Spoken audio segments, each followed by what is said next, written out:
What do you got? I think I can prove to a judge that both of these men had the mens rea. What the hell is a mens rea? It's a legal term the lawyers use. It just means the intention to commit a crime. Okay, come on, let's go. Mens rea? Put the cuffs on him. How could we have gotten mens rea? We take blood? Can you do it without taking blood? We both use condoms. How is this possible? I want to see a doctor. Can I have an independent blood test? Money! I feel sick. What are you doing? Mens rea! Oh! Oh! My God! Lilu Dallas Multipass. Hey, everybody. Good morning, good afternoon, good evening, good night, wherever you are, whatever you're doing, whoever you're doing it with, however good it feels, why in the hell you're doing it, and however many times you plan on repeating it. I'm glad you're doing it here. Welcome to Legal Vices. Right now, we're going to jump into day 10, the rest of the morning, and then hopefully all of the afternoon of day 10, and then we're going to get into day 11. I had to tap out a little bit early last night because I was extraordinarily tired, and they're finally getting around to some very, very critical evidence.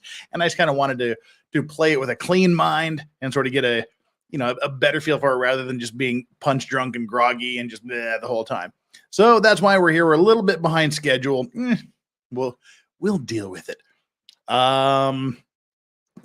So without further ado, today we have to do our cocktail of the day.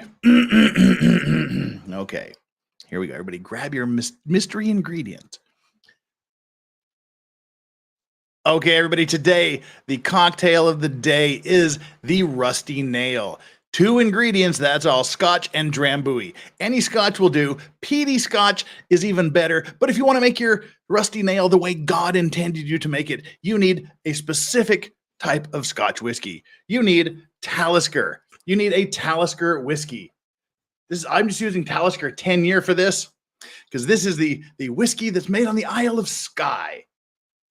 And hang on, let me do this. I have this stupid blurring thing on here, which makes it incredibly difficult to do anything with the damn camera. So there we go. Get rid of the background blur. And I'm going to start all over again. Because I do these for my little clips. If you watch any of these shorts I do, I clip the cocktail of the day and load it. So this is take 2. All right, today's cocktail is the Rusty Nail. 2 ingredients is all you need. 1 is scotch. Any scotch will do. A peaty scotch is preferable. But if you really want to make your Rusty Nail the way God intended it to be made, you need a specific whiskey and a specific other ingredient. The first ingredient you want is Talisker, a Talisker 10. That's the base entry-level Talisker. It's made on the Isle of Skye. So you want to take 2 ounces of that and drop it into your glass. And, you want to also take a drambuie. You want to take 1 ounce of drambuie. Drambuie is an herbal liqueur made on the Isle of Skye. There's 2 distilleries, and they make these 2 products. So that's what we want. 2 ounces of Talisker whiskey, 1 ounce of drambuie. So let's go ahead and do that. Drop in the drambuie, because that's what I had poured first. Then pour off 2 ounces of Talisker whiskey. Get a nice, good peaty whiskey there. Drop that in. Add a little slice of orange on the side, and there you are. The classic Rusty Nail, made with all ingredients from the Isle of Skye. What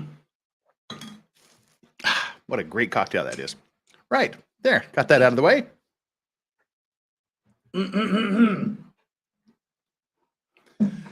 Whew. All right, so without further ado, let's pick up the little bit of the background, do our quick house cleaning, and then jump straight into this because we got a lot of ground to cover and not much time to cover it in. So we have the like and subscribe poll up. We've got 261 of you currently here and 120 likes and 162 votes on the like or subscribe poll. 40 of you are cheaters, you cheating mother effers. If you took that poll, get back here and hit that like button. That's the rule. That's you got one rule. Hit the like button, hit the subscribe button, make sure you're subscribed. We are marching on our way to 40,000 subscribers, and we are almost there. We're very, very close to 40,000 subscribers. We currently have 39,531. We're 469 away. 479? Fuck, I can't do math. Yeah, 469 away from 40,000 subscribers. So cool. Thank you for everyone that's subscribing. Make sure you're still subscribed, and then take our like and subscribe poll. This is it. This is the first poll on what you think about this trial so far. Smash like and subscribe and take the poll. The state is finally putting it together. The state hasn't proven anything yet. Melly's guilty of evil plans and stuff, and I don't know what's going on. Those are your options.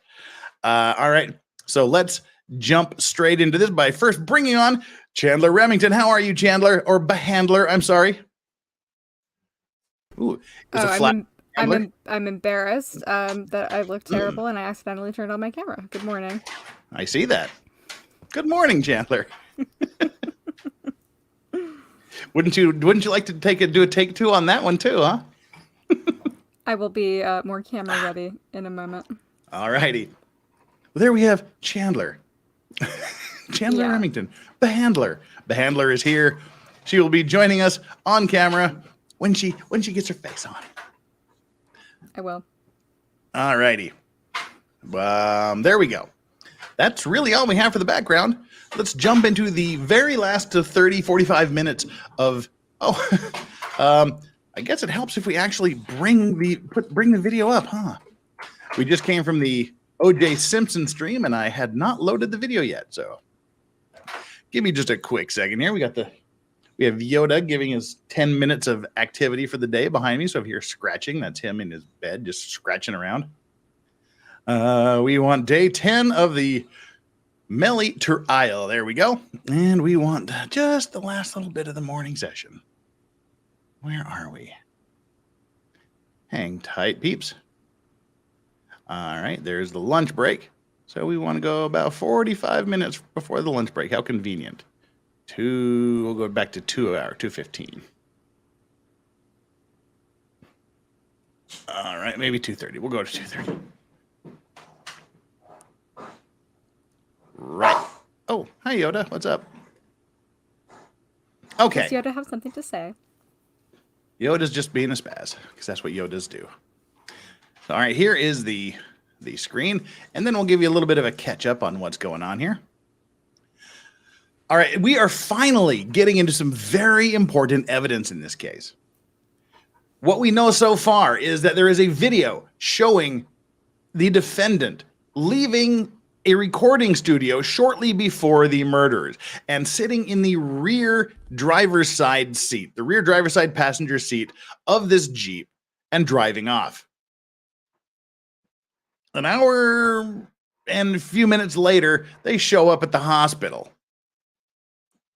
Everybody, that is, except for the defendant, who is no longer anywhere on the premises. Who is inside the Jeep is the driver, Bortland, and 2 dead bodies. The Jeep appears to have been the victim of a drive-by shooting because, as you can see here in the picture, there are bullet holes from the outside of the vehicle going in. Well, we've had several people testify, including the man who's on the stand right now, testify that these bullets were fired by a stationary person, because they don't have the markings of a bullet in motion, a bullet striking something that's in motion, I should say. So these shots were fired by a stationary person into a stationary vehicle. But the kill shots came from the left side of the 2 people that were killed. One went through his shoulder and up into the brain, well, through the back of the neck and up into the brain. The other was basically a face shot, if I recall correctly. And they both came from the left side and exited out the right side of the heads. The doctor who testified on the stand before the guy that's going to be on the stand now testifies, she testified that the shots that came from the right side, the shots that came from outside of the vehicle, were post-mortem. They were after death. They know they were after death because they weren't bleeding, because this heart had stopped pumping stuff out. So the kill shots came from inside the vehicle. There's stippling on the bodies, on the clothes, and on the neck and whatnot. There's other marks indicating that they were shot from a very close range.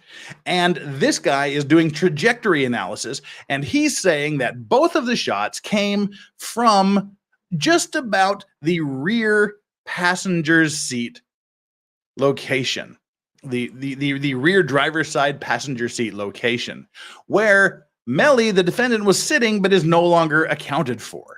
He shows up a little bit later, he drops a pin to these guys, says, "Hey, I'm out here in the middle of nowhere or something. Please come and pick me up." So from all of this, we have the prosecutor saying he was in there. They drove away, and for some reason, the prosecution does not have to prove motive. They do not have to prove motive. But they're saying for some reason, they left the recording studio. They went to a very remote location. The cell phone data triangulates it to the end of a cul-de-sac out in the middle of nowhere, where the prosecution says that Melly shot the two passengers in the head and killed them, then got out of the vehicle and shot it up to make it look as if they were the victim of a drive-by shooting. And then he left. After which the driver, Bortland, took them to the hospital and went, "OMG, a drive-by shooting." The defense is saying the defendant was not in the vehicle. He doesn't know anything about this. So, we're at a very important Bortland. We're at a very important part of this testimony, where this guy is basically, that was the thing, the defense saying this was drive-by and our guy wasn't there. Well, this is very, very damning testimony in that the stippling and the other markings on the body pretty much definitively show that these shots came from within the vehicle. And they came from within the vehicle in the very last place that the defendant was seen sitting, the rear driver's side passenger seat. Not looking good.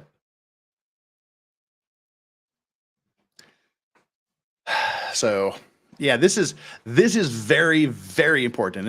As I mentioned yesterday while I was drifting towards sleep, this is the pivotal evidence in the case. The defense is going to have to overcome. I mean, it's all circumstantial evidence, but it is very, very strong circumstantial evidence.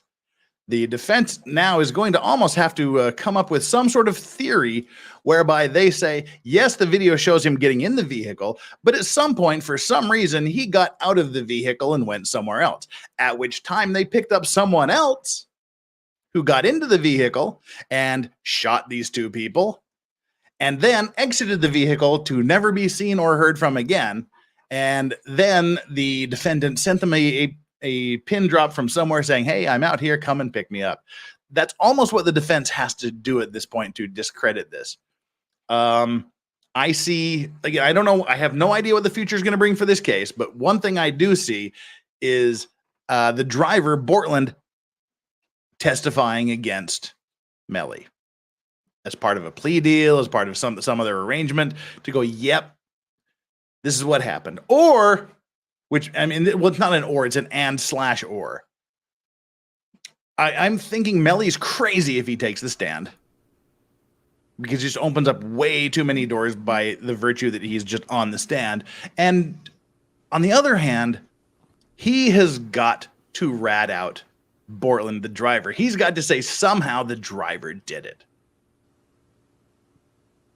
Yeah, I wonder how he's going to perform under those circumstances. So this is going to be interesting. I don't think he should take the stand, but I think he has to, if that makes any sense. It does make sense. I mean, it's challenging, really, because this whole time that I have been watching the trial with you, we have been saying the state isn't really putting on a very good case. There isn't very strong evidence. They had this guy testify about glass for an hour. It's been boring. But now, all of a sudden, they actually have something really damning that's going to be really hard to disprove. And I think the defense has been excellent so far. I think they have done an excellent job of defending their client. But you can't argue with the evidence that is before us, and that is solid, hard evidence. That is it is. It really, really is. Well, and this is just going back here a little bit. I am looking forward to the defense and what they do, because I think they're really good at what they're doing, but I don't know what they can do to save their client at this point. Yeah, I mean they are fantastic lawyers, but your case is only as good as what you got to work with. Yeah. Now this is a reconstruction. This is a demonstrative that he was saying this shows the angle of the guy catching it in the front passenger seat. You can see the firearm, the trajectory rod going through the dummy that is going to simulate where the entry and exit wounds were. So this is where he's saying it's from. Inside the vehicle, about that distance, by a phantom who the last person to occupy that seat was the defendant. I mean, this is a powerful picture. It's not actual evidence. It's a recreation. It's a demonstrative. But I think this is going to sit in the jury's head for a long, long time. Well, there's something also about, I don't know, it's just, if he does end up making it about Bortland, as they call him, I guess Cortland, but, with a B. I just don't see it from the driver's side. It doesn't see, unless he gets in the back seat. That's what I'm saying. Melly can say, I was driving, he was in the back seat. They told me to run away, because I was a superstar and I didn't want to get caught. So I was driving, but they told, that's not going to work because the video has him in the back seat. I think he's fucked. To tell you the truth, I think he's dead in the water at this point. I mean, he's literally maybe dead. This is really surprising, because I think this whole time we've all been saying, "Oh, not guilty." I mean, even Law and Cox chat has been saying largely not guilty up until this point. But I think that changed. Well, they're all, a lot of them are hardcore Melly fans, so I think that's gonna be like, he didn't do nothing. Yeah, he didn't do nothing. Okay. So that's what I'm thinking. Well, so we're just gonna have to see where this goes, but this is, as I said, pretty damning evidence that they're gonna have to work really hard to overcome. So let's pick this up right here. Again, I have no idea where we were when I left because I was tired AF, but we'll just let it play from here at 1.25 speed. Let's bump up the speed. We almost went to 1.75. That would have been funny. I was freaking out. I'm like, there's no audio, but they're on a sidebar. Where's your restate question? So you were discussing that how you would find no subtitles yet. That's weird. angles and ranges for specific individuals that are presented to you. Yes. How would you do that? So I would obtain a shooting height, a maximum, what we would determine as a maximum shooting height, which would be standing with your arm out at 90 degrees. That height would be obtained from the ground to your arm, to your finger essentially. And then a minimum shooting height, which would be squatting with the same arm out and measurement from here to your finger. And then that would give me a minimum and a maximum range of fire. Once I have a minimum and maximum range of fire, that gets added into more trig to determine a minimum and maximum distance of that particular shooter. So with regards to this incident, were you there on scene? No. Do you know who fired the shots? No. In terms of the shots to the outside of the vehicle, are you aware that individuals are already dead in those fires? They were already dead, yes. Actually, you are. How does that play into your reconstruction? It comes into play because specifically with Christopher Thomas, because Christopher Thomas was already deceased when these rounds were coming into the back of the vehicle, because Christopher Thomas was what we would call crumbling. He was starting to fall, if you will. And on top of that, I know that he was already deceased because the back of his back, essentially, the rounds that are in his back have no blood in them, which means that there's no circulation. So I already. Okay, so more testimony that they were dead when the rounds came in through the passenger side doors. Falling with each round, and that's. See, this isn't clever. If you're gonna do it, shoot through the driver's side doors. But then you have to explain why the driver isn't hit. When you were looking at the Don't kill people. side of the car, That's the moral of this story. angles of entry and the side-to-side angles that I'm talking about. Why is that important in your analysis? I'm going to go back to 4809. to describe those angles? So these angles are important because it is part of my assignment, which is to determine if this is a drive-by shooting. And my determination was that this is not a drive-by shooting, and it's based upon this picture here, which is a very good picture to Totally not a describe golden it. grill. All You're of about these to get this rounds question are done, answered. And all but one is done at a stationary position. The shooter is at a stationary position when all but one of these rounds are going in. The one round that has some movement in it, which is round site L here, the shooter is actually moving in that to create the little bit of a keyhole that you see there. Okay, yeah, a lot of information in that answer, so let's break it down a little bit. You're right, You Daily mentioned Quick Bites, but is the keyhole, so absence I'm of gonna Melly zoom in and on the site someone L else shooting him from that seat, and is that a explain what is a reasonable keyhole? doubt? So a keyhole Okay. is Now this keyhole thing, this is why this is the one shot that the shooter was in motion. See, everything else is a round, nice hole, but he's going to explain why this little cutout mark, which they call a keyhole shot, why this indicates that the shooter was in motion when this shot was fired. a projectile comes out of the barrel and it is actually spinning in a line. It's also falling as it spins. However, once you add movement to the gun at the same time the projectile is coming out, you introduce that movement to the projectile. Once the projectile has altered movement, it will start to tumble. So it's no longer going in a straight line. It is actually going. So real quick, the short answer for this again is if you're just standing there shooting, the round is going to spiral out of the barrel and into whatever it's pointed at. But if the barrel is moving, not only do you have the spiral motion, you also add horizontal movement, which causes the bullet to spin. And as it's spinning, it's hitting broadside here rather than point first. So that's why it's not a round hole. As if it had gone point first, it's a broadside hit. It hits broadside, so it has this cutout, this keyhole cutout look. Like head over feet, if you will, as it's entering into its target.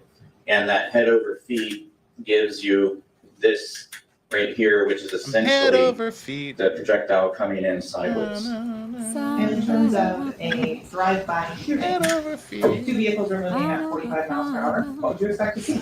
So if it's a drive-by shooting, all of these rounds should look like this. Why? Because movement is being introduced to that projectile. So to contrast site L with one of the Site other L. sites, like you. See, there you go. what does that tell you? That's a stationary that's a weapon shot firing that at a the shooter stationary is vehicle. stationary. The vehicle is stationary. And so, Sergeant, were you given a copy of what's been previously introduced into evidence, the statement of the co-defendant Courtney Kennedy? No. Okay, in terms of the information as to the suspected location on Miramar Parkway, it was initially reported to law enforcement, was that told to you? The hospital scene? No, right off of I-75. Objection, relevant. Steve, what's your second? The song is Head Over Heels, but he was talking about head over feet, so I just started singing my own version of the song because that's what we do here. There's so many things that remind me of lyrics that I just start singing lyrics randomly and changing them as necessary. That's my favorite part of Apologies. coming on your channel. And the more alcohol is consumed, the more lyrics come out. Is that Tears for Fears? It is. I love Tears for Fears. I love that song. Oh, what have we done here? I don't know. I've law raxed it. Oh, that's great. I just get as we are randomly buffering, I get this NVIDIA thing. Your GeForce card is ready for an update. Ugh. All right. Well, it's not going to get an update because we got to go to trial. All right, we're still a sidebar. Got to stop doing that. Let's go.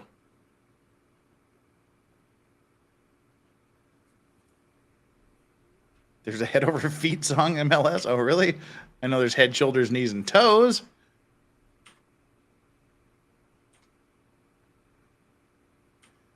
All right. Well, while we're still sidebarring across the USA, let's bring in the OG Lil Dundee. Yeah, Lil Dundee here. What's up, Chandler? What's up, Aussie Overlord? My two cartoonish guests. What was that? What did you do now? I popped in just in time to see you break the stream. Well, apparently my graphics card is ready for an update, and now we're just sidebarring. How are you doing, Aussie Overlord Hayden? Hey, Hayden. Better now. I took some time to kill some demons in Diablo, so I had a hell of a day. So His name is pronounced Demons, not Demons. It's Jamel Demon. It's demon time.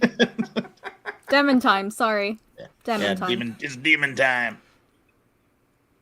You had a less than optimal day, you're saying?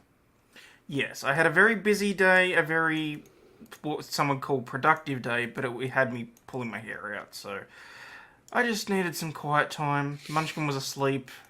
I was listening to you doing OJ, and I was just like, yeah, okay. So you pulled out all your hair, and now you're bald, and that's why you're off camera. Look, no, not so much. It's not the hair on the head that got pulled out, but, You're still playing video games, aren't you? maybe. I can hear your mouse clicking furiously. Yes, we can all hear Sorry. it.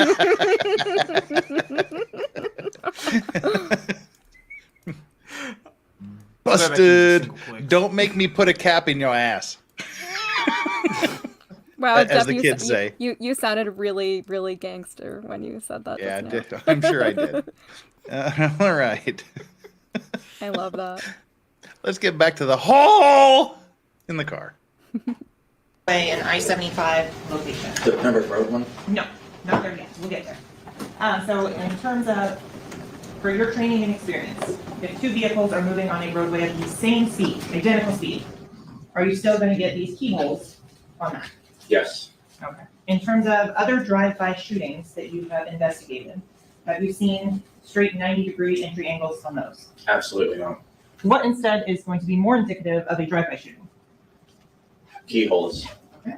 In terms of changes in the entry angle, side to side, what would you look for in an actual drive-by shooting? I would look for directionality and, again, the keyholes. So if you have two vehicles going in the same direction, I would expect them to have the keyholes, but I would also, if you're being shot at, it's natural to step on the gas and go, which would put you either. Excuse me, what's the objection? Speculation. Which an would expert. put you either above or forward or behind your shooter.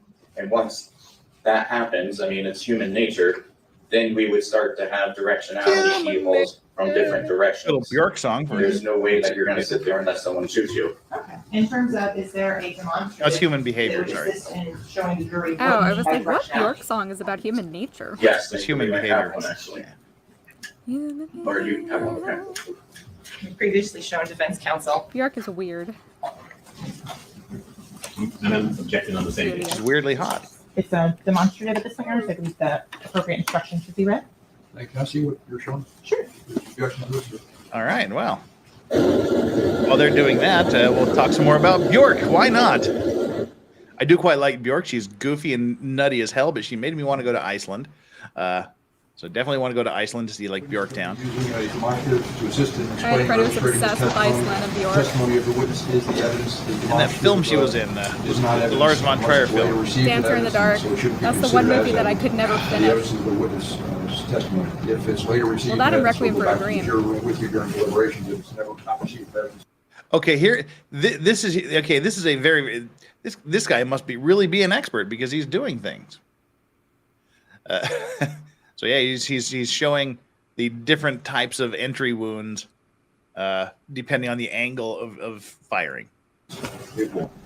Entry wounds or directionality. Can you explain to the ladies and bullet gentlemen holes in what's cars? being illustrated in this demonstrative photo? In cars. So these are, obviously, No, they've already, it's the not. author of Be this nice. book has already identified the angle for all of these, so that I'm not going to discuss the angle. The question is directionality, and the directionality for each of these is you'll be looking for the leading edge of the entrance. So For this particular, so we'll start with 40 degrees. This is the leading edge, so the projectile is actually going in this way. This one here, this is the leading edge, projectile is going in this way. For this one here on 60 degrees, this one is quite unique actually. It's actually coming in this way, going down, that's our leading edge. For the 30 degrees, our leading edge is coming in this way. I don't know what is next, what's below that. For the 20 degrees, you have directionality coming in this way, 10 degrees. Directionality is coming in this way. Okay. In terms of the car in this case, did you see any indication of directionality in either direction? None of those words were existing. Hey, you might be getting a lot from like the stacked and packed gun chicks. At some point, did you go out to a scene on? Oh, that'd be cool. I've always wanted to US see a 27? Bjork concert. Yes, I did. Why did you go out there? I went out to US 27 and Pembroke Road, and I actually brought the vehicle, had the vehicle towed out there as well to the site that was determined by the Miramar Police Department. And I actually obtained different heights, although I'm coming in 3 years later from this investigation. So the bank on the side of the road can be different. It can be higher, it can be lower. But I wanted to put the vehicle in place and have that have those distances as an option, and just to say that I did it. I also went out to 27 down Pembroke Road and had the Public Works Division from Miramar clear the entire brush area, and I actually was looking for a magazine to see if there was anything there, because it was relayed. My question to the Miramar Police Department was, did you guys look for anything out in this brush? And the answer was no, so I asked it to be all cleared out and thoroughly examined. Spent about 6 to 8 hours out there and knee-deep water looking for anything. The results were negative, but that was my involvement out at Pembroke Road for that point. So you mentioned knee-deep water. What type of, at that location, can you describe to the ladies and gentlemen of the jury what type of area this is?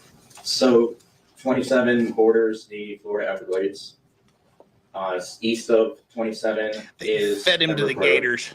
Pembroke Road dead ends from 27 going eastbound. It dead ends, and there is a trash company there for garbage. They're on the east and it's a 2-lane road.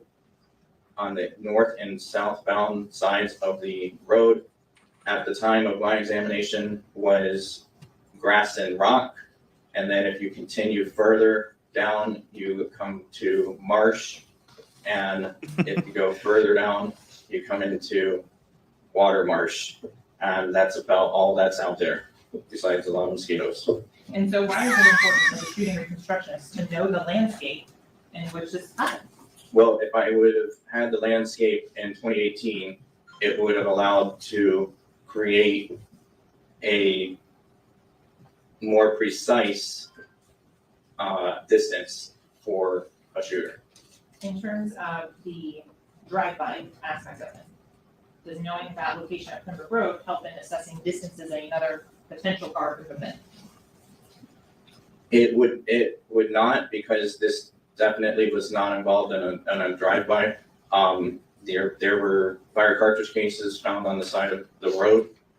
I don't think a car, even when I was out there, I don't think a car can drive along that area and shoot the passenger side of that vehicle. The additional processing that was done, did you collect a plastic bag from the Miramar Police Department? Yes, the Miramar Police Department collected a plastic bag out of the vehicle initially during their investigation. And what additional equipment does the Broward Sheriff's Office have to do further analysis on that? We have a machine that's called a vacuum metal deposition machine. Essentially, it's a giant cylinder that on the bottom has 3 electrically charged trays on the front half of this chamber and 3 on the back half of the chamber. Those trays hold silver. One holds silver, One holds gold, one holds the zinc. The bag, in this case, the bag was placed into this vacuum metal deposition chamber. The air is taken out of it to make it a vacuum chamber. At that point, once the chamber has been fully vacuumized, then I heated gold, which then vaporized the gold. Gold attaches to lipids, which lipids are part of your entire body, but lipids are also on your fingerprints. WTF is he talking attracted- about? I must have missed vaporized something gold really important. Is attracted to fingerprints. After the vaporized gold is applied to the bag, Oh, dusting it's for followed fingerprints? by Oh, Jesus. zinc, which the zinc gets vaporized, and that zinc, kind of, for lack of better words, seals that print in place. On this particular bag, the results were negative. However, I believe something was found in it of value, and the Miramar Police Department does not have the capability they don't have that machine. So I wanted the evidence to try to attempt to make fingerprints out of it. In terms of Right. casing that was recovered, did you do additional analysis on that? Yes. So we also have what's called a Recover LFT system. That system essentially is another vacuum system where we place a proprietary sulfur mixture. Secret sauce. It's into always a the secret chamber. sauce. We put the fired cartridge case into the chamber, and the theory behind that is, so your skin has the lipids, but it also has oils and water. But the oils, they begin to etch metal the second that you touch it. And that metal will continue to be etched by that print until that cartridge is fired. So when you load, If I can interrupt you, if I'm assuming that there's. God, we could almost bump this to 1.5 speed. Should we that's where I was going, try? yes. So when you load a Might as well. magazine, you're gonna load it with your thumb or your finger. And Damn, you're going it to sounds enter normal. Cartridges into there, and you're going to handle that. You're going to handle that cartridge. So your print is going to be on it, and it will continue to etch, and it's etched until fired. So I took the cartridge case, I signed it out from the Miramar Police Department. I put it into there, and that proprietary sulfur that the company Foster Freeman, who makes the Recover LFT system, they're able to extract the etching of the fingerprint from metal. On this case, a fingerprint was developed. However, it was determined by our lab analysis of the link print unit to be of no value. And so in terms of the further analysis on that item, did you do anything else? On the cartridge case? No. I was just thinking Drew And Carey. your That's kind of process funny. With the sulfur, does that change the color of the cartridge casing? It adds a blackening to it. So I want to go, and we've talked about the injuries to Anthony Williams. I want to go now to Christopher Thomas. With regards to inside the car. Can you discuss the injuries to Christopher Thomas's head and what you observed based on your training experience? So Christopher Thomas had an injury to his left cheek. Part of that injury, or I'm sorry, his face or his cheek, if you will, had the tattooing or the stippling on there, which is indicative of close range fire. Also, part of the wound had an abrasion ring on it, which is also indicative of close round fire. So I'm going to, with a demonstrative of the head showing the entrance of the pelt and explaining your testimony. Yes. So showing counsel what was previously shown to Dr. Sauter, and then I'm trying this EMEO 18. Very soon, possibly as early as this weekend. Mark out here, place by Please stand by. Dr. Sauter. Again, ladies and gentlemen, the witness is using a demonstrative to assist in explaining your illustrating testimony. This is not the real head. Testimony of the witness, not to just demonstrably exhibit unless it's later received evidence. Only items of evidence will go back with you to the juror during your deliberation. So it's not accepted in evidence at later time. It doesn't go back to the juror. So Sergeant Williams, with regards to Christopher Thomas, did that projectile exit his head? No. So can you give the same type of opinion as to the orientation of Mr. Thomas's head that you did as Mr. Williams? I can give an orientation that he was facing forward. And how can you say that? Because the projectile that entered into Christopher Thomas, is actually about in the middle of his cheek, was Completely, it was a full circle. There was no leading edge. There was nothing to indicate that his head was turned to the right, turned to the left. Stand It up, was sit down, straight fight. forward, looking forward. It was the circular pattern that indicates that he was facing forward when that round entered his cheek.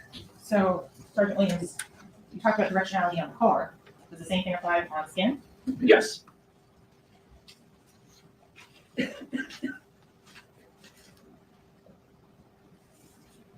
So you mentioned earlier doing a height and measurements on 2 individuals. What 2 individuals did you measure in this case? I measured Jamel Demons and Cortland Henry. You discussed about an angle at 90 degrees. Can you exclude or include someone just based on that particular data? I'm directly 90. Correct. With no other measurements. Yes. Can you do that? No, Why not? because it's you're right at 90, and 90 is that it makes the exact right angle. It makes the perfect square, and it's you get nothing. You're back at 0. Can a person hold a firearm in a way that is different than 90 degrees? Yes, How many different ways have you seen videos during your time in seeing people holding firearms? many firearms are held in all different ways. So when you're talking about the shooting reconstruction and ranges, what are the limitations on that particular information that you would give to the jury? The limitations would be environment, gun, ammunition, any intermediate targets. Those would all be limitations. Is there anything that requires an individual's arm to be fully straight out before they fire a firearm? No, you don't have to have an arm fully extended to fire a gun. And so, Sergeant, with regards to firearms, how long have you carried a firearm? For almost 20 years, And are you required to shoot that firearm on a regular basis as part of your employment at the sheriff's office? yes. How often? We shoot about 3 times a year. And is there anything about the location or positioning of an arm that you take into account on the ability to pull trigger? You can pull a trigger with either hand. Weird. So going forward on Chris Thomas inside the car, you said that you can give a distance away based on the measurements inside the car. I'm going to talk a little bit more about that now. How can you determine that that door is closed? The door, which door? The rear driver's side passenger door. That door was closed because I actually applied a chemical called Blue Star to it. Blue Star is attracted to the hemoglobin blood, and it reacted positive, which would be indicative of the door being closed. It actually captured some of the blowback from Anthony Williams and struck that door. Can you describe to ladies and gentlemen of the jury what types of alternative light sources you used when processing this sheet? So I used UV lighting, and the UV lighting is used to locate potential gunshot residue. We're looking at it really illuminates like the barium and the nitrates and gunshot residue. It's also followed by wearing orange goggles, and it allows me to find potential gunshot residue, and then on top of it, collect the gunshot residue with a special dauber, which is part of a gunshot residue kit, and it's sticky. So I would combine and dab, if you will, the GSR. The gunshot Yeah, we have to residue collect that sticky is stuff. identified by the UV light and the orange goggles. So the image that we're looking at here, which is identified as CSW_4814, what are we looking at here? So this is the back. This is the driver's side back passenger seat compartment area with that door open, with the passenger door in the open position. And why is it kind of orange? It's orange because as I'm also wearing orange goggles, so there's an orange tint lens on my camera. And what are you showing with these particular images? So I'm showing potential GSR, which is, do we have a different color? That's not good. Okay, potential GSR is not GSR. GSR being gunshot residue. Here is potential GSR. There's one right here. Potential GSR. So these are here, all collected with the dauber. And those were submitted to RJ Lee How for many of analysis? those things that you Yes. tested returned an actual result for GSR? Going on to this. I'm back sure seat that'll be here. one of the What next are we few looking at in questions. this photo? I hope. This is the driver's side of the vehicle, the back seat, and there's potential GSR on the back seat. There's some right here, and then right here. Nope, I'm sorry, that's not GSR. These areas here were GSR that were collected. And so it's clear for the record that the 2 that you're circling on the right. Yes, I'll redo it. Those 2 right there. No, GSR does not stand for gun, sand, roses. In terms of this photograph, what are we looking at here? Do we have a prior? Front part of the seat. Is this the back of one of the seats? Action leading. It's the same. What are we looking at in this photo? This, I don't know which seat this is. I think it's the middle seat, but I'm not sure. Okay, well, I don't want you to guess, so we'll stop on that. Okay, going forward to Oops. this photograph, can you orient the ladies and gentlemen of the jury as to what this particular part of the car is? This is the back seat, and this is the center console that flips down, that has cup holders in it, so that you can place drinks. And did you see any suspect GSR particles in this area? Yes, so there's some, there's some right here, right here that were identified down to the down. Okay. With the orange. Well, they have what they tint on it. believe is GSR. They collect it, then they go back and test it. Difficulties of forensic photography? Yes. Yeah, but that's the thing So that's this is annoying about actually this the top of testimony that because center console, Yeah. where they either it's tested a it or they storage didn't. area It's for either it, so gunshot you can residue look it up or at it's a not. place They to shouldn't be. be misleading And, people with this. And this is actually some GSR right here that would be from the ejection port of the firearm, and this is some GSR over here as well, and that was collected on the daughter. Okay. Well, Now there, looking at this there's next your photograph, what are there's we your looking at here? statement, This is Ozzy. the front passenger seat of the rear of it, and it identifies GSR as well. There's some right here, here, and here, which is indicative. There's actually one right here. That's indicative of that intermediate object intercepting the majority of that gunshot residue.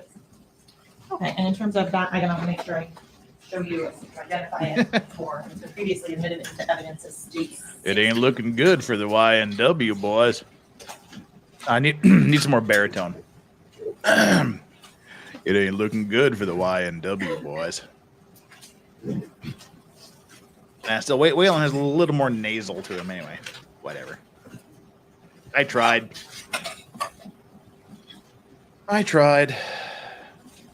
Just a good old boy. Never meaning no harm. I liked it.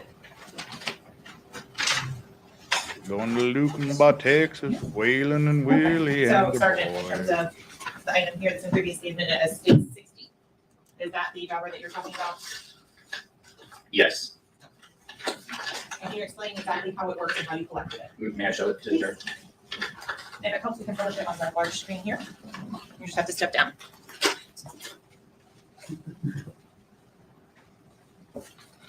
So this is a collection vial, and on this brown part here pulls out, and on the bottom of it is a black sticky item, and I'll explain its purpose besides collecting in a second. But I want to show what that bottom looks like. Don't show me what the black sticky bottom looks like. I don't want to see that.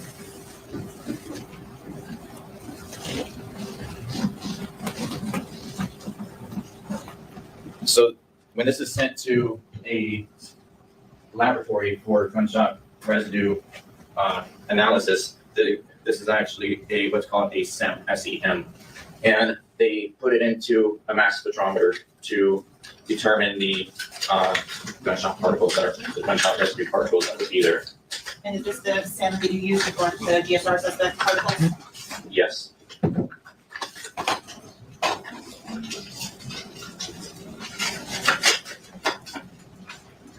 All right. Okay, just real quick before we get too far behind here in the super chats, we've got 2 super chats. That's all, only 2 super chats so far. Thank you so much for the super chat. The first super chat of the evening went to enchiladas on breaded. More singings, please. I'm sure the singing will happen as time goes by. It has to be organic. You can't force it. Just gotta come out naturally.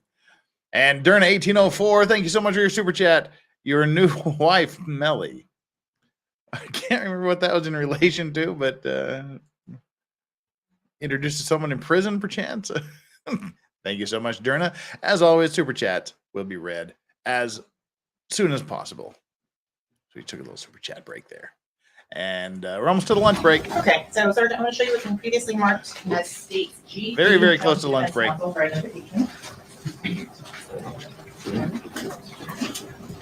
So Sergeant, I'm showing you what states G for identification purposes only. Do you recognize 2 of those 3 items? Yes. How do you recognize those 2 items? Those are my signatures and my ID on those. And are those items in the same or substantially same condition when you collected them? Yes. Here at this time, the state would now admit states G into evidence. No objection. And so. Sorry, I didn't hear. Is there any objection? No, sir. It'll be admitted. States GG will be marked states A. Yes. Okay, Sergeant Williams, with regards to the items in this particular packet, what are the 2 swabs that you collected? So on the back of the driver's seat of the vehicle, I observed when I applied Blue Star, the chemical that I spoke of that eliminates blood and the hemoglobin of blood, I observed what appeared to be a swipe in blood. And a swipe is a blood-bearing surface being transferred to a non-blood-bearing surface. So in this case, a finger or a hand transferring to the back of the seat, which had no blood on it. And I observed this swipe. So I collected... Swiper, no swiping. The swipe. And then I used an additional swab to collect the non-blood areas on each side of the swipe. I want a swab so I can So name in it Charles. terms of the Charles location, Swab. is there a photo that would help demonstrate where that came from? I believe there should be one in here.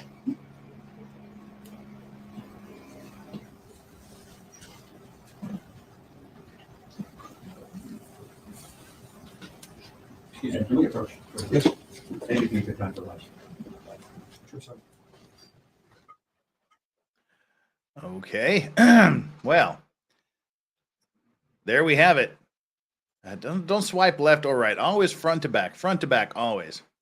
That's the only direction you should ever swipe. Front to back. How you doing, Aussie Overlord? I'm doing okay. Get my butt handed to me, but I'm okay. This. Aha. Still gaming, are you? What are you playing? Diablo 4. Cool. All right. This guy between this guy and the one from yesterday, I think you're right. I think they've got him dead to rights. But yeah, look, I'd like to see a little bit more. Obviously, I'm looking handsome and glowing today. That's because I've got the overhead light off, so it's just the ring light. So, well, first I thought that was about me, and then I saw it wasn't, so I didn't read it. I'm gonna read it, but then never mind. It's not about me. So you're gonna say you want more evidence of guilt? I'd like to see something. I mean, because even if they get to the point where it's sounding quite obvious that the individuals were shot after they were already deceased, so it's giving more credence to the prosecution's argument that they shot up the car in order to make it look like a drive-by after the fact. They still haven't put the gun in his hand specifically. They still haven't given the evidence On the discussion of the swabs that you had. So you're saying? Yeah, they haven't put the gun in his hand. So yeah, well, I'm thinking like reasonably the prosecution makes more sense than the defense at this point. Yeah, but again, so for me, that internalizing that in terms of standards, I'm still saying, okay, balance of probabilities, they've got it. Beyond reasonable doubt, it hasn't quite got there for me yet. Okay. Handler, sorry. I'm still here. Can you hear me? I can. Okay, good. I will be right there. I can tell you're on your phone.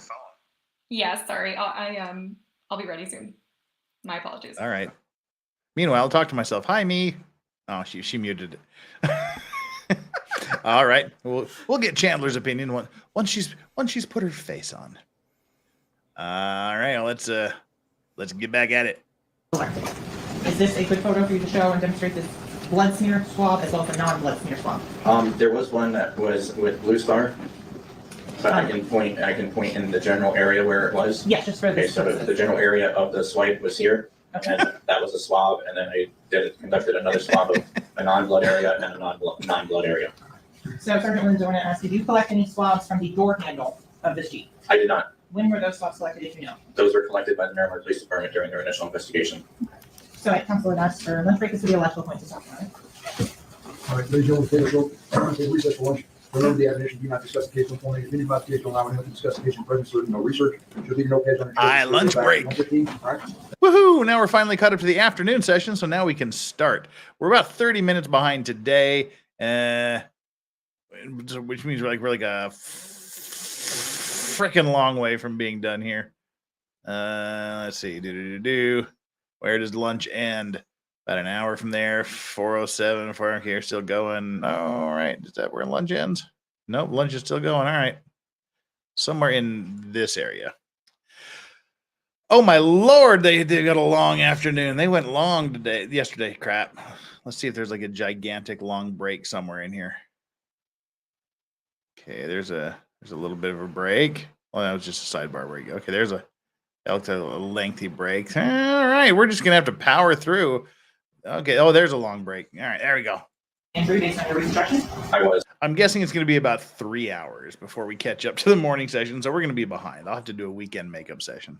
So we talked a little bit about the shots to Anthony Williams. I'm going to talk to me the injuries to Christopher Thomas. What did you look at in review in trying to establish a shooting reconstruction? Oh wait, this is still lunch. So the rods from the rear of the vehicle, Mr. Thomas assumed most of his injuries from the. There we go. I still think it's awkward that he has the names of 2 dead people tattooed on his face.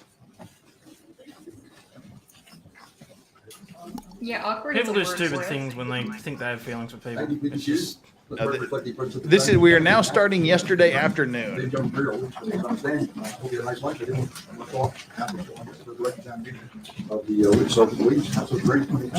And right now, based upon the number of donations, enchilada unbreaded is the vice racks of the day so far. As the blood of Anthony Williams.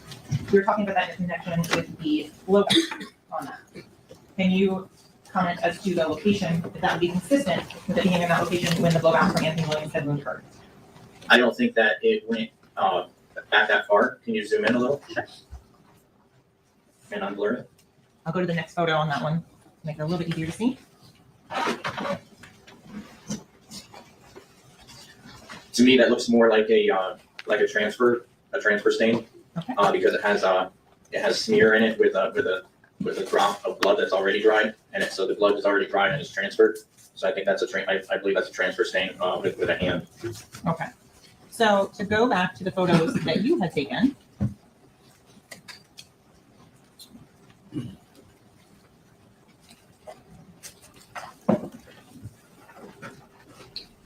For photo 6691 on this, what are you demonstrating in this photo? Lori Hinders letting the whole world know she is old AF. Seated in the rear passenger seat behind the driver, nice one. To obtain a shot into the front seat passenger. If you know who Charles Nelson Riley is, you're not young. Individuals that are in this car, how are they attired? Mr. Williams had. And sorry, let me clarify on that one. The people that are pictured in the photo, Oh yes. what do they have on to protect the scene? They're in Tyvek. Okay. So going on to this next photo, what are you documenting here? It is a photo from the other side of the vehicle for its demonstrative only. What number? 6693. I'm sorry. 6692, and now moving on to 6693. And it's just an additional angle. It's all angles from the vehicle. And in terms of, there's a marker spot there, the red marker on the back of that individual's head in the front seat. What is that showing? That is the approximate entry point for the defect on Anthony Williams. And so now going into photo 6697, I'm sorry, 6696. What angle are you showing in this particular? This is from the rear of the vehicle. The orange that we see at the bottom right, what are those things? Those are the trajectory rods. Going into the next photo, which is for council, 6697. That's another photo from the rear of the vehicle. Are you in any way, shape, or form stating this is the gun that was used? I'm not stating that's the gun that was used at all. Going into 6698.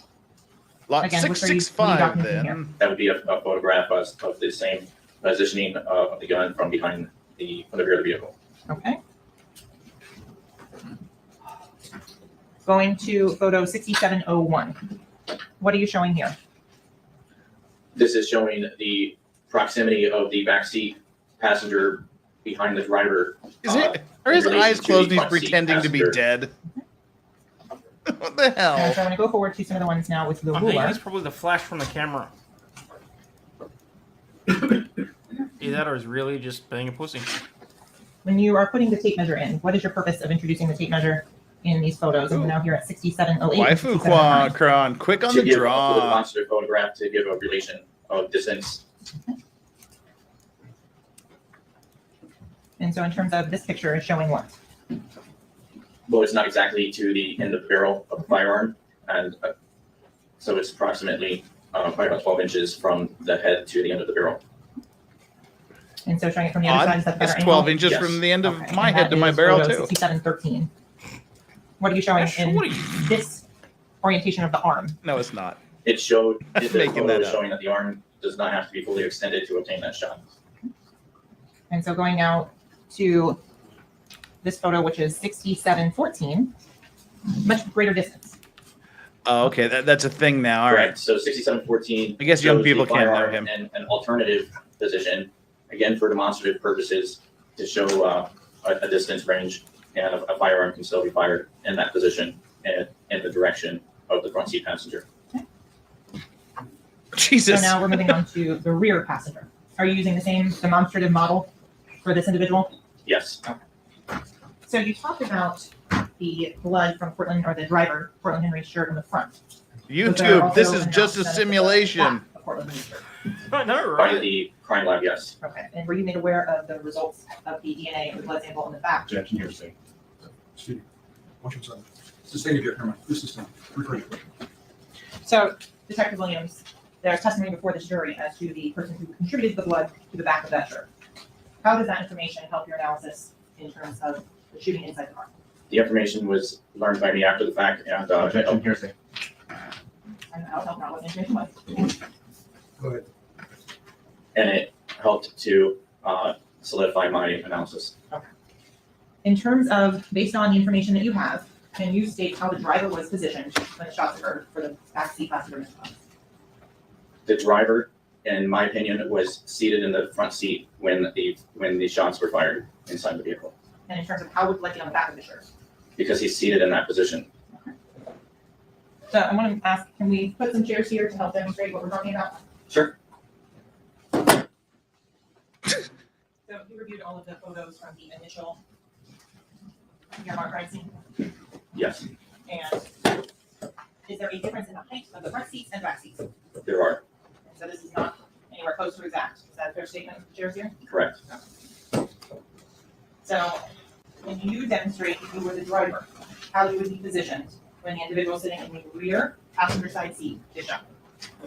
If you could step down and show how would the blood from him then be on this individual? So the driver is seated in this position, just seated here, and not moving.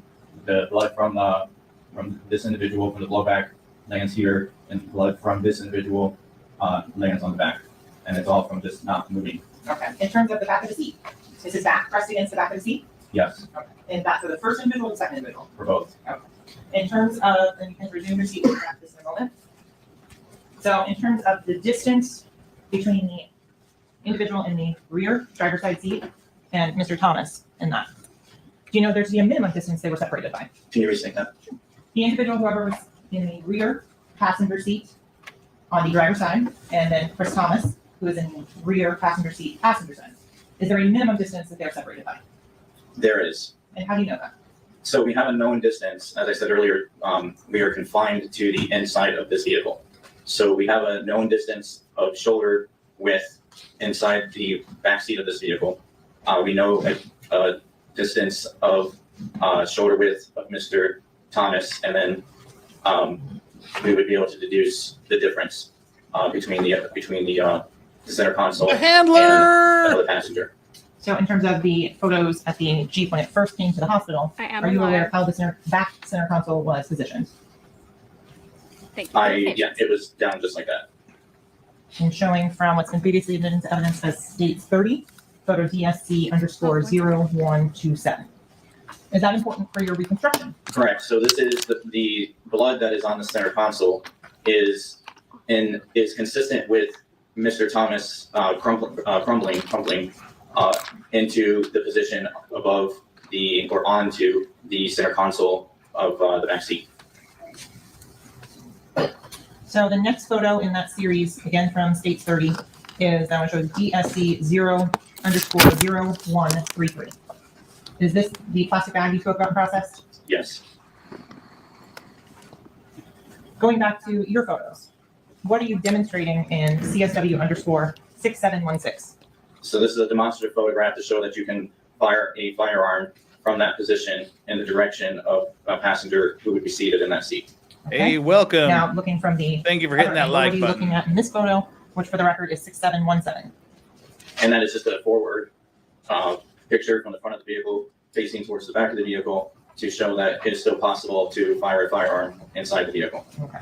And then in terms of the measurement, how far away is the firearm from the face captions available. demonstrative photo, which is For some weird reason. 6719?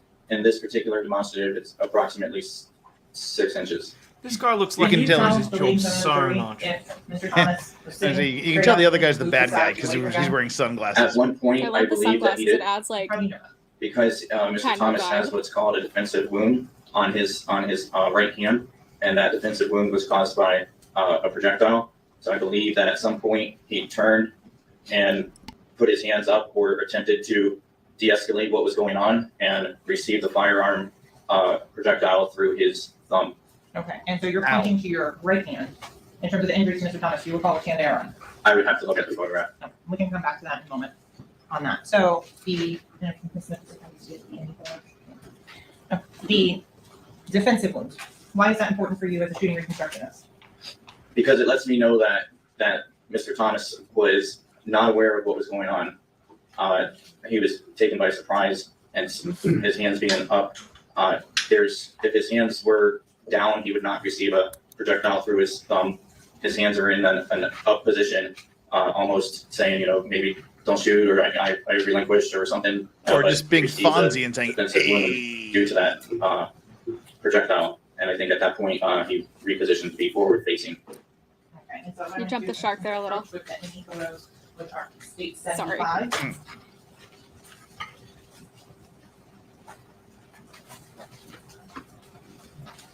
Showing you what's been previously admitted as state 75. That's why I was mentioning earlier. No, these are just props, YouTube people. These aren't real situations. These are reconstructions. Yeah, it's a toy gun, obviously. Les role play, it's fun.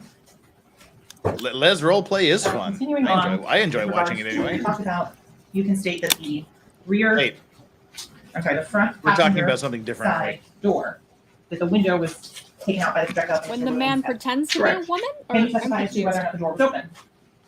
I cannot. I have no idea if the door was open or not. As That's no to place in the a door trial. next to Mr. Thomas, the rear passenger side door, Inappropriate. can you testify, giving an opinion as to the state of that door when the shot to the face took place? No. Why not? Well, I believe, actually, let me recant. I believe the door was closed. There is actually a projectile that goes through Nope, dogs are sitting right here. during this Just incident. waiting for the and actually achievement to be enters unlocked. into the driver rear door. Far, far in the future. Okay. Correct. So, I want to, in terms of the driver rear door is open or closed? Don't I believe tell the the door YouTube you people. asked about was closed. Okay. Excuse me, can I just clarify? Let's I think I face it, heard though, Yoda at this bark. point, they're Here's being Thomas's door. channels So, for we're whatever clear the here, hell but they ladies and want. gentlemen, you're right. If this is the seat for Mr. Thomas, the door that was right to the right of him, we believe was closed. Correct. And why can you say that? Because we have a projectile that enters in this door and travels across the vehicle and into the other door, into the the driver passenger door. So the door here on to the left, if you're facing forward in the car, the door to the left of Mr. Thomas. Yes.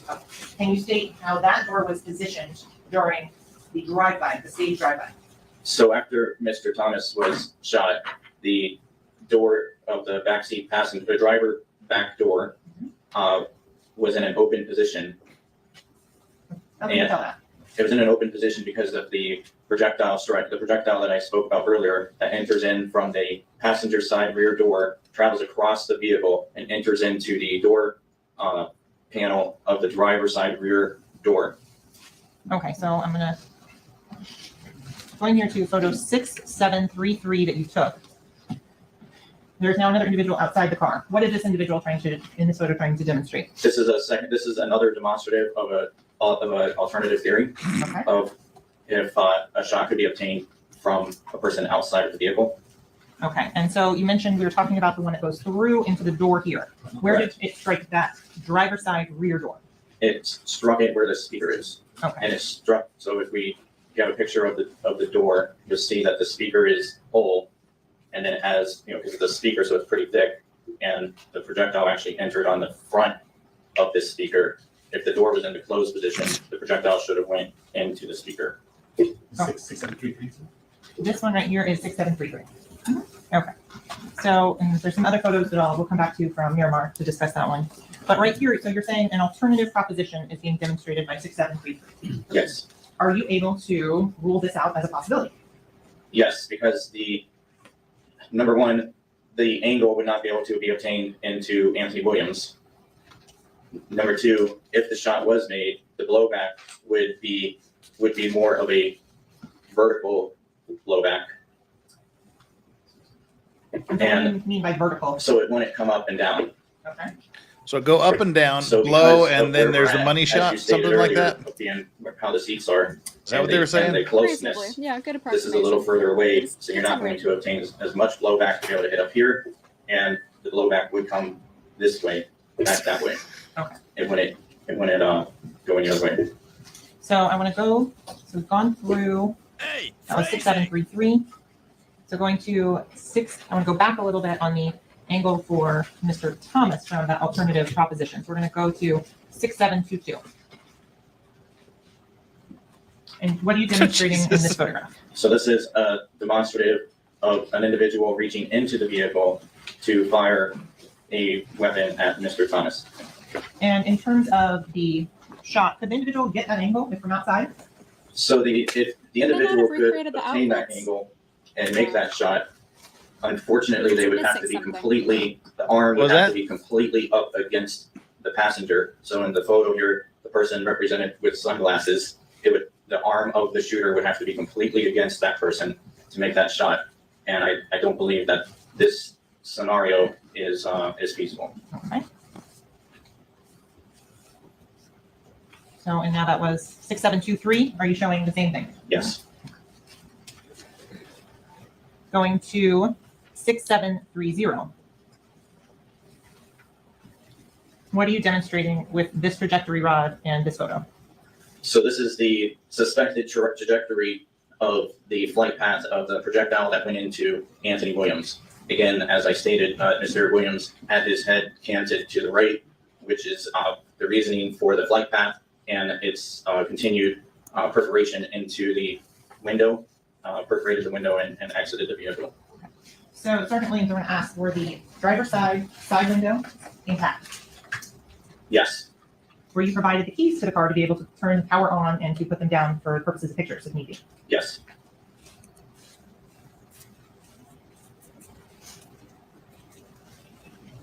So on 6732, you showing the same thing as the last photo?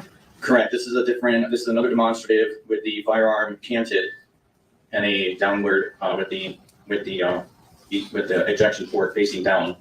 And again, you would literally have to be leaning into the vehicle and onto the person who is seated in the rear passenger seat behind the driver in order to obtain that shot. Wait, never mind. That's one we already Just discussed. the innuendo is just Yes, too you're right, much in this. 6733. Moving on to 6736. What was the one just before that? 6735. And so in this instance, is this See YouTube, there's no Firearm magazine in magazine there. Correct, for safety purposes. so going on to Glock again, ain't got a clip in it. 6736? What is this showing? This is just another demonstrative of the firearm canted sorry, with the The ejection port Jizzly down. ain't got a clip in And it. at an angle, again, you would have to be pressed up against the backseat passenger that's behind the driver in order to obtain that shot. And we'll get into in a little bit with the blue What was stars that? to why you put an individual there. The So Jizzly? then you've God gone damn, on you and just showing now stabbed me on with that rod, dude. 6739. What are you showing on this particular demonstrative photo? That is a demonstrative photo showing that a firearm can be fired in the direction of Anthony Williams with the hand and with the elbow up, and the arm does not have to be fully extended in order to fire the firearm. Okay. It's like, oh shit. So in terms of the trajectories on the back of the car, I'm going to talk a little bit on that aspect. As to one that is labeled A, could you describe where that is on the vehicle? That is in the rear hatch of the vehicle. It actually perforates the plastic. That whole back of the vehicle where it states Jeep is actually plastic, and it perforates the plastic, perforates the paneling that's on the inside of the vehicle, and it then enters into the bottom of the back seat. Is that the projectile that you recovered? Yes. Very. They were killed from inside. We've already looked at 6760. And That is way beyond a 6761. reasonable doubt at this point, I think. On It's a near 6755. scientific certainty at this point. Are you identifying these by the same letters that the Miramar Police Department assigned them? Damn. Yes. Okay. In terms of the trajectories of B, C, D, E, F, How many G, shots and were H. fired? Were That'll you leave able a to mark. determine if there was a change in the angle side to side on them? Meaning a shooter's changing Changing direction. lanes in a car, let's say. So the majority of these shots was from a And it could have been space standing aliens. stationary position, And how can you tell, ladies and gentlemen, during that? because it's what's known as in It firearms could as have been a grouping. Tupac, technically. So it's Could have grouped pretty close together, which means that the person's stationary, firing a firearm, and actually creating a grouping of. So if the person's moving, you won't have such a grouping; it'll be scattered. If the vehicle is moving, that affects it. Yes. In terms of the glass in the back, can you tell the ladies and gentlemen of the jury whether or not the rods that are indicated, and again, the photo that we just looked at, 6753, B, C, D, E, F, G, and H at the top, I'm going to go to photo 6760, if the glass was in place when it went through? So I would surmise that the first 2 or 3 rounds took out the glass altogether, and the rest of the rounds were not affected by the glass. And that is evidenced by the firearms unit of our lab being able to positively identify the projectiles, because the glass will make artifacts onto a projectile as the projectile passes through it. And if there's artifacts on there, our lab would not be able to identify those items. Okay, so you said that you figured 2 or 3. Why would you give a range of 2 or 3 could have gone through the glass? It's a rather large window. Again, it has the plastic in between it, and it's going to take quite a bit to remove it completely. And Now, keep in mind, this is not the way that it was when this vehicle presented itself to the hospital. The fact we're going at 1.5 speed and it sounds normal is weird. so I'm going to go You're through not- the turn on power to that. What makes you think of that? Speech you mentioned. You said you were in Yes, timeout. You're Okay. really not in timeout. And so the Bluetooth was able to be turned on? Yes, there's a non-blurry one. Sorry. Well, good. We didn't hurt the Bluetooth. Thank fuck for that. Maybe it can tell us In something. terms of the phones that were the most paired phones on this, Taliban. what were they? So we have 5 What? paired phones on this infotainment center. One of the Taliban. states iPhone. YNW Number 2 Taliban. states Okay. YNW Oh, no. apostrophe S iPhone. Oh, they even spelled Taliban wrong. Come on, illiterate. Oh, crying out loud. I mean, are we sure that isn't like one of those weird spelling things that the Bloods and the Crips, the rules, or no? I just No, don't know I how think to they spell still know how to Taliban. spell Taliban. Yeah. Wouldn't it be Talacan? There's a B in there. That's a grievous error. Could get him killed. Definitely. Telemundo. Oh, God. No, Jeff. Via Alegre. Dun, dun, dun, dun, dun, dun, dun, dun, dun, dun, dun. Via Alegre. Now, if any of you remember Via Alegre from TV, you seriously are old. Or I don't know what Menudo. you're talking about. No, it was an old Spanish language program on PBS way back in the day. Did Like you say way Menudo, back like in Ricky the Martin? Yeah. I mean, it I was know like way. It was before Menudo. Via Alegre was what it was. Anyway, Unhung Hero bringing the $2, inching us ever closer to unlocking the cut cage and dog achievements. Are these the white guys appropriating black culture? Yes, they are. They're appropriating black culture by doing what they're doing here. Unhung Hero, again, inching us one step further. Hard to ride dirty with all that PPE, personal protective equipment. Yeah, I was gonna say like they should be recreating PPE. the events. Wearing the outfits, trying to look really, like maybe like some fake, temporary face tattoos, possibly. I don't know. Just saying. agree. Just to put us there in the moment, a little art project. This magic moment. All right. With that, let's get back to the YNW Taliban, who's only number 4 on the phone rankings. All righty. Seems like there are a lot of different phones paired to this Bluetooth. I've got like 7 in my Jeep, but whatever. Yeah. Just passengers. 3 states the same. 4 states YNW TALABAN, and 5 states iPhone. We talked briefly about the B-pillar column that you recovered that second projectile from. Is this a photo of that B-pillar? Yes. Okay. Going forward, what are we looking at in this photo, which for the record is 6773?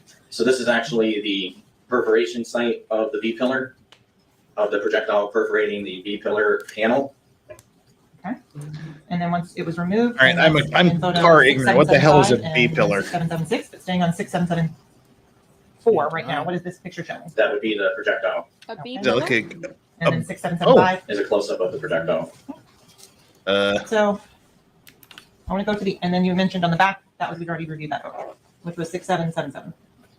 Yes. So I want to go to the outside of the vehicle. It's the and talk middle about the pillar impact in strikes between there. like your front and rear windows on the side. So you've got A pillar is the one at the front You windshield. have rods B is the through mid I, one, and then J, C is K, at the back. L, Wow. N, O, and P. I was going Why to not Car yes? talk. And it's a Hayden. penetrating As opposed to Bluetooth. strike Yeah. mark. It actually Car talk with Aussie Overlord. perforates I like the skin of the door Yeah, don't and get then used to it. stops at the B pillar. And because the B pillar did the job that it's supposed to do, it's actually designed to stop around. So there cannot be a secondary spot to put a rod in to create a trajectory. Okay. So in terms of sites I, J, K, L, N, O, and P, do you have an opinion as to how fast the muzzle of the gun was moving when those shots were fired? I don't have an opinion. I would say that they're not even methodical. They're scattered. There's no grouping with them. It's there's no methodical reason to it. It's senseless firing into a vehicle. Okay. And in terms of which of these I, J, K, L, N, O, or P goes through and strikes the driver's side rear door? Can you know which of those that was? Can I look at my report? Can you refresh your recollection, please?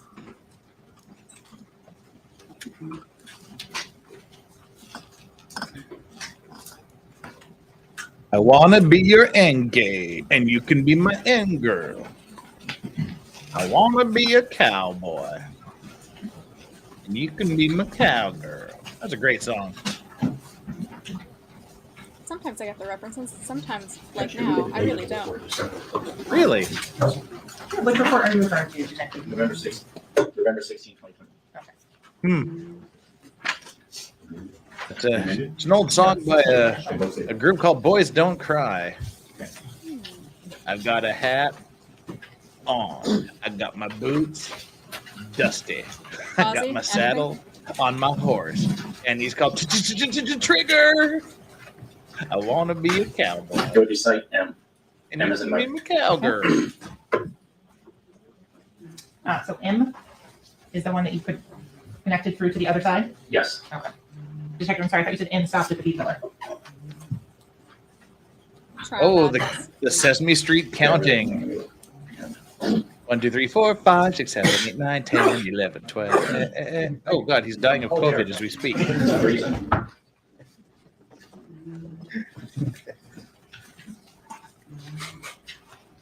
Well, there was that one doctor who had COVID. Came in with a mask. Yeah. I was gonna say the My apologies, coroner it's couldn't like keep it K- to herself. K-kilo. K-kilo, okay. So when you are going through the rear of the car and documenting all of the strike marks, do you assign a letter to the one that you found in the B pillar? That became site We're so far away, it doesn't matter at this point. Q. Okay. So in terms of the total number of projectiles that were fired from outside Come the on, car, people, free the doggos. the inside, how many were there? Sorry. I need more tea. So we have 17. And can you say the order of whether the ones to the back of the car happened first or the side of the car happened first on the outside? No. Can you say whether the shots inside the car happened first or the shots on the outside happened first? Inside happened first. So we talked a little bit He's about fucked. defensive wounds on that. Were there any defensive wounds on Anthony Williams? No.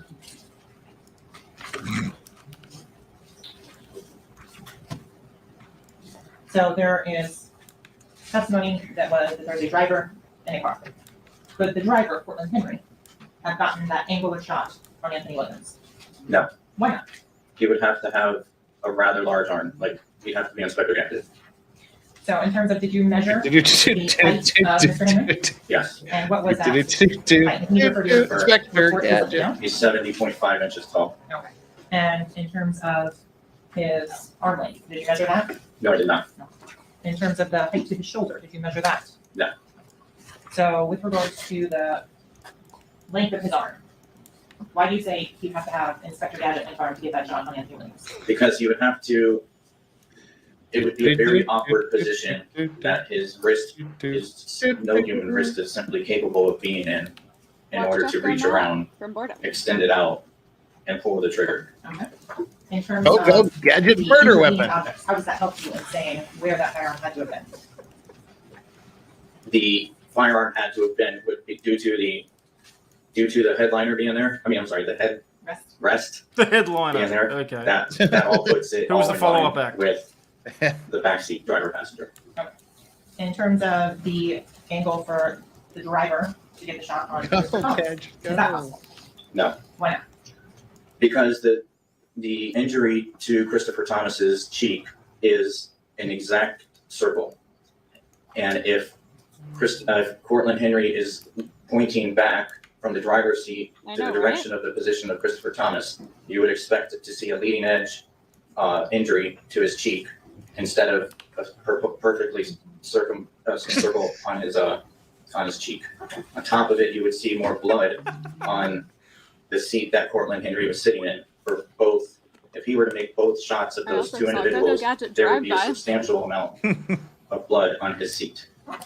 Now, speaking about Ooh, your Eric Foams Do you have dropping the the link of early the Sunday identified morning who was in that cartoons. seat? Hong The Kong rear passenger, Fooey. Yes. driver's side, Yes. I was advised that it was, Yeah, without going into that in terms of what you were advised, can you say based on your own personal knowledge who was sitting in that seat at the time of this homicide? that would be Mr. Timmons. And how can you say that? Can we approach? Sure. Uh-oh, this is going to be interesting. He's like, how do you know? He's giving his opinion that the defendant was sitting in that seat, and he's going to base it on the video that was taken just before they left the recording studio. Well, I was just gonna ask somebody to slap me to wake me up, but that kind of woke me up a little bit. So Oh, wow. Saucy. in the face. Wherever, I don't care. Let's go. Jeff. What? Nothing. I just said okay. Objection to the last Love you. question and answer as a statement. You too. Regard the last question and answer, Councilman, repeat her question, but you are to ignore the last question and answer. So, Sergeant Williams, can you give an area of the car with which the shots emanated from? Yes, And could you describe to the ladies of the jury what area of the car did the shots that hit Anthony Williams emanate from? from the driver's side backseat, As to the shot that killed Christopher Thomas, where did that shot emanate from? driver's side backseat. Is it possible for there to have been two shooters inside that car? No. Why not? There is no time. So explain what that means. So No time. Mr. Williams was not even aware he was about to be shot. When Mr. Williams was shot, Mr. Thomas puts up his hands and is shot, and then is shot again. There's no time for anybody to switch a firearm. If there were, I believe one of those individuals would be alive. There's no time to switch. It was a very, a rather rapid event of firing. Can you say the length of time between the fatal shots and then the staged drive-by shots later on? It was enough time for the heart to stop beating, for there to be no circulation due to the wounds that I examined from the medical examiner's office. None of the wounds have any blood in them, which tells me that they're all antemortem wounds. So the time was long enough for the heart to stop beating. Okay. Is there scientific or medical testing to recreate that in any way, shape, or form? Yes, it's science, it's knowledge. I'm sure the medical examiner could say the same thing. So in terms of, it's nothing that can be recreated with a live human. Correct. No time In left terms for of you. The No time number of shots is left 17 for outside the car. you. How many rounds were fired inside the car? 3. And No can you time. exclude the shots to the head for Mr. Williams and Mr. Thomas as coming from outside the car? Yes. How can you tell the ladies and gentlemen of this jury that, for example, shot that was marked as H in the here, let's go to Chrissy. 6755. How can you tell the ladies and gentlemen of the That jury was that shot an interesting H is not the one that wound up in the face of Mr. Chrissy, Thomas. where does your mind go? Because Mr. Thomas is already crumbling at this point, and he is actually he's in the clear, if you will, of Site H. How can you tell the ladies and gentlemen of the jury that Site H is not the shot to the back of the head of Anthony Williams? Because Site H continues and strikes Anthony Williams in the shoulder. In terms of Site K, the one that goes completely across the car, how can you tell that no one was sitting in the rear driver's side seat when that bullet came through the car? It would have hit their legs. Was there any sign of blood or anything on that seat? There were signs of blood on the seat, yes. Can you explain to the ladies and gentlemen of the jury what is Blue Star? You talked about it a little bit. Blue Star is a chemical that is used in forensics. It's very similar to what most people know as luminol. What's the difference between the two? Luminol is a very caustic chemical, and it's not really healthy to use. It's effective, but it's not really healthy to use. Blue Star accomplishes the same thing. It still detects blood diluted up to 100,000 times, and it's not caustic. So it's attracted luminol and Blue Star. They're both attracted to the Hemi group of blood, primarily iron, and it will detect trace amounts of blood even after it's been washed. So if you have blood on your shirt and you throw it in the wash and throw it in the dryer and then hand it over to me, I'm going to tell you to put it back in the wash because there's blood on it still. Okay. What if it's All right, well, while they're talking about blood, we got to take care of some business, as they say. Some business here. Let's go. Brandon says, where's the dog camp banner? Far, far in the future until Let's Go Brandon drops the big hundy. Well, see, the only thing I've got, Talisker or Compass Box? We'll go with a shot of Compass Box. This is the Compass Box Orchard House, which is quite an amazing little scotch here. Little deliciously peaty Isla scotch. Drop it right on top of that orange. Let's Go Brandon says, slap you in the face with what, Chandler? Drinks and dogs, release the hounds and booze. Absinthe? Oh, we don't have the absinthe. The absinthe, I just put it away just before the stream. But we've got the Compass Box here. And we've got the Talisker 10 on the floor. So, Compass Box. I love Compass Box, and it was handy. So Thank you, Brandon, for the very naughty super chat. Thank you very much. Let's Go Brandon. You're a man. You'll be a man before your mother. Cheers to you. They hit the back of the throat. Weird. That's what she all right. said. Well, that's I know. Release the hose. Oh, and as soon as I do that, all right, hang on here. There we go. Strawberry. Yoda has fucked off to the other room and is on the couch because it's past Yoda's bedtime. All right, well, that catches up. Comments so far, I think he's toast. I mean, I'll listen to what the defense has to say. I will listen to what the defense has to say with an incredibly open mind. But have you got to the beyond a reasonable doubt yet, Hayden? I'm getting there. I mean, if the defense has someone sit on the stand and say, oh, yeah, by the way, I did it, maybe I think I'll let him go. But yeah, no, I think I agree with you. I think he's toast. Whether it's in my opinion beyond reasonable doubt or not, I think a jury's going to convict. And my mind's already gone to, do we think they're going to give him the death penalty or not? Mm-hmm. What do you think, Chandler? I mean, if they have video footage of him, being in the car in a certain position right before the murders, I mean, unless they got out and switched positions for some reason, which makes no sense. Yeah, no, I think he's getting. Yeah, I'm with you, Hayden. Death penalty or no death penalty is my big question. Ouch. Right now. Well, we'll have to see what the defense has to say, but I'm thinking bad. it's bad. They have zealously advocated for their client. They've done an excellent job, and right now, I don't know what they could possibly do with this information. So it doesn't look good for them. And I can't imagine what the prosecution has to talk about for weeks to come yet. Whatevs. All right, everybody's talking about Chinese fire drill, but yeah, What is that? I have never heard that before. Have you seen you come to a red light and then everybody jumps out of the car and changes position? Is that a thing? I guess that's a thing. It's a game. Yeah, like. Yeah. You can pull up to this red light, and everybody's just sitting there, and someone in the car yells, "Chinese fire drill!" And you just have to jump out and run around it and get in a different position in the car. I mean, I don't know what the purpose of that is. You had a deprived upbringing. Apparently. You just don't know how to have fun. I don't. Yes, it is a thing. All right, there we go. Let's release the sign and get back to this. We're making good time here at 1.5 speed. Then 5 years. You'll still get that result. Okay. And what They shall kind of results return. Are we looking for? We're looking for blood. And so what does it look like if there is blood? So if there is blood, and that's the other Looking difference for between love in blue all star, the wrong with luminol, places. the illumination of the luminescence of the blood, the hemi group, is not as bright, and it is not as lasting. So you have to be very quick with your photograph in order to get it. With blue star, it is very bright and it's lasting. So it's long enough for us to get a photograph of it multiple times. And if we need to, we can come back and squirt it again and duplicate the result if we're not happy with our photographs. Okay. In terms of the luminol, does that destroy the DNA? No. Does blue star destroy DNA? No. So is there a version that the sheriff's office uses now?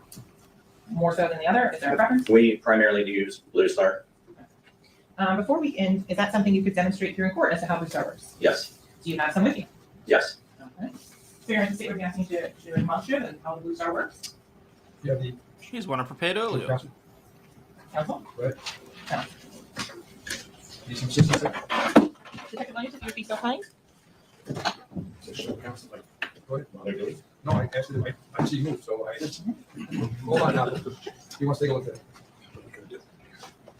How blue star works?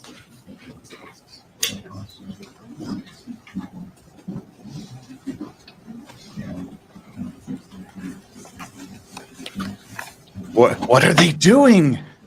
What did I miss? He's going to demonstrate how to use blue star and/or luminol.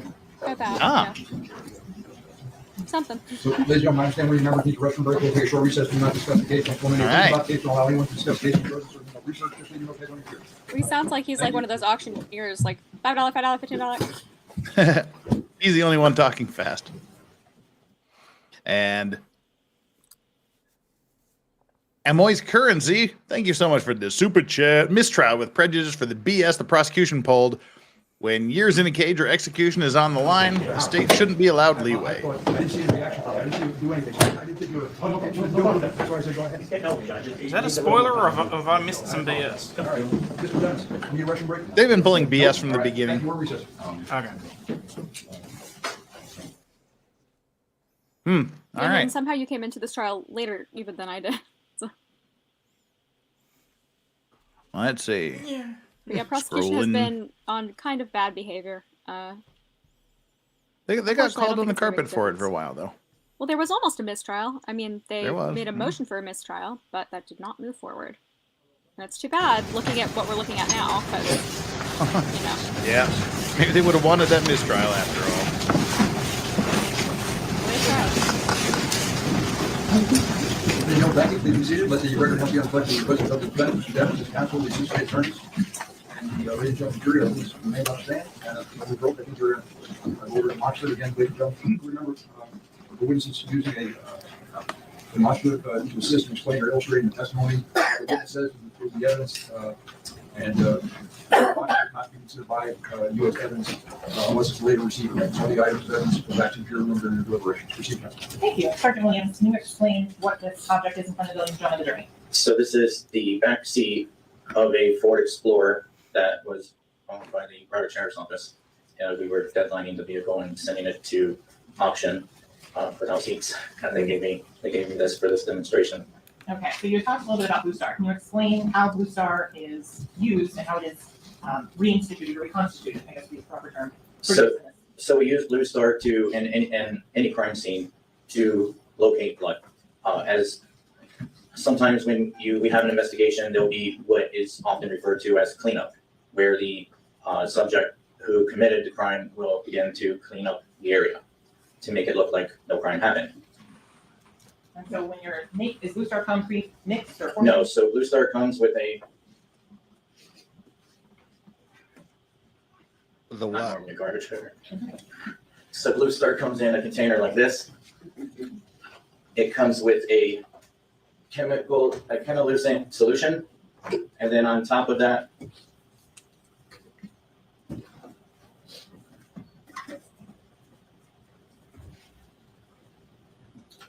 It comes with 3 oxidizing tablets. All of that is contained in this box. One easy, convenient package. Pour the solution into a sprayer bottle. I add 3 oxidizing tablets, and I gently stir it until the I'm oxidizing going to add that tablets to the list of things I want to put on my dissolved. legal briefs. And once they're dissolved, it is ready to be applied. This is one of many chemicals that we use to detect blood. And in terms of, is that one toxic? This one is not toxic. In terms of the time frame, once you mix it up, how long do you have to use it? 24 hours. And when did you mix up that batch right there? About 10 minutes ago. And in terms of the seat that is in front of the ladies' pavilion is demonstrative, is it have any visible bloodstains on this? It does have some visible bloodstains, and it has some non-visible bloodstains, And how do you know that those bloodstains are on that seat? because I put them there. And so, now with the commissioner, we could then like, so Sergeant Williams would step down. Put what to the ladies' there? pavilion, how we start. Bloodstains. Yes, you may sit down. You know, Vice Mayor? Is he confessing? Do You're we not have free an to- alternate Yes, sir. suspect? No, this is a different situation. This is like right here in front of them. Oh. The backseat from a Ford Explorer. It's kind of fun. I like it. And so Sergeant, you're treating the entire seat. Yes, Why is that? because I don't know where the blood could be, even though I placed it there. I don't remember exactly, so I'll spray everywhere, and then you see where it all is. You'll see that it lasts a pretty long time, and it allows us to identify where blood is. I want to know where blood is. Sorry. Thank you. Okay, Travis, if you.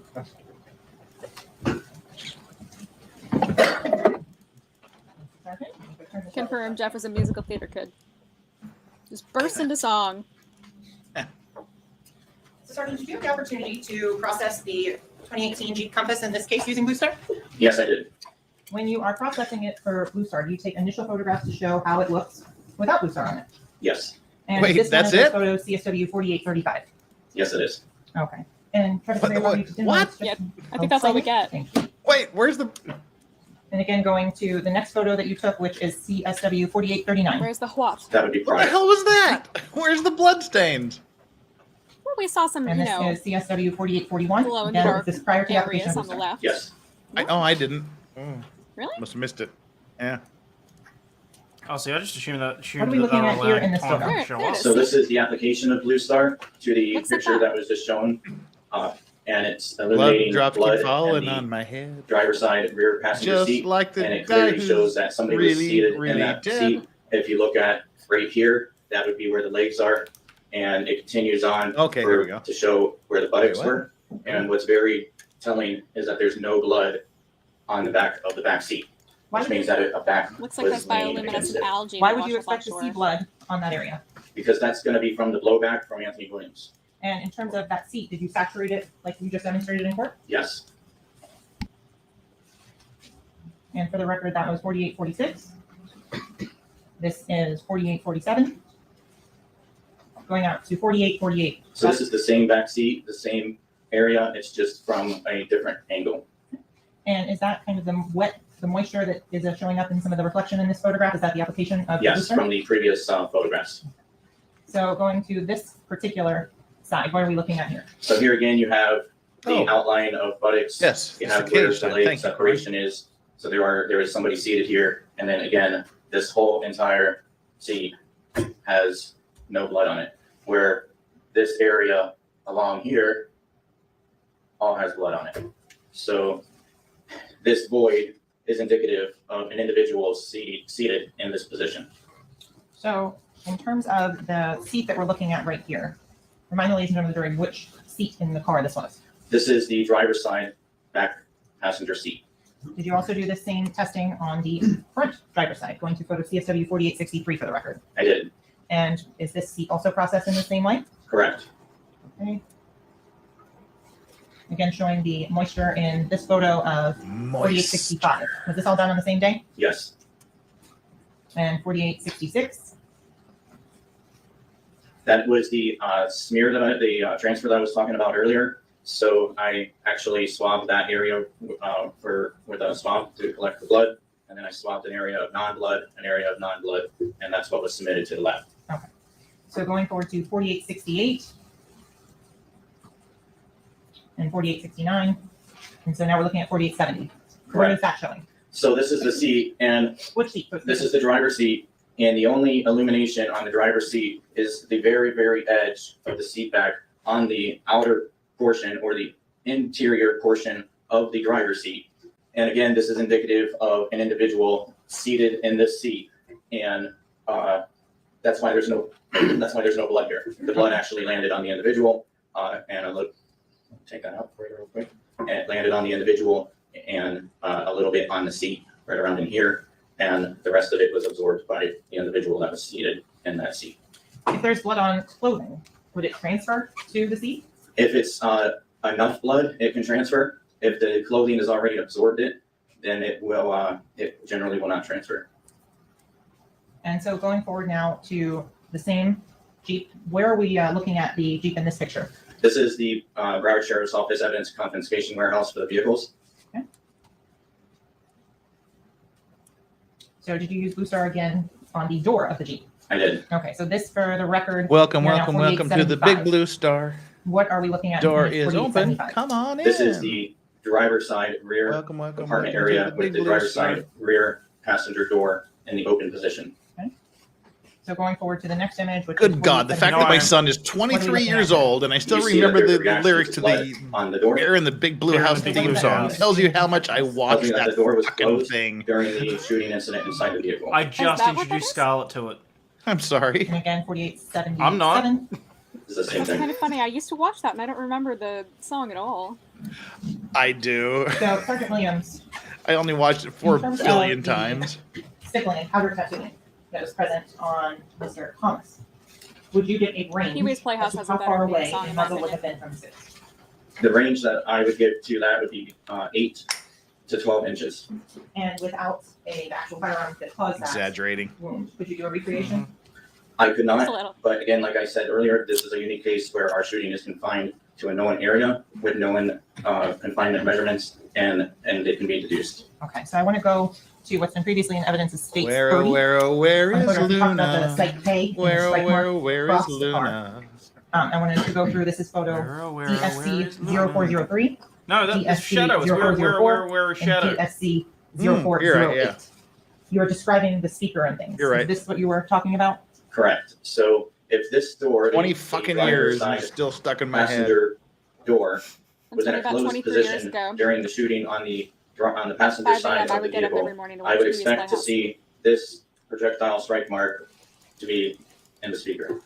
So that is indicative. You're like of 6 the years older than door my in son. an Shut up open and go away, position Chandler. During the shooting on the passenger side of the You want me to vehicle. leave? I can leave. Bye. Just a I'm moment too young for for our this, program. apparently.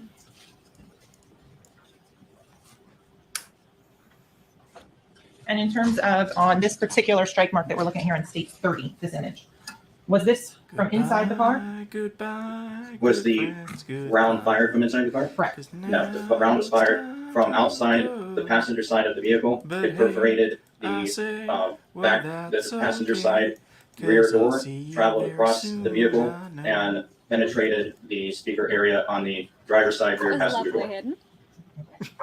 I don't have any other questions at this More point. singing from All me. right. Oh my God, he's done. Wow. Oh, thank God. It's cross-examination time. Nice. Very close to Oh, that's that. good. Really quick, I want to say on game night, there was a question about who played Cowboy Curtis, and I knew it was Lawrence Fishburne because you told me. So I just wanted to say thank you for Sure. helping me get that Good right. morning, Mr. Howard. Good to see you. Good to see you. Anyway. Blues Clues. Blues Clues. Hmm. Oh, I love I that can't one. do Blue's Clues. Ever since ever since he went to college and they replaced him with his little brother because he went to ball, it just didn't work for me. Yeah, only Steve. We November want of Steve or 2020. nothing. Correct. Mm-hmm. Steve or More than bust. 3 years after the accident. And the animated like version now just doesn't And, work for me. It's like when Uncle Oliver Your came to initial the Brady understanding Bunch. He just knew it was primary over. purpose for at least I mean, one Cousin Oliver. Cousin was Oliver. to disprove Yeah. the notion that there was a drive-by shooting. All right. Back Not to the necessarily testimony. disprove it, just to determine if it was a drive-by shooting. And you are aware that the person that claimed it was a drive-by shooting is Cortland Henry. I believe so. Between I the don't know Lions who was said actually that it really was drive-by. fucking good. I was just asked to say if it was a drive-by. That was actually good. That and what and you you're aware thinking? that when Cortland Wishbone. Henry made this statement that this gentleman was nowhere We're around. gonna get a copyright strike from our singing. Again, I wasn't part of the initial investigation. Sing it off key, so you'll be okay. I don't know if that Add was in your own included in lyrics, and it's their- parody. Sorry, the Miramar's investigation of that. And But law stuff. whoever, what you were Between the saying, Lions whoever was claimed actually drive-by shooting really good. Was I black. encouraged my son to watch that. Okay. Not Not Bob the necessarily Builder, mine, yeah. mistaken, maybe. Barney was really the only thing that was utterly off limits in the house. Now, Barney was my Is that favorite. doing a remake of that? to us. We had a little demonstration Fuck it. with some cheers. When I And was 2 years old, I loved Barney. I want to start off there. And Mystery Science Theater 3000. You had indicated that Eclectic taste from the start. you were of the understanding that there was some All right. Now he's getting blood down to business. on Cortland Henry's shirt, right? Correct. Cortland Henry, who you understood to be the driver. Blood on the driver's shirt. And there was some blood on the front of the shirt, and there was some blood on the back. Yes.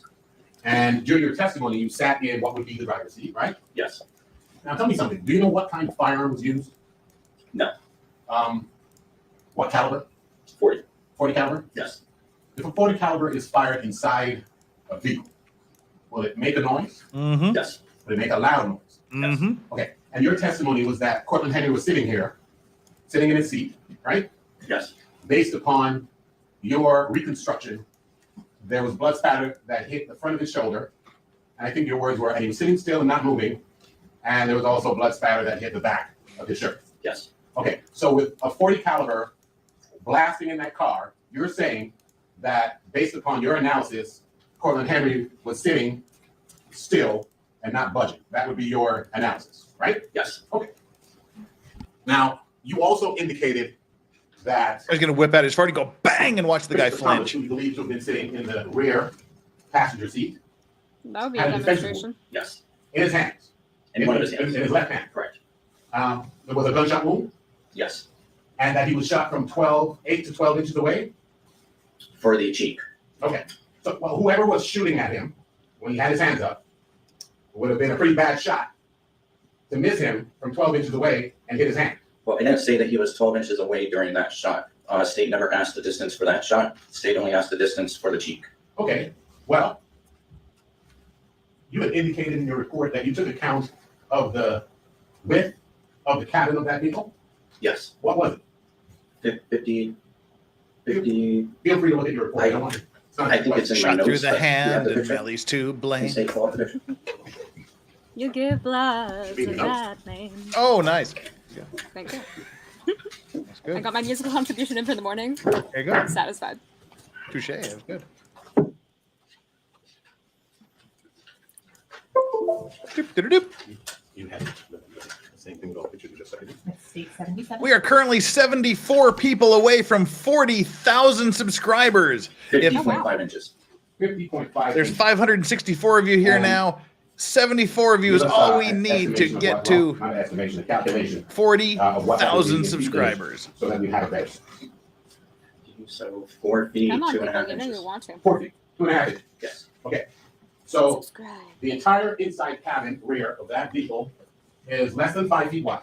How Yes. dare you detect 4 a feet, new 2.5 inches, device? almost 4 feet. How right? dare Yeah. you Okay. indeed? And How dare you're you? saying that there was a shot. How broad was the width of Christopher Thomas's shoulders? You indicated that as well. It was. I mean, for to the autopsy. Yeah, sure.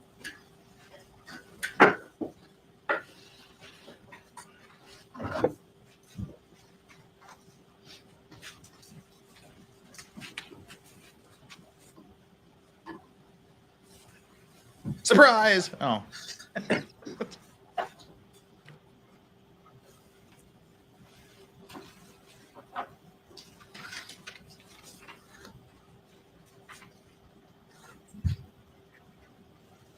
Oh, Stephanie Trailer, new subscriber.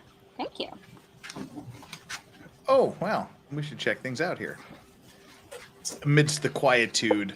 Numbers. Examoon, member 2 months of the Clean and Sober Crew, says, can I get a shout out for my kick stream currently live with Black Desert? No, I'm not going to give a shout out to your kick stream currently live with someone else that's not me, but even if I wanted to, I don't know what it is because you didn't say what it was. Hey, there we go. Caught up. This just looks like the most miserable people on planet Earth. It's like, fuck, just take the fucking picture. It looks like a Lonely Island video or something. I don't know why. There's something like parody-ish about it. There's something amusing. I'm in a reminds me- motherfucking truck. There was a TV show on the public broadcaster here a few years ago, and it was like a bunch of comedians, but there was a pair of them, husband and wife, that were crime scene investigators. And like, as far as I remember, the show failed miserably. But that very much reminds me of it. Like the whole look about it. It's very C-grade. I can see like Fred Armisen and Bill Hader doing that exact pose. I'm just wondering why the sunglasses. That's my He's undercover. By the way, did you ever account for the width of Christopher? Oh, is that the undercover dude? Yes, I think I got it off of the autopsy photos though. Okay. So, do we have them that I can review to answer your question?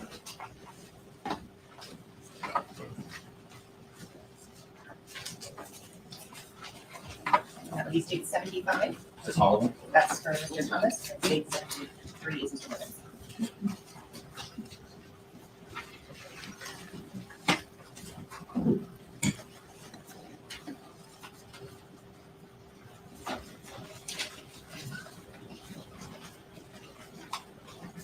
Oh yes, Flux. It could easily be a terrible band's cover for the CD album.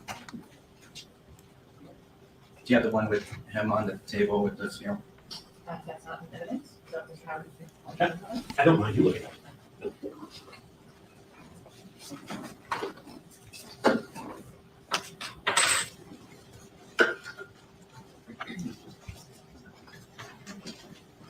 Is that on a thumb drive or just on a computer? I have it on the drive here, so I'm gonna.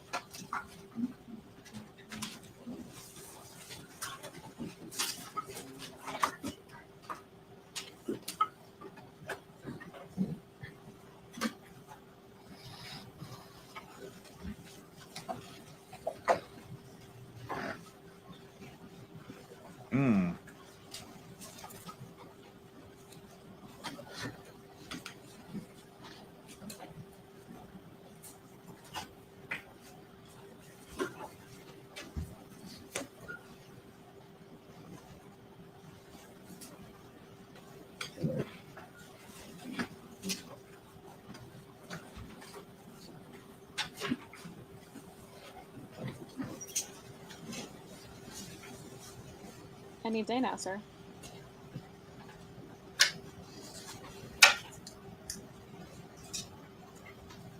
I mean, we are going to the end of July, so he does have a little time, but...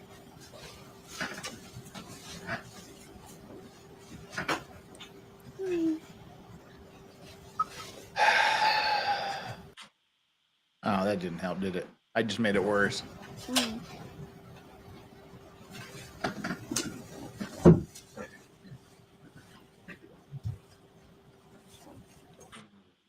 Nice. Oh.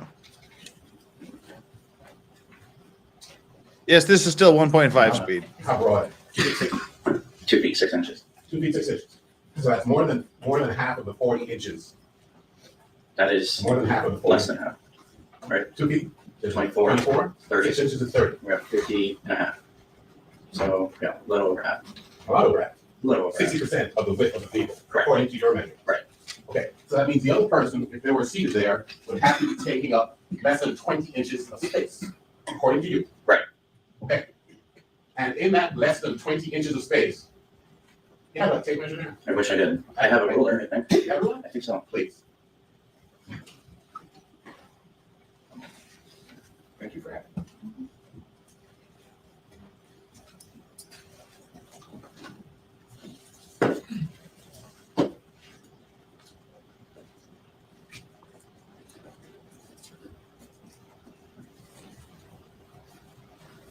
No, don't have it. All right, so let's just work with our imagination. Okay. The total width of the rear of that vehicle is 50 inches. Now that's the total width from where we measured it, which is going to be from the top. The inside from door to door is going to be larger. What I did was shoulder. What are you measuring the top for? What, somebody was up on top of the vehicle? No. Oh, what are you doing? Can we go back to that photo?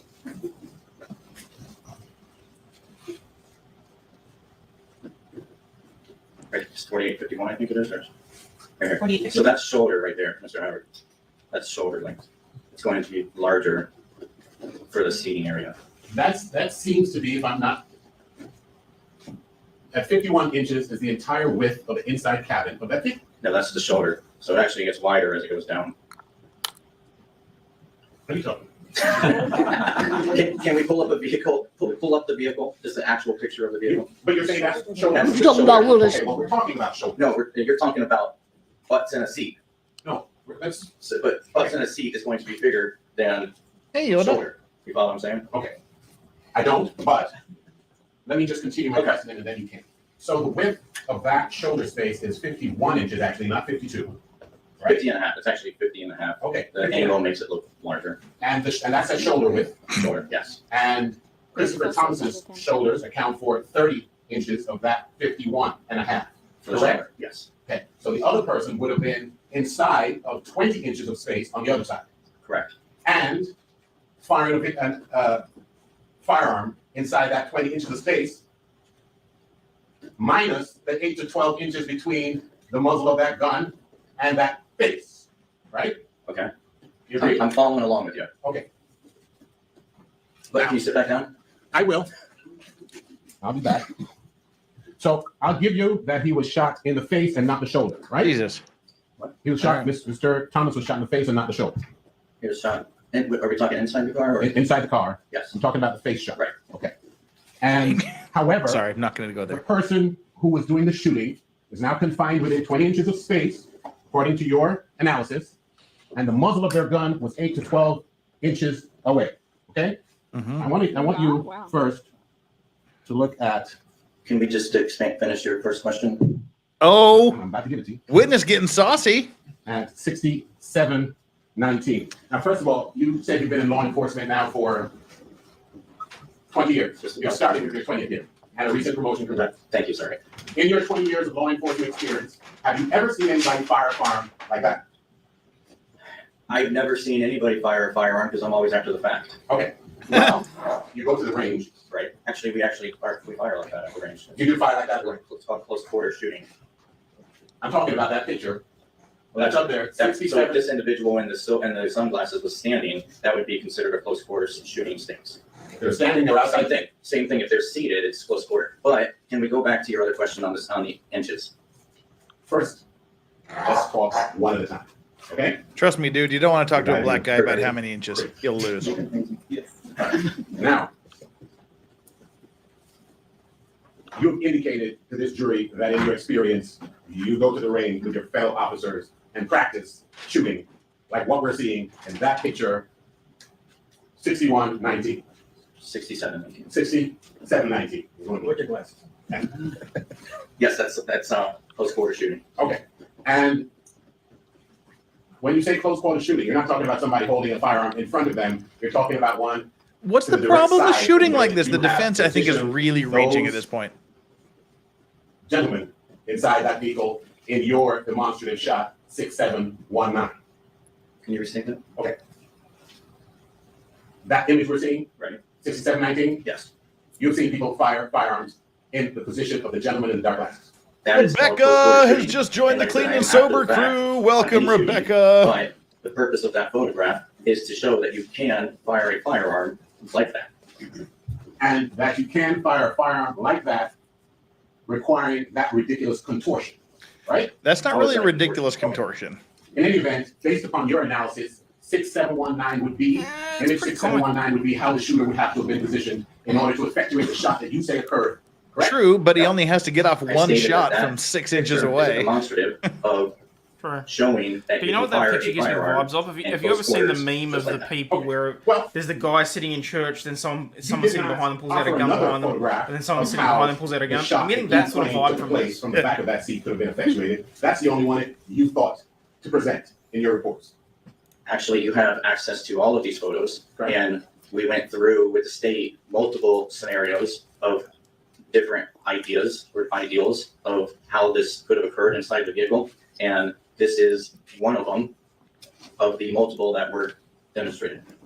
So you are indicating that among these pictures here on this drive, there is another? I believe there's 3 total. May I have the witness step down, Your Honor? 6715 is one. Okay. 6715, isn't that just? Oh, yes, that's correct. I thought I was standing up. Okay, up. That's the same. Come on.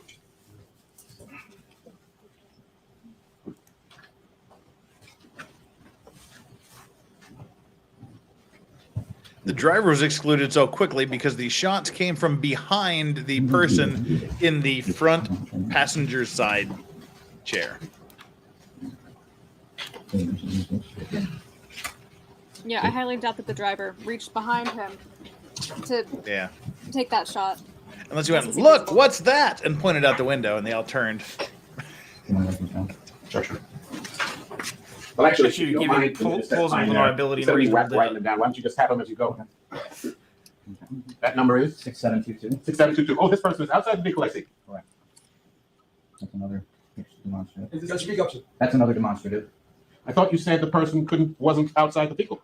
No, you're misunderstanding or you're taking it out of context. Okay, well, what he testified when, yeah, it is. When this picture was shown by the prosecution, he said, this is a ridiculous pose which could never happen in real life, particularly if it's a drive-by. Actually, so the pictures that I testified to were all demonstrative photos of different scenarios for the shooting. So the person could have been outside the vehicle? No.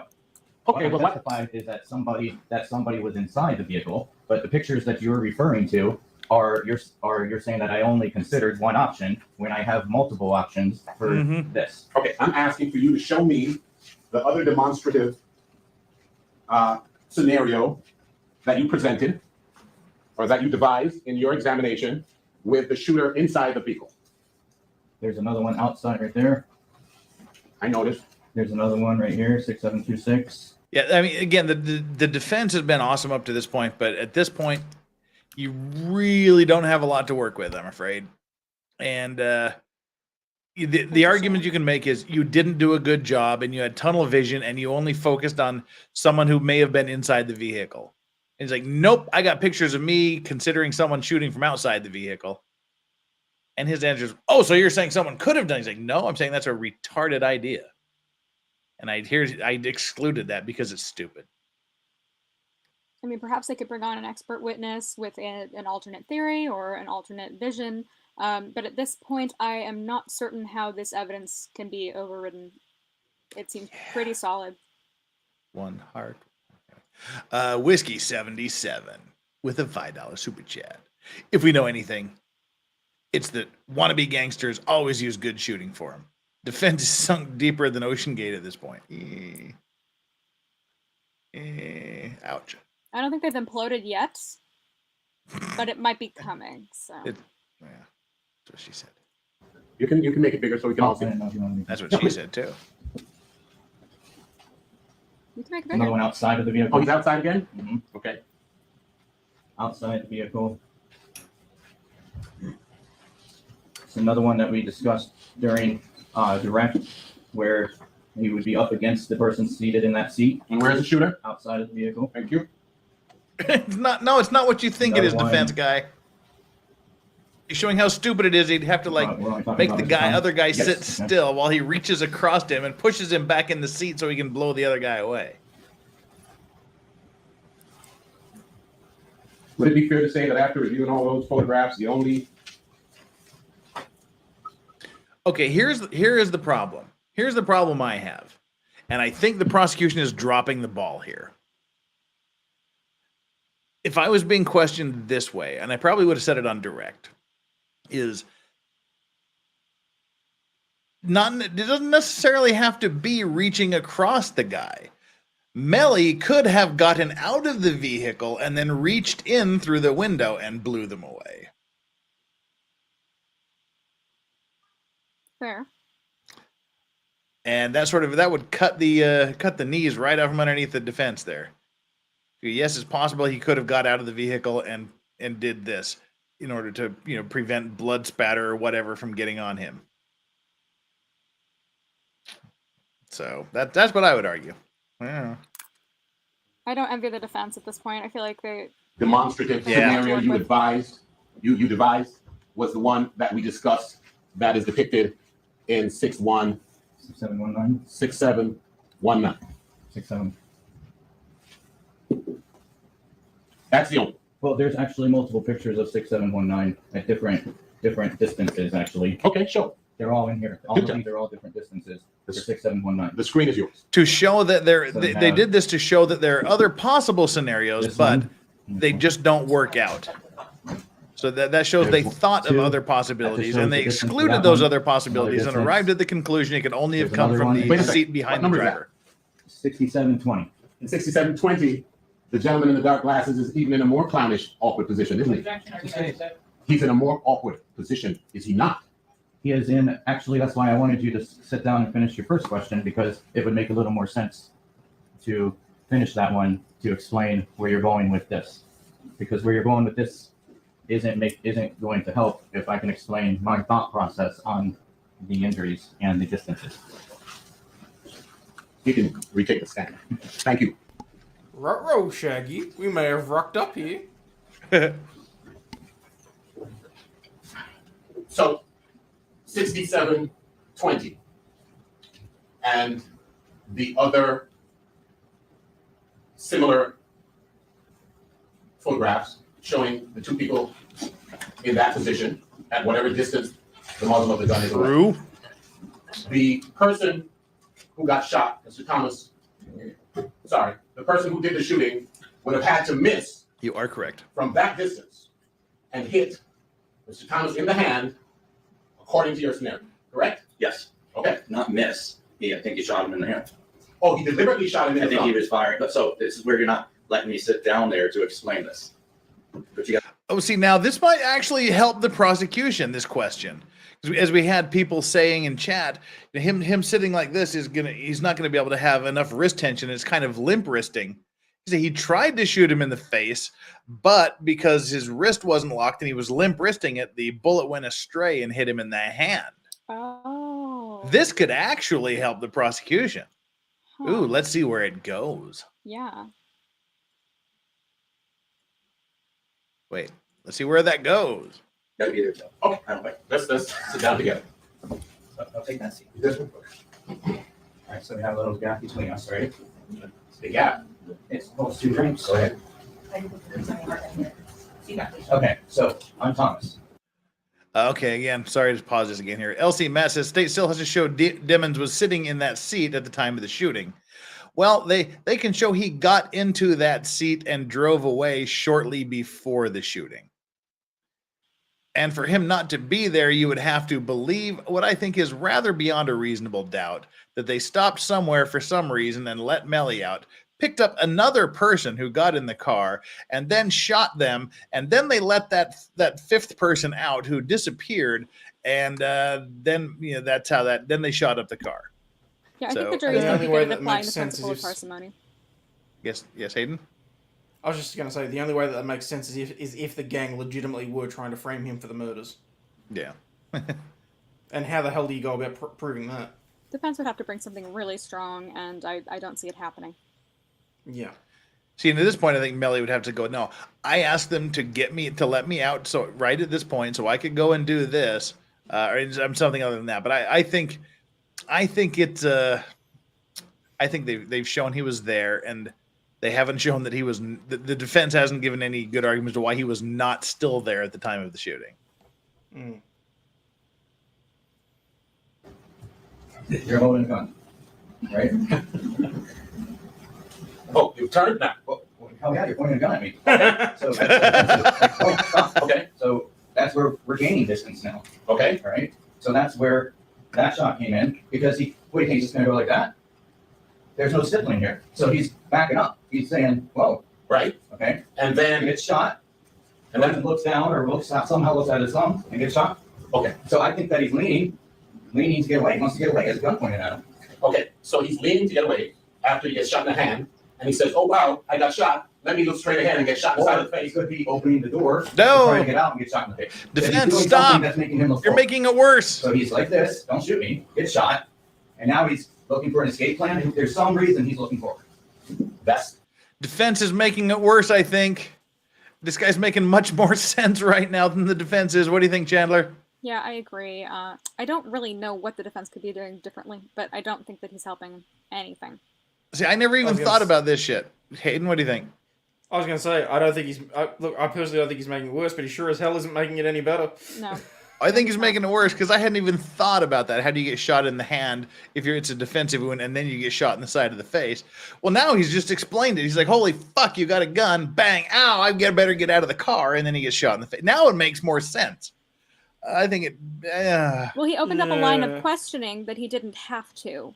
And that line of questioning happens to lead to more substantial evidence for the jury to picture how this occurred, which makes it a more reasonable scenario for them. Or a more realistic scenario for them, that, you know. Well, L.C. Merritt says that's not the defense's burden to prove, meaning that he got out at some point. Well, I mean, the prosecution can put him in that seat.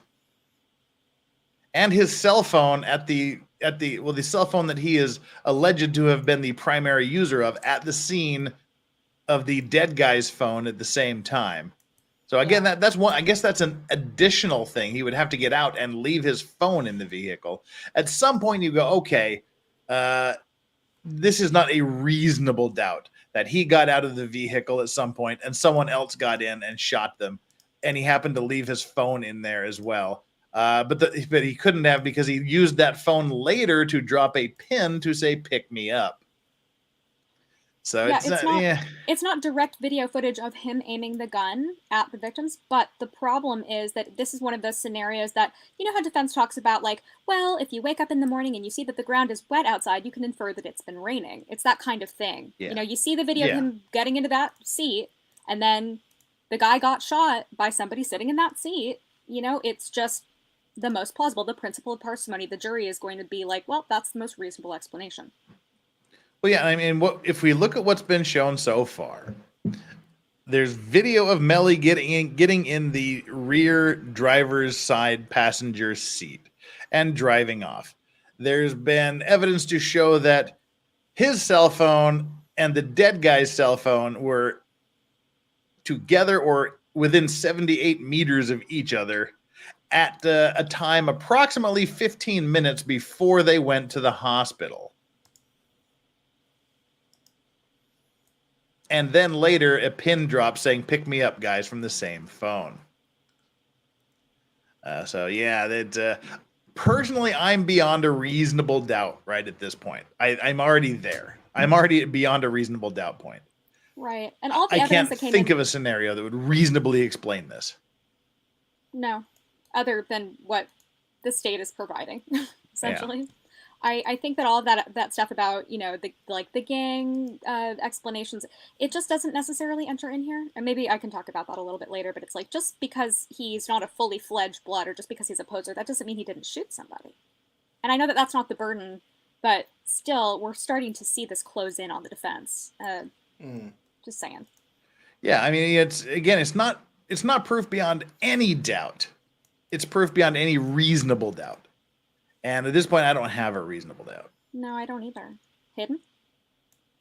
I'm getting there. Yeah. It's like I said before, it's at a point where I think a reasonable jury would convict him, but I'm always the 12th man, basically. I always try and give every benefit of the doubt. But this wasn't in a city. We're literally talking about a case where the man's life is literally on the line, so I'm going to give him every benefit of the doubt, at least until I hear what the defense has to say. Well, they might sentence him to life, but, you know, I mean, they don't have to convict him, you know, and also do the death penalty. That's, you know, that takes extra phases, etc.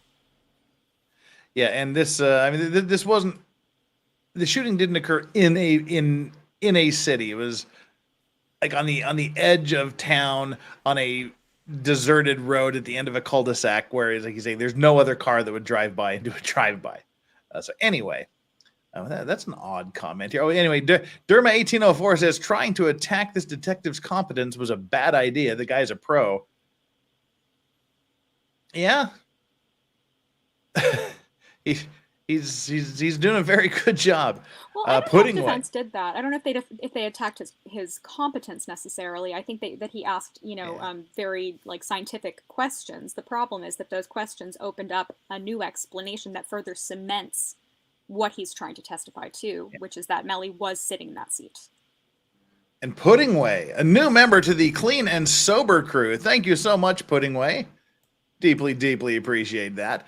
And Adam says, and Legal Vices explain the USS Pueblo. USS Pueblo, ship gets too close to North Korea. North Korea takes it, and it's been sitting there ever since. And a couple of the guys defected and everything. Right, there we go. That's the USS Pueblo. Back to our trial. Everything you came down here to tell. Right? Well, yeah, because he lets me do this. Oh. Let's do something. Thank you. All right. Oof. I'm going to move on to something else for now. Yeah. Good idea. Good choice. You indicated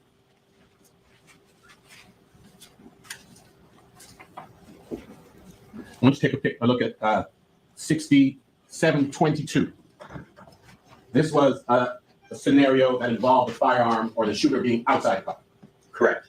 And if you would observe, Well, the other guy was a your gang depiction expert. He was there, testifying to him being in a gang, which has nothing to do with it. the person who's shooting Kind of a waste is of looking time. above the car and sticking his hand, not quite inside the vehicle all the way, but up to maybe his elbow, Beyond the elbow. a tad, I don't know approximately how much, but beyond the elbow. and you Almost to the armpit, actually. and you opine during your direct testimony that you think it's not likely that the person could be standing outside and get that angle because his arm would have had to have been pressed up against the person in, assuming there was somebody there, in the rear driver.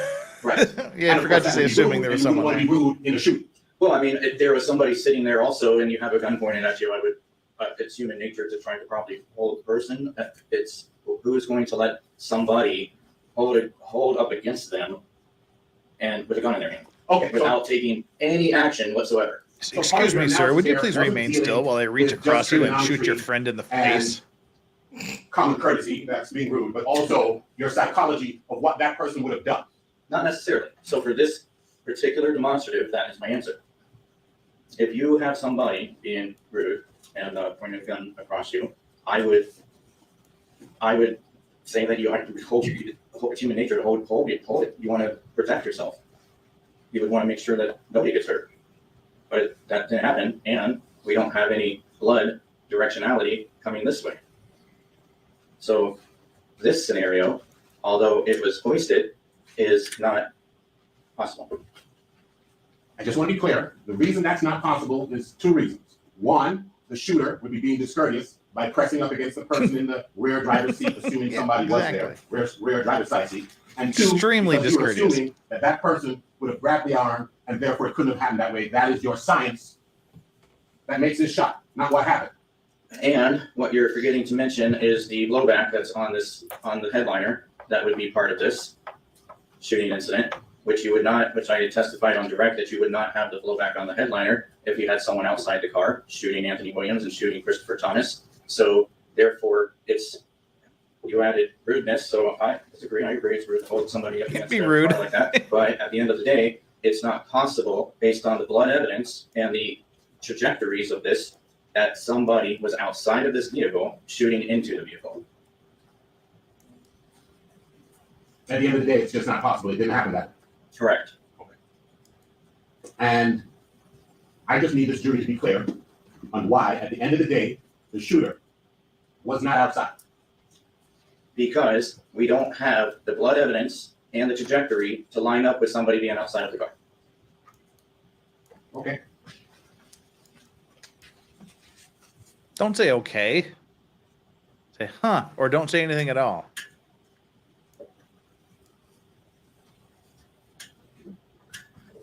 We have another picture here of, is this just another angle? We're talking about 6729. Is this just another angle of that demonstrative that we just saw? Yes. Okay. And in your demonstrative, the person doing the shooting isn't even bothering to take a look at his target. He's looking over the top of the vehicle. You see that? Well, I don't think that we need to be focused on what he's looking at. We need to be focused on the position of the gun and his arm, because those are the two, well, specifically his arm, because his face is not going to fire a gun. his arm and hand is going to fire the gun. So we need to look Space is at not gonna where fire that the gun. gun and hand is in order to make that determination. Okay. And like I said, it's all demonstrative in order to throw out, not necessarily throw out in a negative way, but to throw out possibilities or scenarios. Okay, so if this, indulge me because we don't have anything for me ready to demonstrate, but if this, for example, is the frame of the window, there's no way that the person could be like that inside and actually looking at what they're shooting? That's not possible to you. So you're suggesting that somebody is reached fully into the car, stretching across somebody. I didn't say anybody was in the rear passenger seat. You did. But I'm asking you. Excuse me, guys, one at a time. Thank you, Judge. I'm sorry. I'm asking you if it's possible that somebody could actually have been looking through that window at where they're firing instead of looking at the moonlight. So they would, if they're putting their body into the car, they would actually have to drop their arms down in order to obtain that shot for Anthony Williams, because it is at such a degree that it exits out the front of his head and into a window, through a window. So dropping your arms in there, I just don't, it's not possible. Okay, you do realize we're still talking about Christopher Thomas, which is the person. Okay, I understand. I'm sorry, I'm talking about you. You realize we're talking about Christopher Thomas? Yes. Who is the person that the photograph up on screen 6729 relates to? Right. Okay. So Let's deal with him before we get to Mr. Williams. let me answer. Okay. So I testified earlier that this is one shooting incident without the possibility of changing guns. So therefore, both victims are included. We've got a little in bit of a break simultaneous coming up. We shooting get to incident. skip through. So you can talk about Thomas or Williams. Specifically, you're talking about Thomas and an angle that could be obtained. We've got But two breaks keep in coming up mind, here, and then we'll what start you're today. Saying would have to be lined up with Williams as well, and that's why we can't agree to your theory. We have to agree to. Your theory has to match the shooting incident, which is simultaneous. Okay. I have not, thank God, been in a shooting incident myself. But I have seen on TV where somebody with a, if somebody with a firearm said, freeze, don't move. Could it cause the people inside that vehicle to freeze and not move? No. When I work the streets, I tell people to freeze and don't move when they keep running. Exactly. So I would disagree. Exactly. If you tell someone to freeze and you stick a gun at them, they're gonna punch the accelerator and get the fuck out of there. These people we're talking about in the scenario I'm presenting to you, sir, are seated inside a vehicle. And somebody's outside and says, freeze, don't move. You've hit the Do you allow for accelerator. that possibility? The possibility that, no, you don't allow for it. I'm not allowing for it because we could sit here until we're both blue in the face and discuss possibilities. And the possibilities that you're suggesting, I don't agree with. Basically, the shooting happened from somebody inside the car. The blood evidence shows that it happened Defense, from inside the car. end it, The stop. angles show that it happened from inside the car. So any suggestion of it happening outside of the car I would not entertain because it's not possible. Except when called upon to disprove the scenario that I presented to you, you can't do it with science and trigonometry.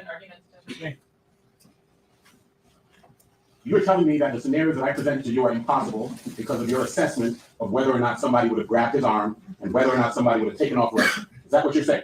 So the scenarios that you're presenting to me do not line up with the angles into the bodies. Those angles are distances set. Those angles have been completed. They don't change. The angle into Anthony Williams' head does not change. The blood Okay, spatter that Melly's comes gonna onto the throw it. headliner and the directionality that it's going, which is it's heading towards the backseat driver passenger, does not change. So anything that you suggest would not obtain the results that are inside that car right now. Okay, let's move on. I want you to take a look at photo 6733.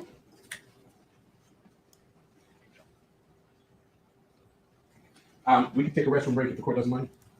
All right, take short recess, not discuss the case, ladies and gentlemen. Defense got to take a piss. Discuss the case, including serving no research, including no bed on the jury.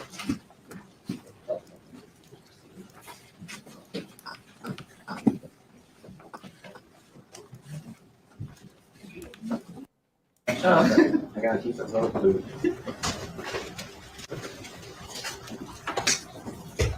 Oh, judge is getting tired. That's not a good sign. Let's go, Jens. It's 1:30 a.m. How you doing, Hayden? I'll probably duck out at the break. All right. Like the break. We got about another hour to go. It looks like. Oh, I thought you said there were 2 short breaks. Is this the main break? Yeah, this is the first short break. The second short break looks like it's coming up in about 4:44 in about 35-40 minutes.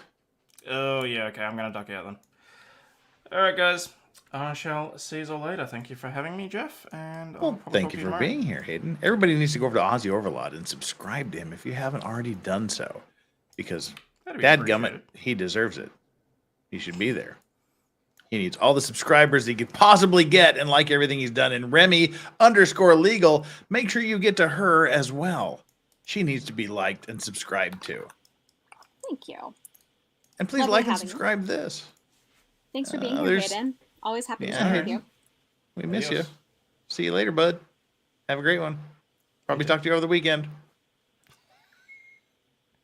God, it's like saying goodbye when it... All right, see ya. You hang up first. You hang up first. And we got 619 people here currently and 509 likes. Make sure you get down there and smash that like button. We need to get up to 600 likes so that we can trigger the YouTube algorithm, and let them know that everything's are being liked. And I am currently exactly 25 subscribers away from 40,000 subscribers. Nice. Oh, we just got 2 more, so we're 23 away from 40,000 subscribers. I love this. We're close. I bet we could do it before you finish this stream. If I everybody certainly hope so. Everybody subscribe. If you're not subscribed already, subscribe to Legal Advices. He puts You should do that. incredible content together. He has amazing shows every week. Like this Every one, he day. covers fabulous trials. He's funny. He's based. He has a great mustache. Subscribe, damn it. And yeah, just do that. Has cute dogs. So yeah. And the best chat on all of WatchIt, for sure. Yeah. By squad. Thank you. Thank you, Chandler. Yeah, I'm not good at grifting myself. I'm good at grifting other people, though, for sure. Well, thank you. Always. All right, let's get after it.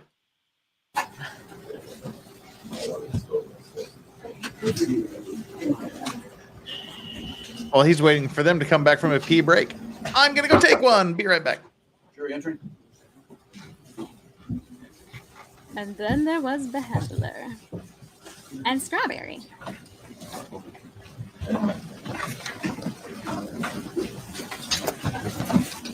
Yeah, Melly's boned, unfortunately. Hate to say it.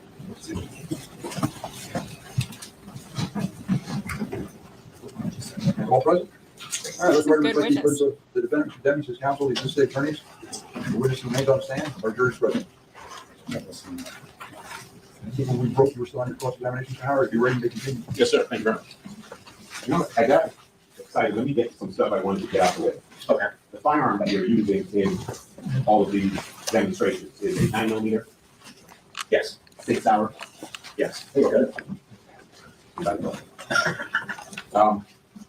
Another thing, we went through the part of your testimony concerning all the potential GSR that you retrieved.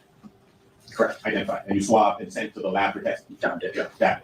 And you're aware that none of them came back positive definitively for GSR. So there's 3 particles to GSR, and what was collected were 2 particle GSRs.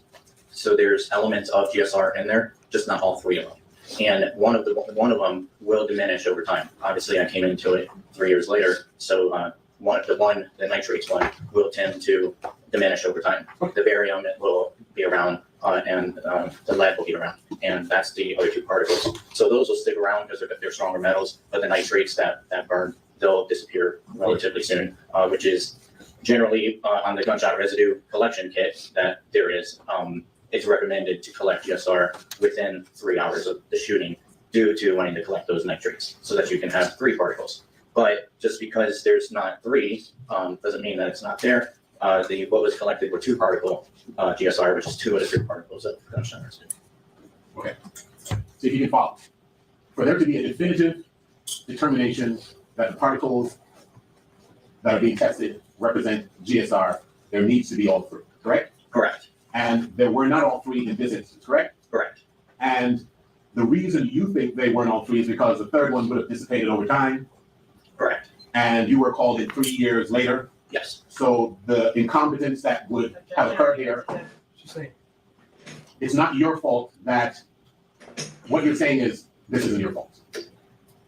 Well, I don't know if that's a fair question. I'm not saying that I'm wrong. I collected what I saw. Okay. If I was there on day one, there would be 3 particle GSR.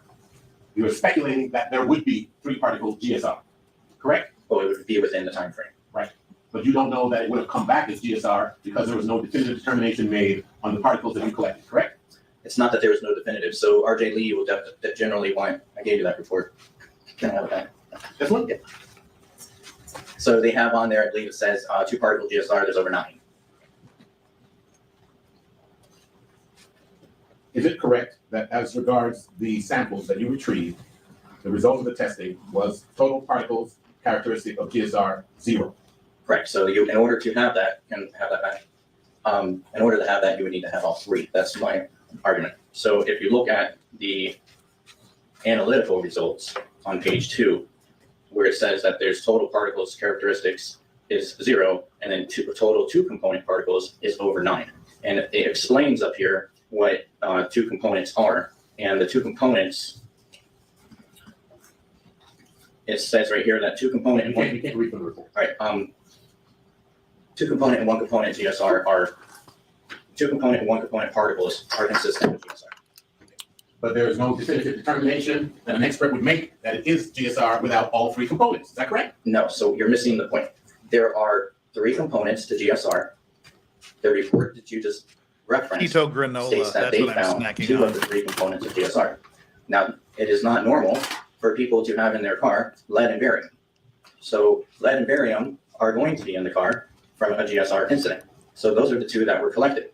The nitrates were not collected because it's 3 years after the fact for me. Okay. So therefore, when it says 1 component, which is going to be the lead, 2 component would be the other, which is barium, they are characteristics of GSR. And on that report, it states that 2 component particles, there are over 9.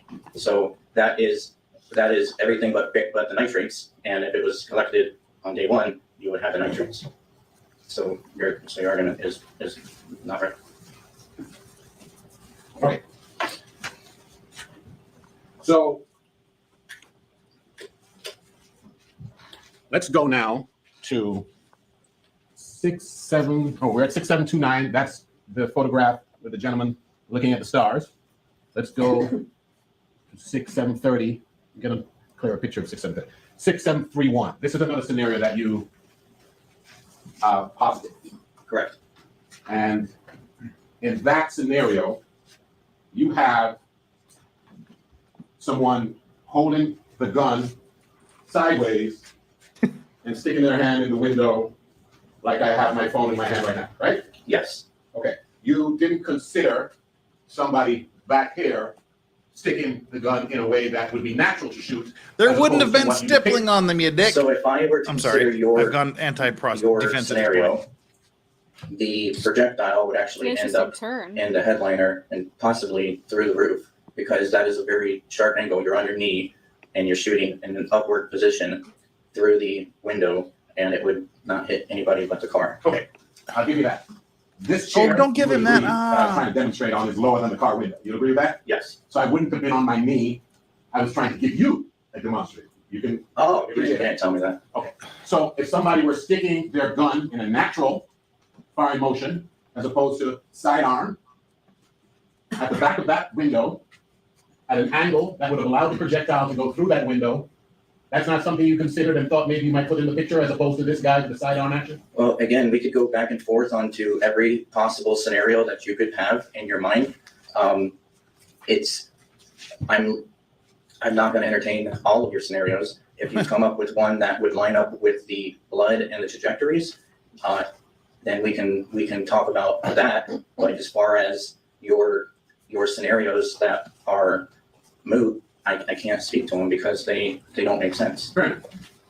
Have you ever in your 19 plus years seen someone fire a firearm with their hand in the position that you see depicted in your demonstrative 6731? Ever? Well, as you said earlier, maybe in the movies. Bad. Someone in Lon In Cuck's real chat life, said it was the I've never seen Island anybody at Boys. the range or anywhere fire a firearm in the way that you Island depicted Boys. that person. One of those dudes just got arrested a 67, few weeks ago for 31. domestic battery. I don't recall. He But it is pulled a possibility one of the that Island firearms Boys can be pulled the fired "Do you in know that who I position am" card, without and jamming. literally everybody in and the squad strike bay the target. laughed at him. That is Now not. let's move to That's embarrassing. 6732. Same picture. Oh, it was same angle. beautiful. They have it on Right. YouTube. The arrest. They take him into the arrest 6733, bay of the police same department. Do you know who I am? And they all sideways, just start laughing at Gun him. angle from the other side of the car. No, it's the same side. I mean, photo being taken from the other side of the vehicle. Correct. Okay. I want to see that.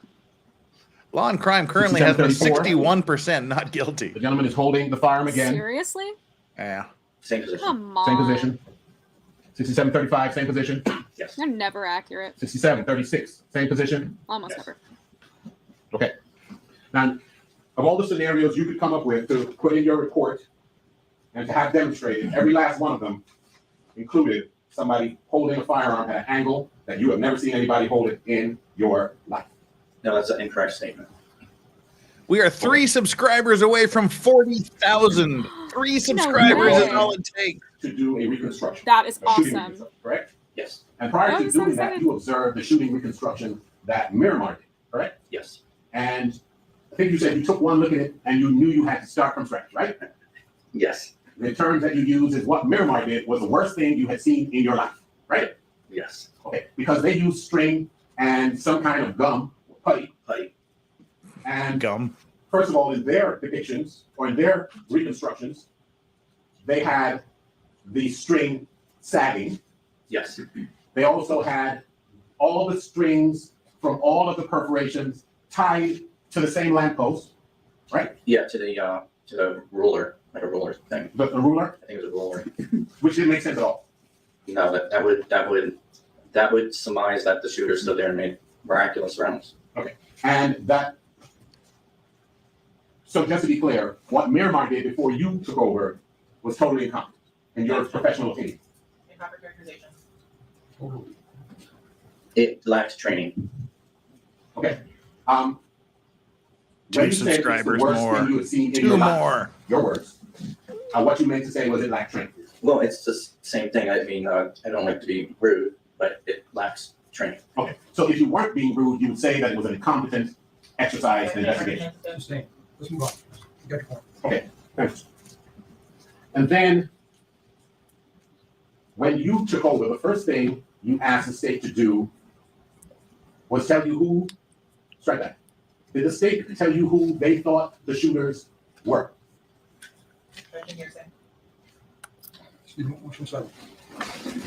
Sidebar. And we need one more subscriber.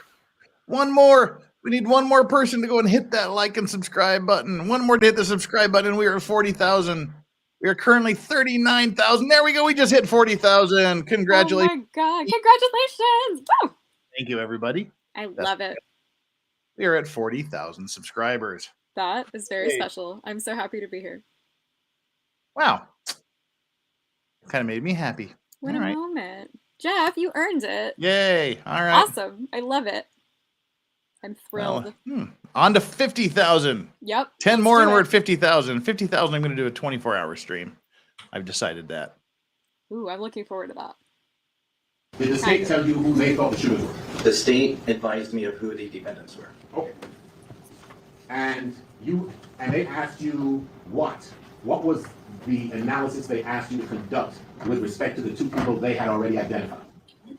To determine if it was a drive-by shooting or not. Agony Goose. Thank you. That was the only purpose? Yes. Okay. And Alex you Anderson asked said, the take a state shot. to go Well, and I don't need any more get encouragement you than the that. facts Sure. of Thank you to the everyone who defendants subscribed that to they the had channel already and has stuck identified, with me for Yes. the last year And and they 1 lied. month. Cheers. Yes. Okay. And did you take the measurements yourself? Yes. You have your report there? Yes, sir. I want you to refresh your recollection. I would have taken a shot with you. It's like 6 o'clock in the morning there. That's 8:48. You determined. Give me a second. I would do it. Congratulations. Thank you. Very happy. After you did you took measurements of Cortland Henry and of Melly, Jamel Devins, right? Yes. And you reduced them, you memorialized them in your report, right? Yes. And you determined that Cortland Henry's height was 70.5 inches. Correct. Which would be how much in feet and inches? 5 feet 10 and a half. 5 feet 8 and a half. So 60 inches is 5 feet. Right, So hold 10 on. inches 1 after second. that. 5, 10 and a half. 5 and a half? Okay, am I wrong? I don't know. If that's fine. 70 inches. Let's just leave it at that. 70.5, yeah. And you determined that his shooting height was 60 inches. Correct. How did you determine that? So that was from him standing in a standing position, his arm extended out at 90 degrees. The measurement was obtained from the ground to his finger. Okay. Could you stand up, if you don't mind, Your Honor, and demonstrate what you determined was a shooting height? Yes.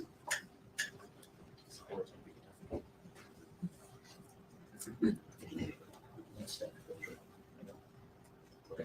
So stay there for a second. I When don't you know say if I have shooting any height, control over that. You mean hand out at 90 degrees? Okay. Fondia, when thank you so determining much for the scale- super sticker. So when you say 90 degrees, you are assuming that that person was not shooting at that trajectory or that, correct? No, not correct. Okay. But your analysis only took that angle into account. No. For the standing shooting height. So you have two different heights. Sorry, not right. Two different heights that are actually made into account. So the one that we just talked about, and then we have squatting with the hand out at 90. All So now we have what you just asked for, that window. Follow? Okay. So you determined a standing shooting height of 60 inches, and you determined that by measuring the tip of Cortland Henry's arm from the ground with his arm extended at 90 degrees from his body. Yes. Okay, you said that. And then you also determined you called it a squatting shooting height of 28 inches. Right? I keep tripping over this thing. Off the wires. I'm sorry, what's the week? Remember that, Jeff? Oh, Bella Stella, thank you so much for the $10 super chat, thanking me for And, congratulating me on you also 40,000 determined subscribers. what you Thank you so much. Referred to as a squatting shooting height of 28 inches, right? Yes. And when you say squatting, I think the I got demonstration my you whiskey made for the right was time. doing so. Yeah. Right? Yep. Okay. You know? And you determined that to be 28 inches. Yes. Okay. I'll have to Now, talk to him about for that. Jamel Devins, you determined him to be 4.5 inches shorter. 66 inches. His standing shooting height was, 57 inches. and his squatting shooting height was, 31 inches. so even though he was 4 inches shorter, his squatting shooting height was 3 inches higher than the taller person, Cortland Henry. Yeah, so torsos make it have a longer torso than Henry. So It's like a so math you have problem. I'm Longer not legs but a into shorter it. torso, or a longer torso but shorter legs. So that's how that works to be that way. So essentially what you're saying is that Cortland Henry has so much more of a deeper squat or a shorter torso that when he squats and extends his arm at 90 degrees, Squat! 3 inches lower than someone who is 4 inches shorter than him. Correct. Okay. Does that make sense? That's what you say, right? Okay. All right. Now, what did you use these measurements what did you use them for? How did you use them in your analysis? So these measurements were used to determine minimum and maximum shooting distance from the vehicle. Okay. I want you to tell me, and you were talking about the perforations that were on the outside of the vehicle. Holy shit. And- Whoa. And yeah, Whoa. Sorry to take a break here, but Sebastian Muller has just dropped the largest super chat I have ever received in my entire time here on YouTube. Oh shit, I'll drink to that. Cheers. Cheers to 40K. I think it tied D Watt. I think D Watt dropped a $300 super chat once. I think maybe it was only 200. It was only 200, I remember. It was only two. This is like the largest super chat I've ever received in my entire time here on YouTube. Sebastian, you're yeah, a G. wow.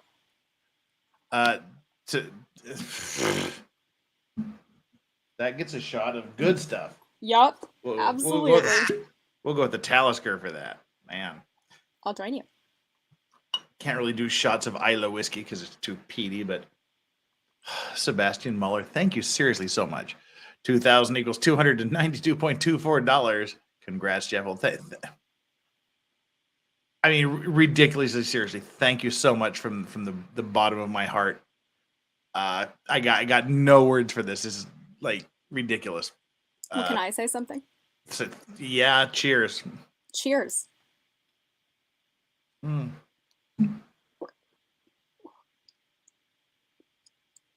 You were going to say something, Chandler? I was going to say thank you, Jeff. You're welcome. Thank you, Sebastian Muller. I'm genuinely touched, speechless by that. Thank you so much.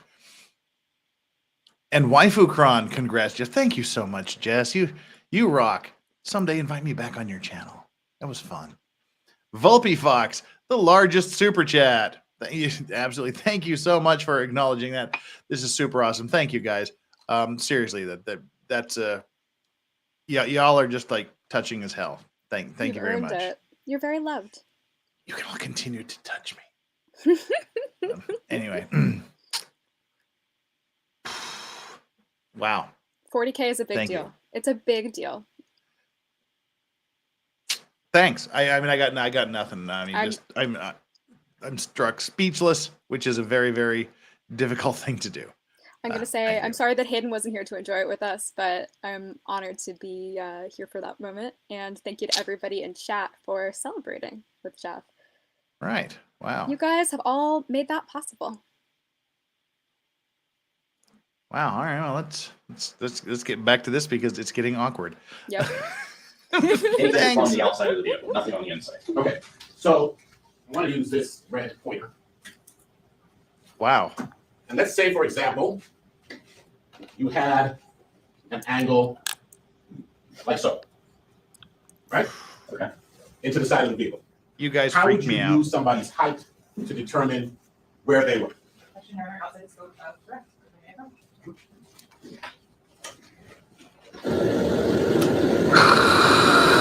Great, make it more awkward. So I have to fill in the blank space again. Oh God. Thanks, everybody. I'm genuinely speechless and touched. I'm updating the law racks of the day, and so far you're the law racks of you're the vice racks for all history at this point. So all right. I've confused myself. I can't even do this correctly. This is wild. Sebastian Muller. Sebastian Muller. Sorry, I don't know how to do the umlauts above the E on my stupid keyboard. Sebastian Muller. Option U. Option U, is it? Mm-hmm. But you have a MacBook. I don't. Oh. I'm on a true. PC. Okay. Like, wait a minute. I don't have option.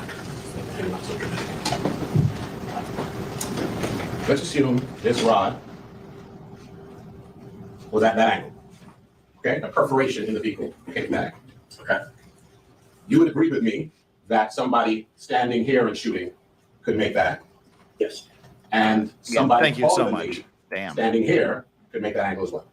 Yes. Okay. I'm And gonna keep stupidly this is silent. not the outside of the car. Really This is the excited outside for of you. the car, just for purposes of this demonstration. Okay. And somebody shorter than me could be here and make the same angle. Oh, you were shot by a dwarf? So, in order for you to come up with We a distance represent for a the shooter, Murder League. you The would have Murder to League. be locked in to whatever that height is, right? We welcome you to Bloodland. No? Okay, tell me how. So you could take, it's going to refer to that worksheet. I don't love your Munchkin voice as much as your other voices. I'll admit it.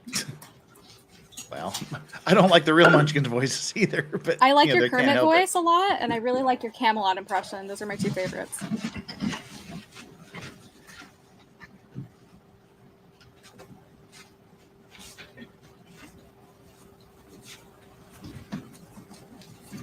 But you always make an effort.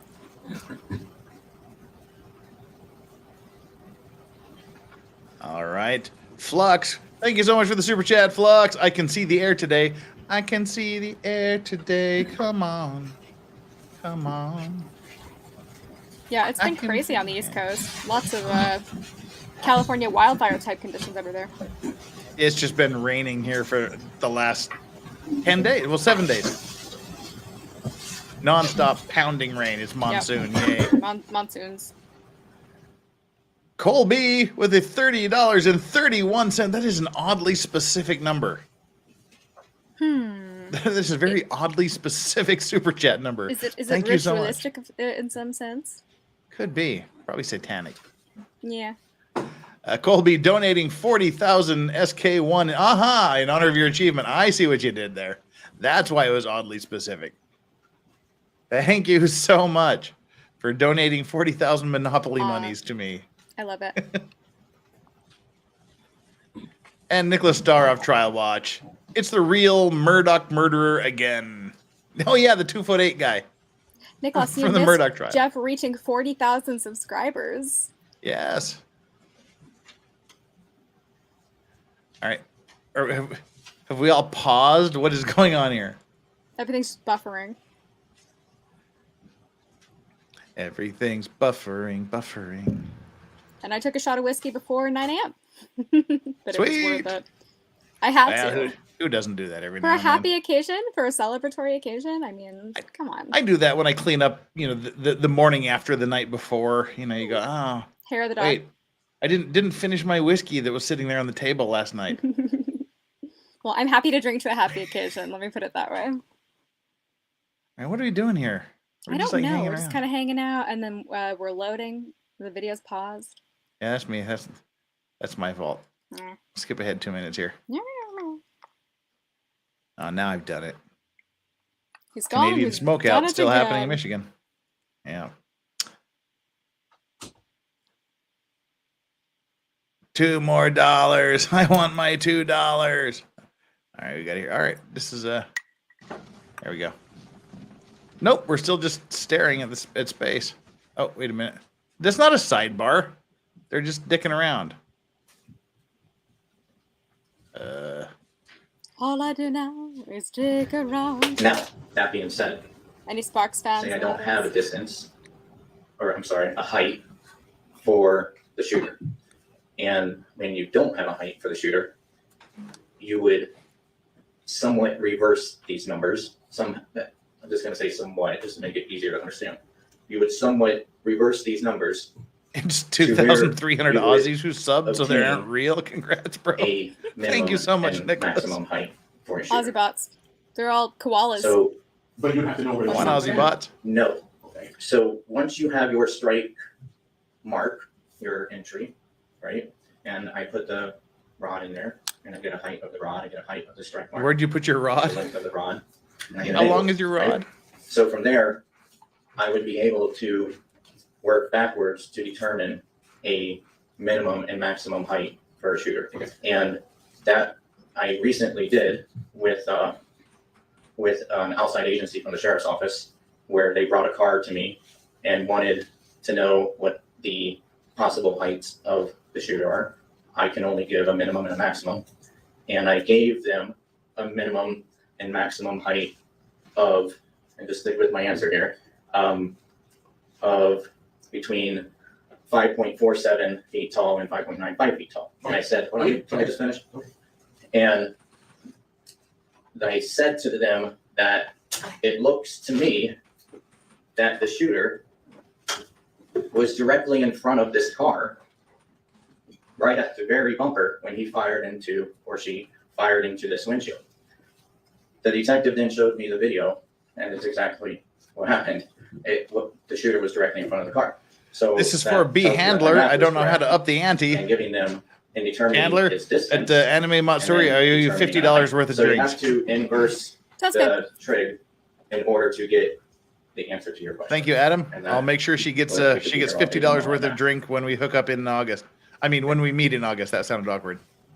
Let me get back When we to get my together in question August. This case. Right. I'm bringing all Because in the that other raspberries. case, they had a video showing where the person was and how tall Rebecca they were, Super but they Chat, called thanks. you in to tell them Thanks how for tall the they were super in the sticker. video, right? But I didn't know that they had that video. Okay. All right. In this case, you talk about the length of the rod Correct. as being part of the concept, part of the things you know. Yes. Okay. I know how The long length my of the rod is. Can you fit your rod in the is shed? meaningless unless the length of the rod is supposed to represent the distance from which the person is standing. No. Okay, so I what you're hope telling so, me Flux. I is that really in your hope so. trigonometry, Big if latte this rod orgy. were half the distance and not as long as it were, Hell yeah. as it is, Love it. you would get a totally different number with that same trajectory. Is that what you're saying? Got no With that problem same with that idea. trajectory, can I put it in my formula here again? I want you to answer the question. I can't do it without doing the math. I don't know your answer right off the top of my head. That's an unfair question. Well, let me ask you differently. You said one of the things that you know is the angle. No, there was no insertion, phrasing problem. or the trajectory into the car. We and meant the length of the rod. Correct. And I'm It was asking you over. that if you do your analysis with a rod that is half that length, will it change your analysis at all? Eric Fulton says Rod The Stewart. length of the rod, keep in mind, sorry, the length of the The rod length of the rod is more significant when his hair is like based this. on the terminal end of the projectile. That's one end. The length of the rod So is what's sticking out from the hole, from the entry, that's what gets measured. Not the whole rod. So the whole rod going in to terminal, what's sticking out of our hole, if you will. Stop talking about rods sticking out of holes. And the God only damn it. significance Stop it. The length of the rod that is protruding from the hole. No! The only significance is if the end of that rod is supposed to tell It you where shouldn't the be person is. protruding from Because the hole. otherwise the length of the part protruding. My brain is does nothing other 12 than years indicate old. the Don't trajectory. do The this. length of the rod has Mine nothing too. to do with where the person is. Okay. The length of the rod if has you have nothing to nothing do with but an who the angle, person is. You don't have the person's height. And you don't have the distance away from Fuck which me. that person was. You're telling this jury that you can determine the height of the person with nothing more Well, okay. than a trajectory rod, and it's based on the length of the rod. It's based on more than that. Now, in fairness, honest to Christ, I had a friend A in friend, you say? university Mhm. who was he was getting a PhD in some sort of bioengineering thing, and his PhD thesis was on the length, it was something about like determining the length of the male penis based upon how far apart their feet are at when they're urinating at a urinal standing up. I'm sorry, the male penis, as opposed to. Yes. It's Pride Month. I mean, It's isn't- Pride Month. It's Pride Month. as But yeah. one of those letters, I don't partake. Sorry. Yeah, but that was his PhD thesis on. It was like his whole deal was you could tell the length of dude's penis by how far apart his feet were when he was standing at a urinal. Why at So- a urinal? I don't really understand. Because you're standing up to urinate, Okay. and just like your feet Sure. with. Yeah, there's a correlation between how far apart your feet are when you stand naturally and your junk, I guess. I mean, having gone to a research university myself, I can attest to the fact that a lot of PhDs are just intellectual masturbation. So that doesn't surprise So me. to speak, yeah. Mhm, yeah. It was weird and it was funny, but apparently there is a correlation. So whatevs. Okay. So now honest to God, this was 30 years ago. It's not and foot size, it's not hand size, it's how far apart they stand when they pee. Interesting. Yeah, and it was like, so literally I just, in case someone else knows these things, I try to mix it up a little bit. So next time Jessica Reloaded hits on a guy on stream to make him uncomfortable, I should tell her to ask, now how far apart are your feet when you pee, when you're at a urinal? Oh no, we're going back to the trial. We're going back to this. Okay, let's be professionals here, right? Yeah. Because otherwise the length of the part protruding does nothing other than to indicate the trajectory to you. The length of the rod has nothing to do with where the person is. Yes, it does. Okay, fine. So if you have nothing but an angle. You can't make butter You with don't a have the person's toothpick, height, as Robin Williams you don't have said. the distance away from which that person was. You're telling this jury that you can determine the height of the person with nothing more than a trajectory rod, and it's based on the length of the rod. Oh, It's based on more than that. how tall are But you and how you big do is not your have the rod? variables of where they're standing, and you do not have the height of the shooter. I can get the height of the shooter. I've done it. I've done it, Derma. I've done it, Derna.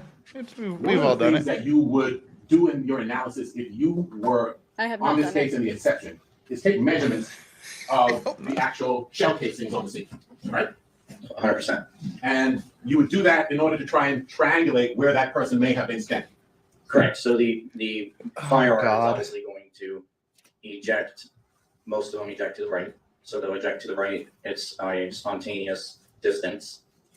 However, it's something of significance that would want to be documented. Shit.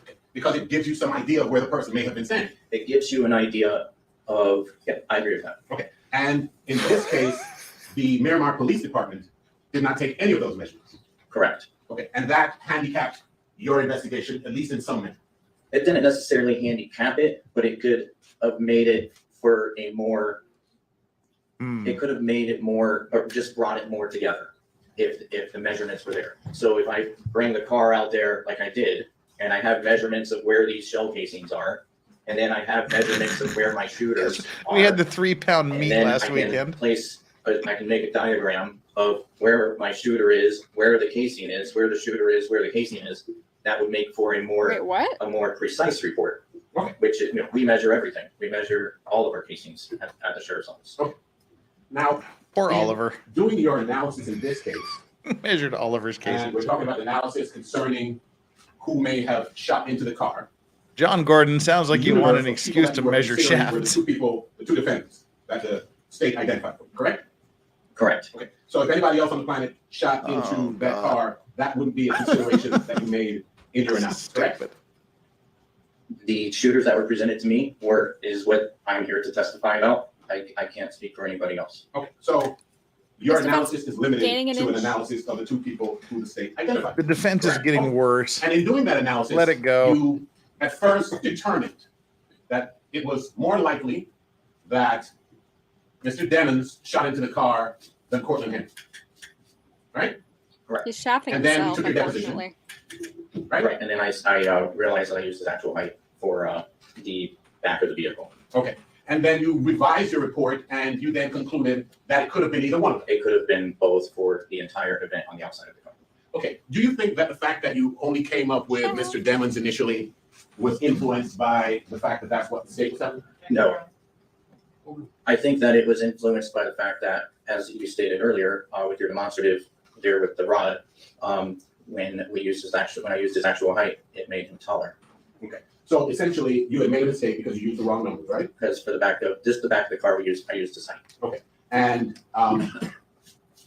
when you revised it, you determined that it could very well have been Cortland Henry that shot into the side of that car. It could be both, actually.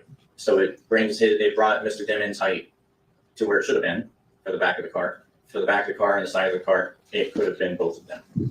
Okay.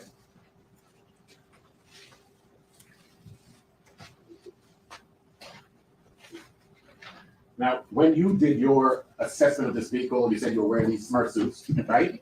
Something like that. And it was so as not to contaminate the scene.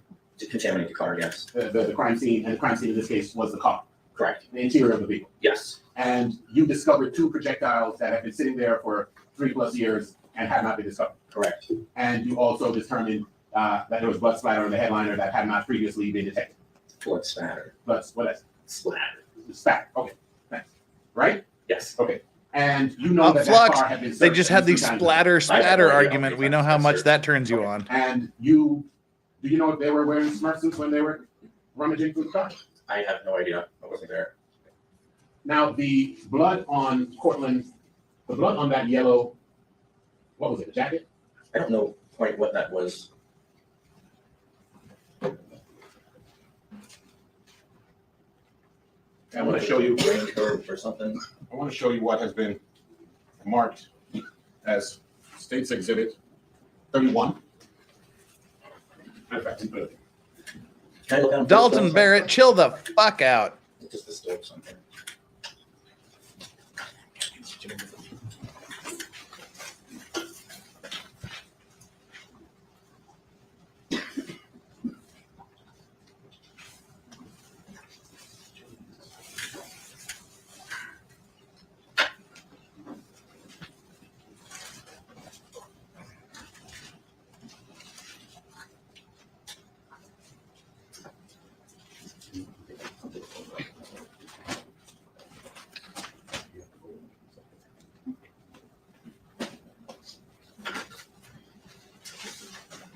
That's just what I talk about. Let me get the paper stuff for this.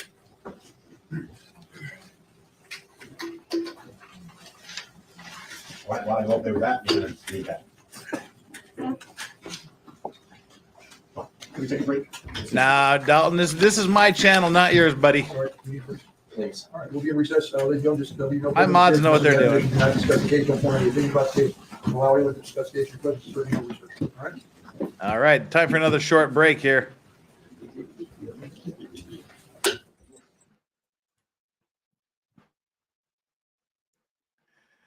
All right, let's fast forward through here. Like the jury's been excused, Councilman, all the defendants done. Any restroom break? No? How much more time you have, Councilman? I shouldn't be more than half an hour max, if that much. And how much do you have on redirect, Council? I have to go through my notes, probably about 30 minutes. So we're not gonna get that tonight. No. All right, thank you. For recess. Do you want my suggestion? Kind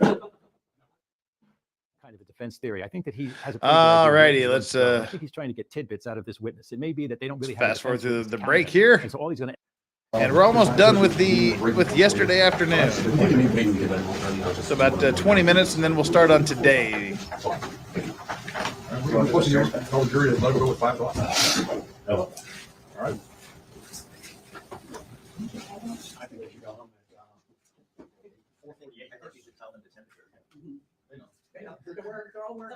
Yeah, you're not back yet. Come on, Judge.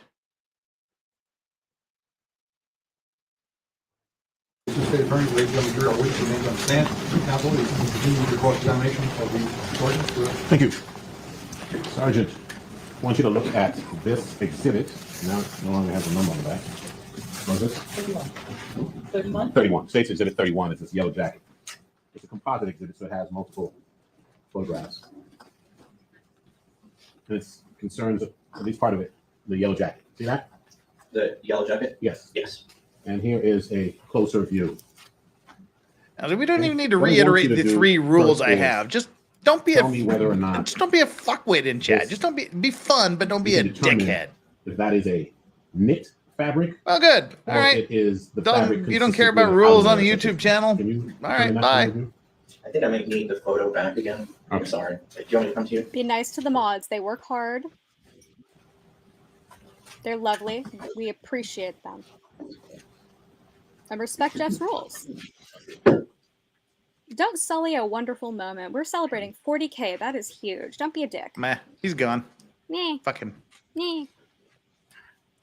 What you say? Yes, it looks like some type of knit fabric, but almost similar It's not to that hard not to be a fuckwit. Like And really one not. guy Very, managed to derail silk, but the experience similar for to thicker 600 other Okay, people. like some kind of a little Fuck right off. Can I just say Yeah. I love the word fuckwit? It's one of my favorites. Thank you. It's a really good insult. I'm not sure. Fuckwit and Polymer is the right fucktard. That's word. kind of it, you know. Well, that's a plastic.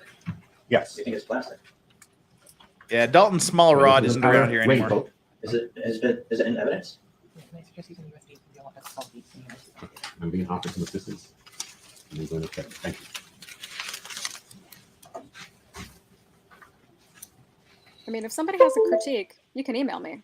But just don't do it in chat, because Jeff doesn't like that. Respect Jeff. Respect the Lorax. Oh, that's much better. Don't even respect me. Just don't be a fucking idiot. Yeah. Have fun. Just don't be a Yes, dick. so yeah, this picture is much better. This is some type of rubbery type surface. Right. Let's get back to And- like a and horrific because it's murder this and lots of rubbery blood. There's a murder, Outer y'all. garment kind of raincoat. You could Respect. Respect tell that. that this was some kind of a smear. Correct. So blood dries from the outside in, and in my opinion, can you keep it still 1 second there? Yeah, I'm trying to get the full view for you. So this is, to me, as I testified to another item, and I don't recall if it was this one, but so this is, oh, it was to the seat. So this is what's called a transfer, which is a blood-bearing object touching a non-blood-bearing object. And in this case, the non-blood-bearing object would be the jacket. Correct. So the blood-bearing object resembles, let me make sure I'm still in drawing mode. Yep. A finger. Okay. And also another finger, specifically, and I'm going to put it in a different color so that it can be noted, specifically for that second one that I identified, specifically right here. That would be the curve of that finger coming in, joints, joint.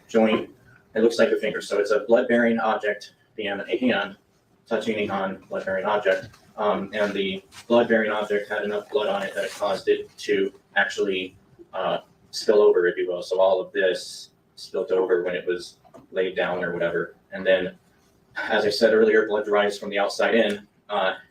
And since it was dry, the outside was molested, and it was molested down here. And then that transfer ended up coming over to here as well. What? So it was touched at least 2 times by a subject with blood on their hands. Okay. I'm going to take your word for all of that. Okay, thank you. But what we're looking at there, you're saying you see 2 fingerprints there? Hold it still? Yeah. Okay, so I got my fancy drawer here. Wait, before I go there, start Okay. that. Hold on. You see the ridges within that blood mark right up top there. So the ridges that you see are actually the ridges of the item itself. Okay, and so I just want to make sure. So these ridges are the coat and not a fingerprint, right? Correct. Okay.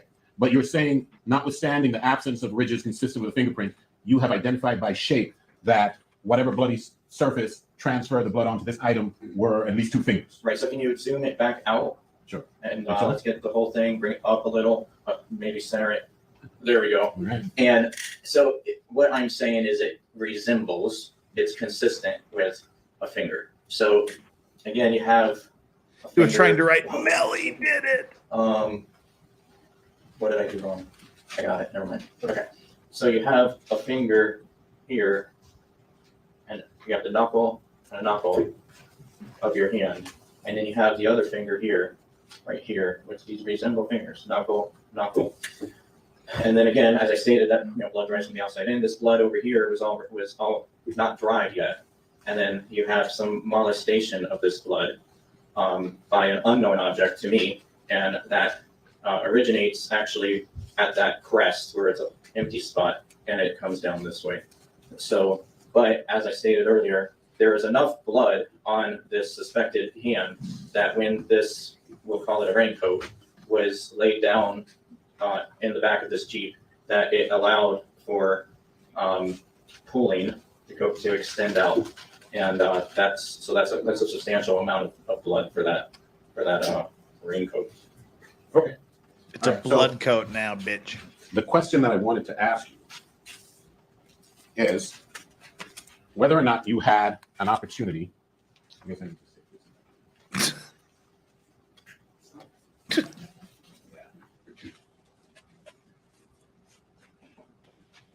I kind of see it. Oh no, that was funny. What happened to the trial? Did it go away? The trial. Is it over? What's going on? That one shot hit you hard, didn't it? Oh no. I mean, I'm seeing you opening up files on your screen, so. That's not me. That's the court. Oh. Good That's not God, you. Chandler. This was Cortland Henry's. I thought you were being funny. Sure. No, you're just being dumb. From which blood was retrieved, right? I definitely have my moments. And as distinguished from the jacket, which had a material that allowed you to determine that it was a transfer smear, on a fabric that's a knit like this, you can't tell whether the blood on that is from some sort of transfer, right? So if the shirt, first of all, it's inside out, so What am I gonna can't do with really you? make a What? determination What? on it as What'd it I do? is. However, if you have this, Because you're stupid shirt too, where Vodka. suspected blood is, I'm and done to you be stupid spray sometimes. hard I'm stupid. fancy blue star on it, Sometimes. the blue star will show Can't be smart all the spatter or smear or transfer. Makes sense. So that if the hand that might have touched that jacket did like that, it would appear as spatter. So the hand, if that touched the jacket, just like flicked it, is what you're saying? Well, if in some way the hand was moving quickly and blood came off the hand onto the shirt, it would appear as spatter. It would appear as cast off. Okay. I'm intermittent fasting. I didn't have any breakfast. It's You're saying- it's all part of bloodstain pattern, but it would appear as cast off. My question to you is the blood that was retrieved, that was found on Cortland Henry's shirt, you don't know how it got there. I posited that the blood from the front of his shirt is from Anthony Williams' blowback, and the blood on the back of his shirt is from Christopher Thomas's two rounds that he took. Do we have a picture of this shirt the other way around as it would be worn? I don't know. I know you posited that it was blowback, and just to be clear, your scenario was him sitting still with a .40 caliber being shot from behind his neck, and he does not move, and it came back onto him and splattered, right? Well, I don't blame him for moving. I mean, we have a firearm going off. I don't think I would move either. Okay. Okay. All right. Then it's not this. It's a lucky shirt. Did you just say it's a lucky shirt? I didn't hear that. Maybe? Oh, it's something like that. All right. Is there any way to rotate it, Mr. Howard? So rotate it to position. Yeah. Perfect, and then zoom in.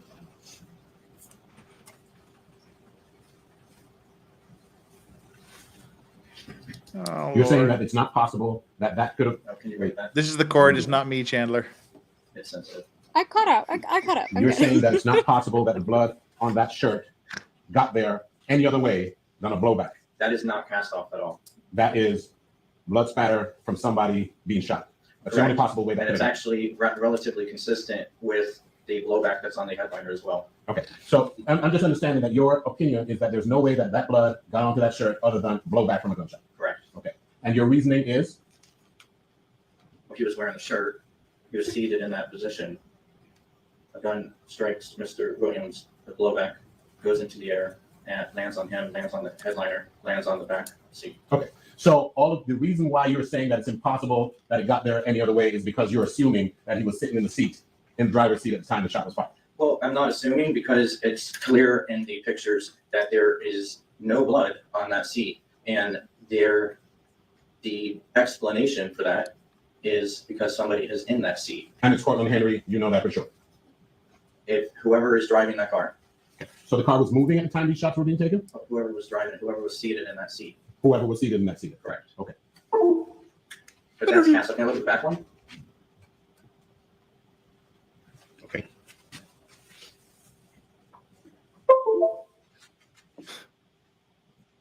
That's the court, not me, Chandler. You're never gonna let me live that down, are you? That's actually. Not for a while. I deserve it. We'll see that. Okay. It's the back. Yeah, that's not going to be. I didn't do that. I think you did. That's not transferred either. Okay, that's definitely coming from blowback. Yes. Okay, and your the reason that you are saying that is It's shape, it's consistent with, and it's coming down. It's coming from a up and down onto the shirt, and it can try not to touch it. I'm not.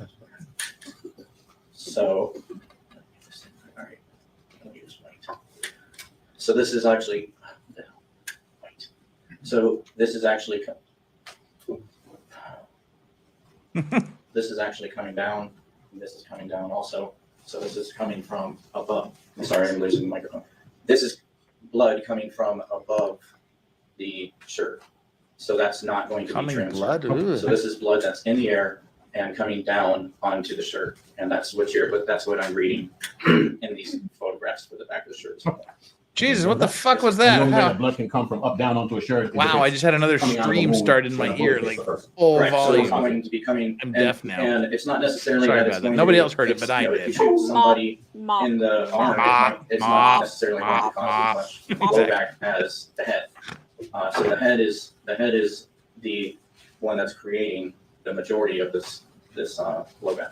Okay, that would be a good time. All right, ladies and gentlemen, we're going to pick it up tomorrow, so remember the admonition, do not discuss the case. Don't form any Is that it? Discuss the case in It's presence, close. no research, just leave your head on your chair, just be right back tomorrow. Is there more Thank you, trial or ladies is and it just gentlemen. Have a good commentary? night. Looks like we have a little bit of discussion after here. All right. The judge is doing something here for a little bit, so we'll see what it is. Probably have to lower it down to 1.25 because the judge talks really fast. Oh, she just threw something. Gross. I don't know what it was, but it's still gross. One second. Let the record reflect the, stepped out, not the manual of the defendant. And is this the attorney, anything to discuss, guys? Just one thing, Your Honor. Today, this afternoon, Defense Counsel filed a notice of deposition for this Friday without consulting with myself and submitted all of our availability. I am not available for a deposition on Friday. I have other hearings and things that have been set at the time that's selected. So I was going to ask if Your Honor would be so kind as to intervene and perhaps tomorrow, have it set for tomorrow afternoon, and to go about on the deadline for afternoon, because I think we will finish. Sorry, with, can't understand the fucking for thing you're plans, saying. And then one of the records custodian for the morning with a quick witness, and then we could use that afternoon to take the deposition. Are you going to produce involved? Is that? Seems a bit unintelligible. Are you going to produce it? I have been trying to serve the witness, he has failed to appear. So I'm trying to- The only reason Oh, they've got a witness who's avoiding service. Okay, cool. Oh. I did that, Your Honor, it's my fault, is we just recently got a new address on this witness. It is, Trevian Glass. That was one of the witnesses that I had filed a motion for better address. We got a better address, we tried to serve him at various addresses. I filed numerous motions to exclude him. Judge Siegel would not grant that and basically said if the state produces him, we'll recess and take his deposition. As soon as I got that new address, they want to produce them tomorrow afternoon. So you don't have a subpoena? Oh, yes, we do. We did. We served a person at that house. His mother was served at 5 o'clock last night. So, we scheduled it for Friday because, we're off on that day. And we need time to transcribe that witness if the state is going to, call him as a witness, and we didn't want any delay. If they want to produce him tomorrow and the court wants to recess early, I'll do whatever they want.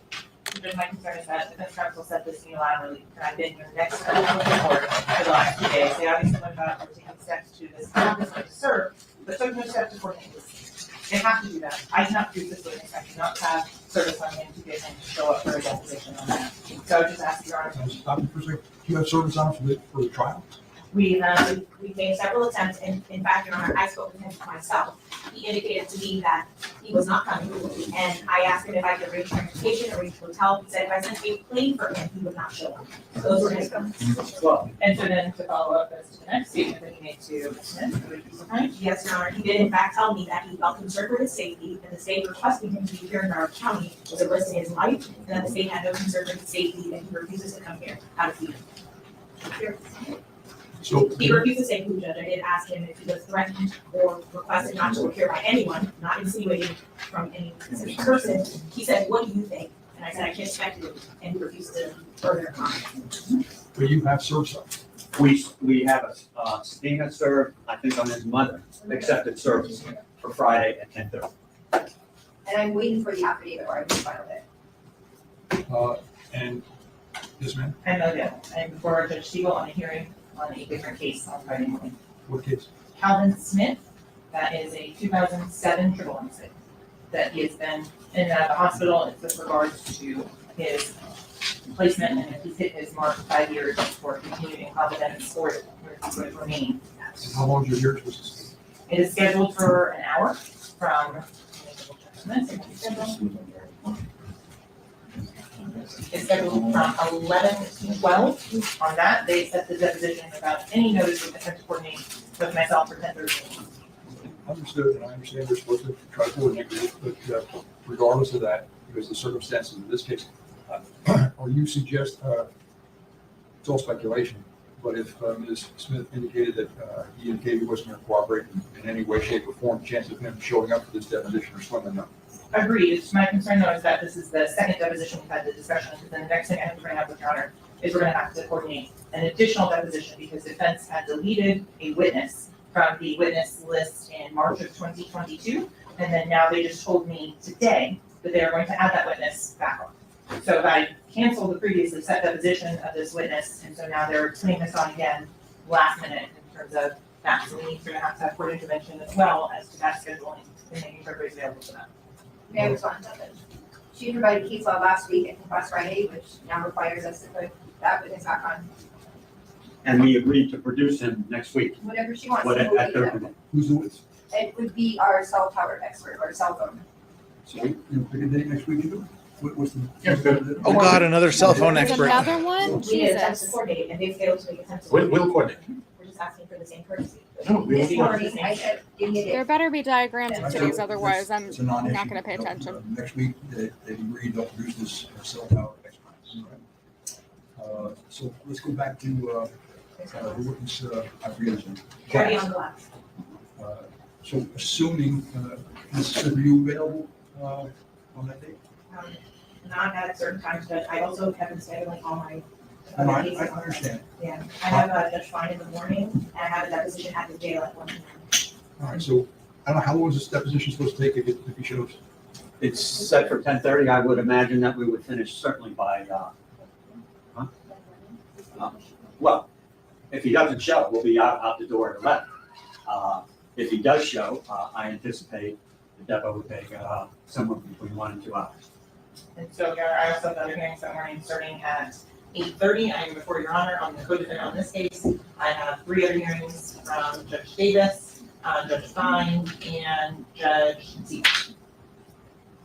They're not going to work with you on either rescheduling or somebody standing like Mr. Henry's case. I mean, that's just the status. No, there's been a motion set by the defense. I saw it.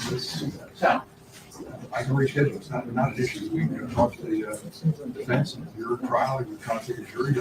I'm not a jury, but take that position or witness. That, to me, that takes priority. Of course, Your Honor, I agree, but my just concern is that there's no professional courtesy from defense to the state. I agree with really you. just move it to the afternoon. I'm available later that afternoon if They you don't do have it. service on the witness in the afternoon. They have service on the witness in the morning. Where's the deposition supposed to be taken? The Zoom deposition? Well, we changed it to a state attorney. That's the state attorney? Yes. Yeah. Make it easy.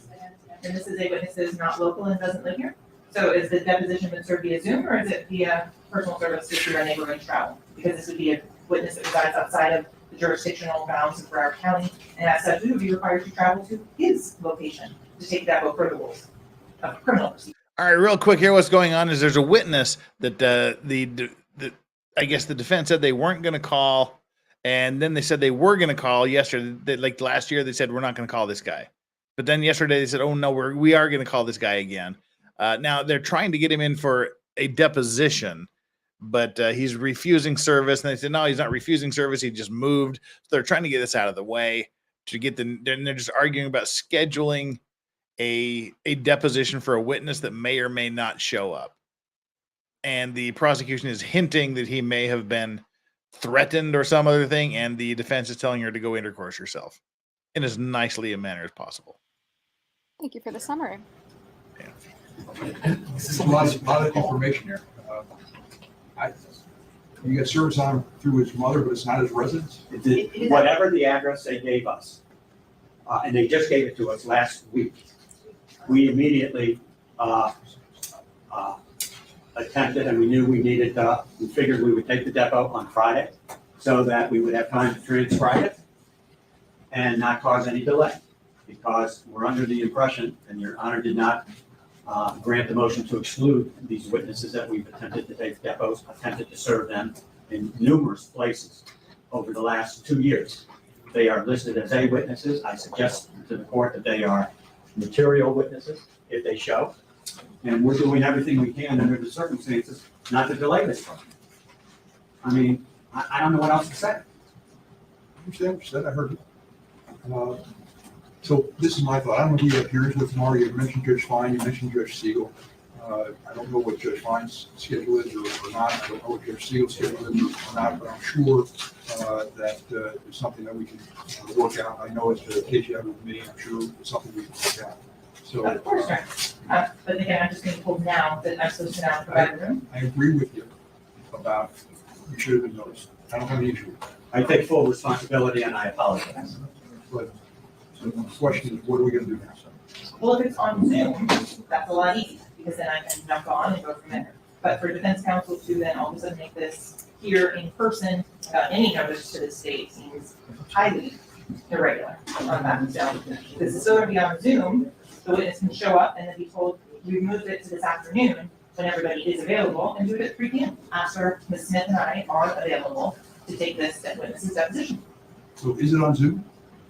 We served him on Zoom for Zoom, and we changed it because of how material he is. So it's not on Zoom, it's supposed to be scheduled in person? Yes, sir. We'd be fine with striking the witness if the state I mean, wants. exactly, if they say they talk to him and he's not coming, just remove him from the witness list, for God's sakes. I mean, we've been trying to take his depot for 3 years, Judge.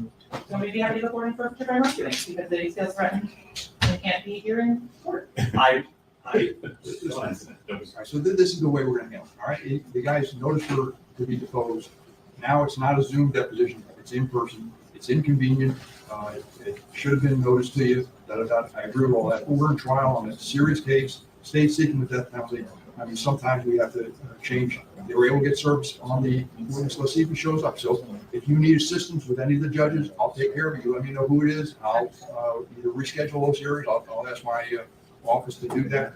And we'll contact the judges, just tell them that you're incapacitated because you're taking a deposition. Not a problem, and just so I want to make sure that travel has been arranged for this witness, if we're doing it in person.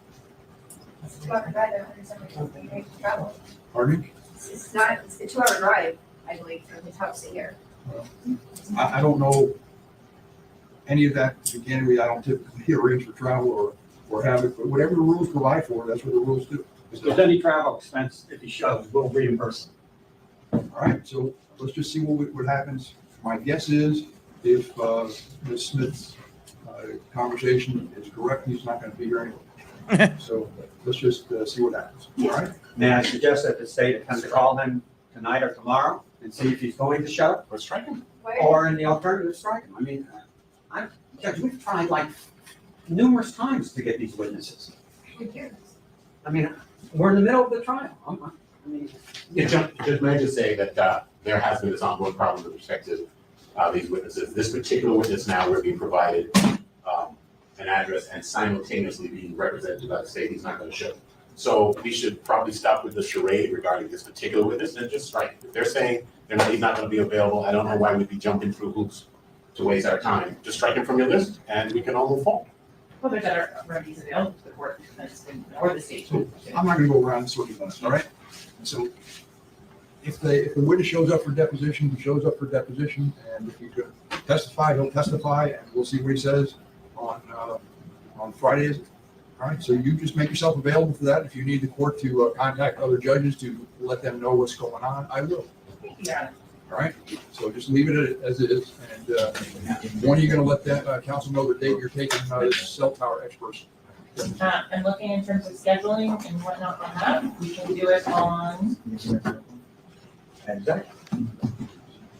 gonna have to do a couple of scheduled juggling on that because I just found that out. So I have other outside. Hurry up, this is issues that I pointless. have to deal with. Just say when they're coming so we can move on. Exactly. Have a decision by, let's say, noon tomorrow as to when they witnesses to appear. Of course. Does that work for you, counsel? Yes, Judge. And this is not the witnesses in Hawaii? No, he will be here. Okay, so this is a judge saying figure your shit out and let's talk about it tomorrow. Basically. All right. Whew. That's the end of yesterday. Now we got to start today. How you doing, Chandler? Doing pretty good. Got to place myself above the cage here, so it's Yeah, not you don't want awkward. your beard to get cut caged. Yeah, don't want my beard to get cooked. All right, hang on here. Let me copy and paste this. Bring us up to today, and get us all set up here. Well, it's been entertaining. I was really looking forward to the defense putting on their case, and now I'm kind of just like, I feel like this is a done deal. It's just, I feel like the defense is now going to be arguing, put my client in prison for life instead of killing him. I'm being optimistic. We'll just have to see how it works out. Yeah. I mean, this is Florida, and they did enact that new death penalty circumstance where, you can send somebody to death with 8 jurors out of 12, which is kind of scary. Yeah, I mean that's well. See, and see, I have a problem. I was just thinking about this today that I have a problem when they deal with death penalty. Just get this out of here. Uncock yourself and then tell us how you feel. I know. If I don't look at it, it doesn't bother me, but I look at it, it bothers me. All right. When they're doing voir dire, when they're choosing their jurors, they know it's a death penalty case because they said they're going to seek the death penalty. So they will get the jurors that are not opposed to the death penalty. Right. And I was reading a study just the other day, yesterday, the day before, that said the panels where they impanel people in jurors that are not against the death penalty are far more likely to impose the death penalty. Right. Because they're more they all agree to it. Nature. Yeah. Yeah. They're none of them are opposed to it, and they're all like, yeah, we're pro death penalty, and the prosecutors are seeking death, so let's do it. I thought it was a very interesting study to read. So now I'm really not happy about it. That statistically tracks because, well, I mean, I read Steve Kelsey's book about the death penalty, and I learned from his book that in states where the death penalty is legal, those states actually have significantly higher prosecutorial misconduct, higher conviction rates, and the prosecutors are the ones who are engaging in these laws, and it's a problem. Would not be surprised. It's I haven't very read biased. the book yet. Well, you should. I edited it. I'm I named as an know. editor. I really enjoyed it. I'm behind in my reading. It's quite good, and I think it's Steve's best work yet because he has this whole pithy, way of going about things. Like, he takes a really heavy topic and he manages to lighten it up. But I learned a lot from that, and I just think that in general, Florida is in a really tricky situation right now with this whole new death penalty circumstance that they have going. I don't agree with it. I think that there should be a unanimity if you're going to send somebody to their death. It wasn't a study that those that oppose death penalty are more likely to impose it. It wasn't that. It was that jurors who are not opposed to it in a situation where the death penalty is on the table is more likely to impose a death penalty just based on the fact that that's what the prosecutors are seeking. Like, they're not saying, even though we support the death penalty, we don't think this is a death penalty worthy case. They don't do that. It's like where you can weigh in the balance death penalty or no death penalty, they're more likely to support the death penalty than not the death penalty. And I would imagine more likely to convict, more likely to vote guilty. It didn't address that. It was just when it comes to imposing the death penalty, if they're all pro death penalty, they're more than likely to do it than just say, oh, we don't think this is a death penalty worthy case. Well, hey, Jessica Reloaded, what's up? We were just talking Jessica. about you. All right. Well, let's get through these super chats and let's start this here real quick. We got to start today. They're going to be coming back from lunch in about 15 minutes. We'll get through as much as we can. We're going to have to do some makeup over the weekend, it looks like. Unhung Hero says, hold up. Who got molested in the blood? Yeah, I caught. This is kind of weird way of phrasing it, the guys. Nathan C, thank you so much for your super chat. Can we get a poll on who here is going to Matsuri? Oh, I am. Yeah. Me. And Unhung Hero, what is the level of brain water in the cast off? Well, probably quite a lot, seeing as how they were both shot directly in the brain. Probably a lot of it there. So the head movement was forward and to the right, not back and to the left. Yeah, like forward into the right, as if they're being blasted from behind into the left. Exactly. All righty, let's bring this up and start today's session. Cool. What do we got here? See what law and crime is. They took down their guilty or innocent poll. Guilty or not guilty. Let's see their chat here. Yeah, Melly did just that. Jump out with a toy gun, no caps. There's no proof that Melly was in the car at the time. He got a bag getting into the car. Be different if he didn't have one. Plus, I already know you guilty. You know, like he did 1,000,000% before I seen bag. It was 100%. I feel dumber for reading those. All right, let's go.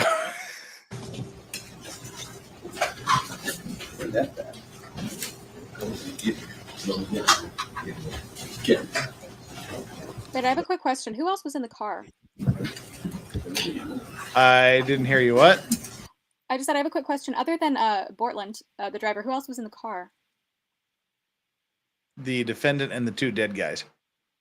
Okay, so it's not like there was anybody else who could have possibly. Nope. It's not like he got hungry. He ran out to the convenience store to get a Slim Jim, and then somebody else shot him. Yeah. Okay, I was just trying to come up with a quick defense. Go on. Apparently there was a JFK reference somewhere. Didn't see it. Whatever. Don't care. Wow, their mic is hot today. Very. Not your, her, the courts. You're perfect. State indicated that they wanted to call a witness out of turn. In fact, Sergeant Williams is here, but he's just waiting outside as a short witness the state wanted to. Okay, they're going to call a witness out of turn here. So Williams, who's been on the stand, is going to take a breather while they call a completely different witness who they hadn't planned on calling right now. Put on now out of turn. The defense indicated they had no objection to that. So we're going to call that witness for who's the witness. Deshaun Newman.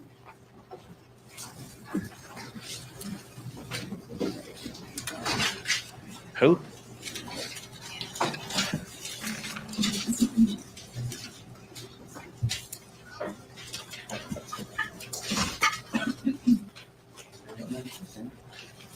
Good morning. How are you, Miss? Good morning. Welcome. It's a woman with a I'd handbag. like you to remain standing, raise your right hand, and be sworn. Do you solemnly swear or affirm the testimony you say in this case shall be the truth, the whole truth, and nothing but the truth? I do. Please state your full legal name for the record. Tashawn Newman. Please spell your first and last name for the court reporter. First name is Tashaun, last name Newman. What? Thank you. Please have a seat. The hell was her name? We'll just call her Tashawn. I want the record to go up. There's a microphone in front of you, just point straight up and keep moving down. All right? Just that, please. You're all set? Yes, sir. Thank you. Counsel, you may proceed. Thank you, Your Honor. Good morning. Good morning. Can you say your name and where you're currently employed? My name is Tashawn Newman, and I work for the Florida Department of Transportation Turnpike Enterprise. Okay, and what is your role or your assignment currently?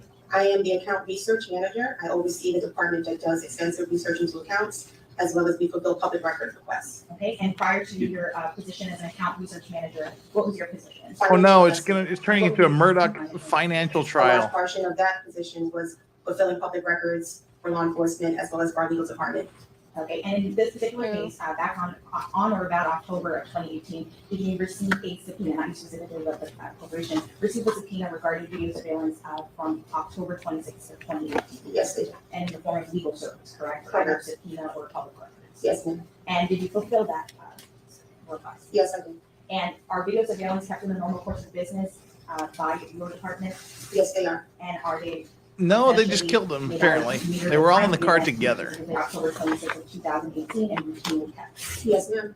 Your Honor, at this time, I will be showing defense counsel mark the states how people kept for identification purposes. May I approach the witness? Yes. And Ms. Newman, did you have an opportunity prior to your testimony to review the USB? Yes, I did. And what is it? It's a USB with various videos of the totals on the expressway. From October 26th of 2018? Yes, ma'am. Is it in the same or substantially the same condition as when you last reviewed it? Yes, it is. Any alterations or deletions that you can see? No, ma'am. Well, who was it, Corn Pope?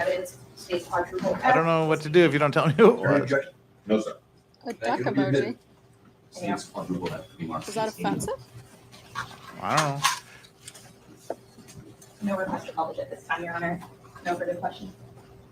Counsel, is there any What's wrong with ducks? I have no. Thank you, madam. Thank you very much. Can you sit down? Duck is delicious. I don't know. What the fuck? That was some sort of testimony? What the hell was that? Honest to God, what the hell was that? Was that all? Was that everything? Yes. What the fuck was that? Wait, hang on. What the hell? I have no idea what that. What? I'm really not sure. All right. I'm Wait. confused. Yes, ma'am. Is it in the same or substantially the same condition as when you last reviewed it? Yes, it is. Any alterations or deletions that you can see? No, ma'am. Your Honor, at this time, to take review this evidence, states quadruple F, and states E1. Is there any objection? No, sir. Thank you. It'll be admitted. States quadruple F, be marked C. What? No request to publish at this time, Your Honor. No further questions. What the hell? 26th of 2018. Yes, they do. And in the form of legal service, correct? Correct. Either subpoena or public records. Yes, ma'am. And did you fulfill that request? Okay, I think they're talking about subpoenaing the witness that they couldn't get a hold of at the end of the last session. Oh, I see. She's just testifying. Yes, I served the guy. And it seems All like they're right. also using her to admit something into evidence. I'm not sure. No, it was just like the evidence that she'd served the guy, Got it. Okay. and apparently he's not going to show. All right, so we can fast forward through a bunch more. That's great.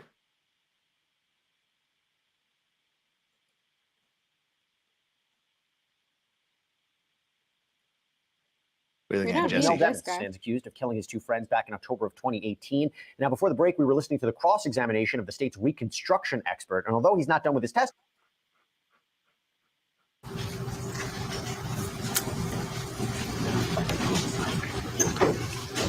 Okay, so jury's coming back in, and Christopher What's His Guts is still on the stand.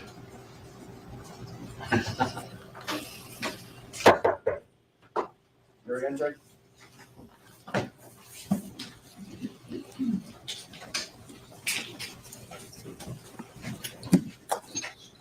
What's Christopher's last name?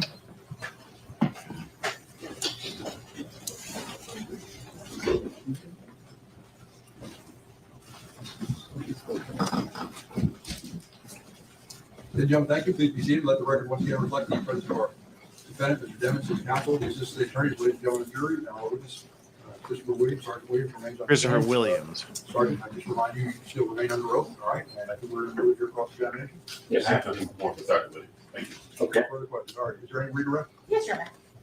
Good morning, Sergeant. How are you? Good morning, Ms. President. So with regards to the autopsy photos and things that you reviewed, how were you able to get the approximate shoulder? Hang on, I'll be back in a bit. So the autopsy, the medical examiner's office, they use a scale it's a big ruler that goes the length of the autopsy table where the decedent is lying. Okay, in terms of that, where you got that 2 feet 6 inches from approximately? Approximately. In terms of, counsel asked you with regards to the multiple times as to how did you rule out that someone was outside the car? Why? Why did you do that? And that was explained in also multiple times. It's the blood that was on the headliner, the lack of blood in the passenger side rear What's seat, he wearing? and the GSR that was inside the vehicle. It's a very With regards to peculiar ejection pattern outfit. testing that counsel asked you about. If you were going to do an ejection pattern, what would you have to do? You'd have to have the firearm, and you'd have to have the ammunition to conduct that test. And in terms of the time frame on the casings, is it important to find them immediately after? It would be very important to find them immediately after. So a month delay in finding them, could you do ejection pattern testing if it's a month later? You can, well, if you have the firearm, you can do ejection pattern testing. How it would apply to on the side of the road, you would have to do that on the side of the road with that firearm. And if individuals had gone back and picked up casings from the scene, how would that affect ejection pattern recreation? Individuals as in strangers?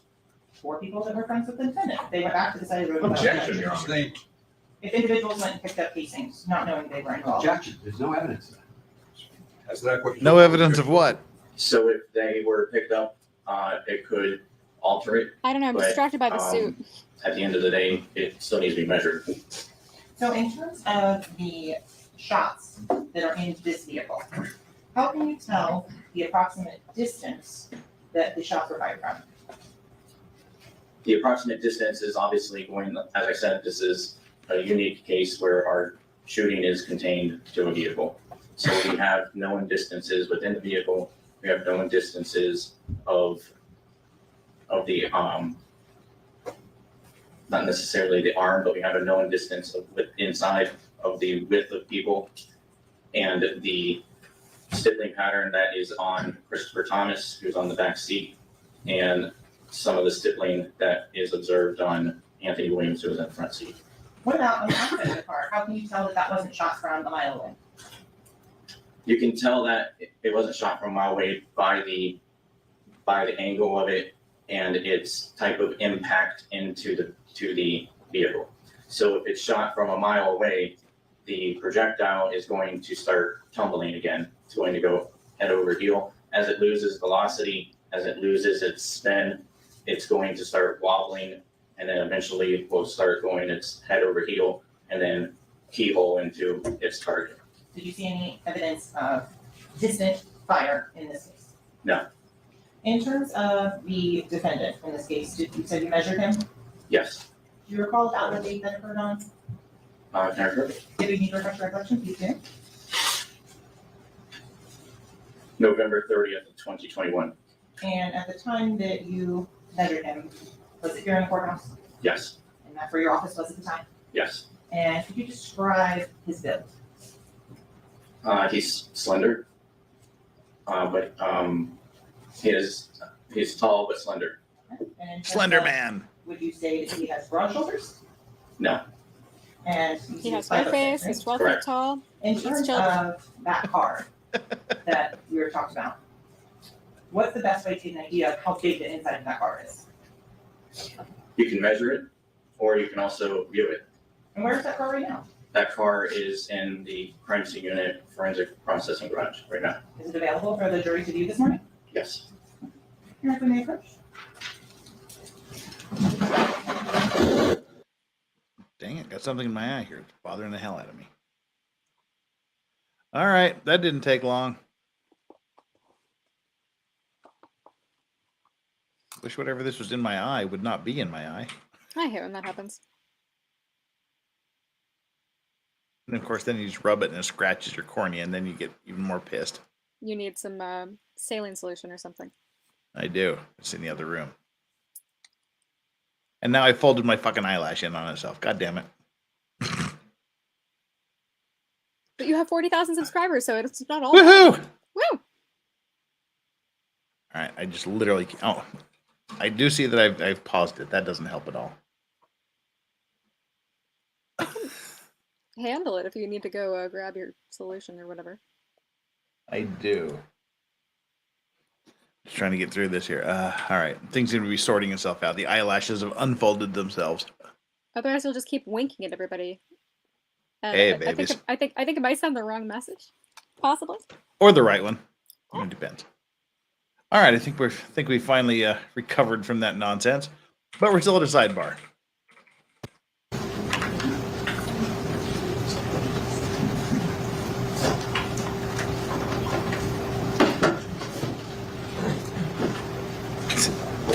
I don't think it works that way, Justin.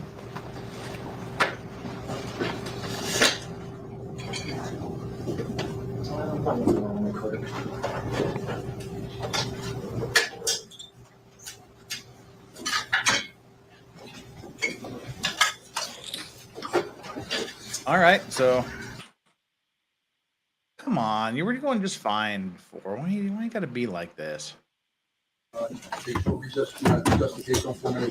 Wait, we're taking a recess? Okay. We didn't do anything. Wait, how much is how much do we have left? We're not that far behind, actually. No. Now, are you planning on watching the remainder of the day? I'm trying to get through the morning session. Okay, But they've literally done nothing for an hour here. that's true. We'll be recessing.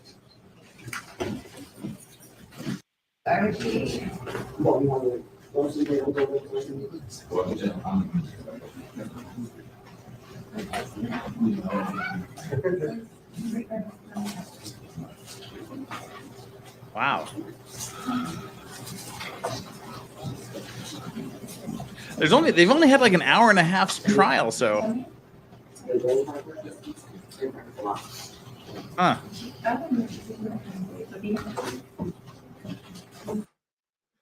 All right, fuck it.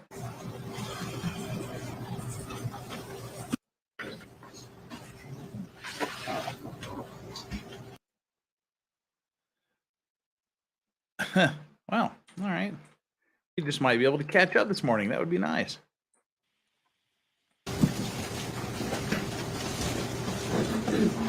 I hope this next witness talks really super slow. Reflect the verdicts of the defendant, Mr. Dennis, this counsel, the assistant state attorneys, ladies and gentlemen of the jury.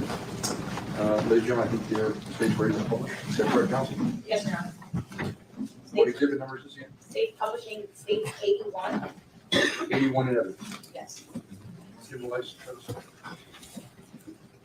For record purposes, I'm going to begin with I-595 eastbound and westbound express 102618 0320 through 431.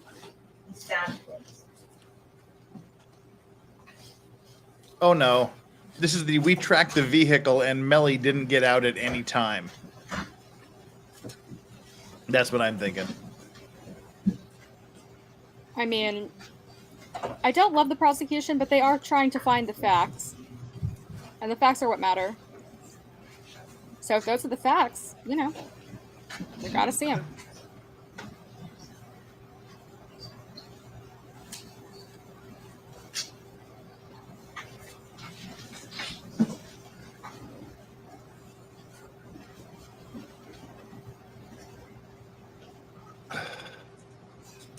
Wait, did they go right past the hospital in this case too? They just waited an hour and 15 minutes to go there. Oh Jesus! Because somebody mentioned During that in which the chat. time you drop Melly off somewhere and dispose of the firearm. Yeah. Oh damn it! It sounded like the Rudolph trial for a second. Are we literally doing nothing here? We're doing nothing. We're just sitting here. Looking at some cover art from a 2007 Fall Out Boy album. High exposure, high contrast. We're watching cars drive by. Yep. This is like that stupid Texas murder trial we watch where it's like watch the guy sleep literally for 8 hours. Sounds like an Andy Warhol film. Okay, so we're just going to assume that at some point on this video, the vehicle is going. I do hope they cut to the chase. I-75, Miramar northbound, 1026, 18, 320 through 335, beginning at 337 p.m. Okay, so the car drives past again, I'm guessing.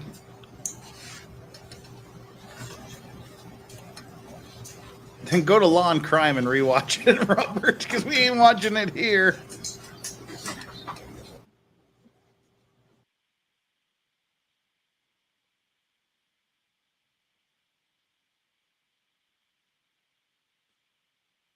Somebody asked, what was the name of the missing thug in the Rudolph trial? His words? I can't remember the guy's name.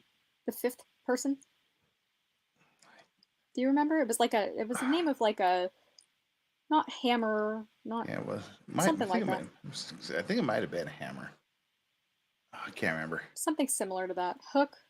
So, something stupid. It wasn't Munch. It was something stupid. Wrench? I don't know. Some kind of tool. Some kind of tool. He's just a Yeah. big tool. Yeah, nothing really happening. I mean, it's hard to tell what we're seeing here. No indication that we're seeing the car that was the You're crime telling scene me, car, dude. the car that actually would. I hear you, brother. guys are Preach. seeing it more than I am. But Jamie, let's go back to the Hacksaw? conversation about the death penalty because I was talking to Dr. John. Hacksaw. Hacksaw, yeah. Hacksaw. What a name. Jesus Christ, then they go to a sidebar. Holy fuck. Wow. We are literally nothing.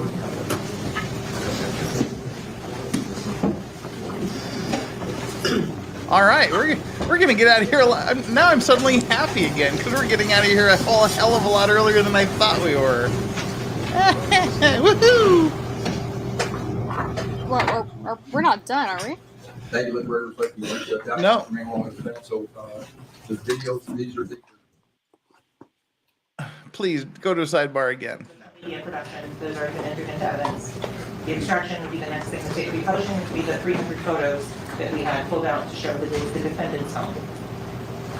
300 photos? I think they already done some of these, but I'll start playing them. Really? Are we gonna all watch them get entered into evidence one by one? Yes, it is 2:06 a.m. here.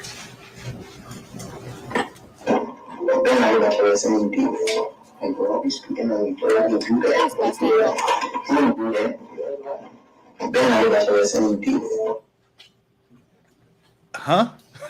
I have no idea. Videos are just to show ownership of the phone. Ownership of the Snapchat account. I have intimate knowledge of the inside of his nostrils, and I regret it. I regret looking. And now so does the jury. So this is just apparently more evidence to show that it was his phone that was in the car that we just watched traveling around for hours. What the fuck? I'm gonna have nightmares from this. Island boys. It's just a lesson to never hold your phone at that angle when you're taking a video. Seriously. Otherwise, it'll get entered into evidence in your murder trial. That was the video we previously edited, Judge. Then you go to jail and get entered. Jeff, What? that's not incorrect. The cautionary tale. Stop for a second. Which ones are you saying are need a balancing 403 analysis? Well, many of them are either way before this incident or way after. I don't know what the relevancy is. She's explained to me she's trying to establish who owns the show- Snapchat account because there's a dispute. It's as to- his phone. And that's the ownership of the account. I mean, That's she'll the way I explain the understand it. Is that relevance. correct, madam? Yes, right. You know, could we just see that last video again? This one? I know on these videos before, there was an objection, I took out Firearm. firearms, and there's also one with, Money and cash. all right, anything like this on any of these? Mayor? Do you have anything on any of these? The next one as well. They both. I think Nicholas made a joke about that earlier. The shinning. What's the shinning? The shinning, boy. No, it's the shinning. Like when they hit you in your shins. What we just saw, whether It's like a reflex test in the doctor's office. or Mr. What's the 403 analysis? Well, the relevance, the 401 analysis, right? I heard 403. All right, so relevance on pass because they're trying to establish who owns the account. So the relevance objection is overruled. What's the 403 analysis? Okay, I understand, Your Honor, that it is overruled, but I'd just like to actually make the argument, which is, if their purpose is to establish ownership because of who is. I know it's been overruled, but I still want to argue about it. Okay, he's just preserving it for appeal. Okay. That would be undercut if we're seeing Why other isn't it people depicted on appropriate video. later?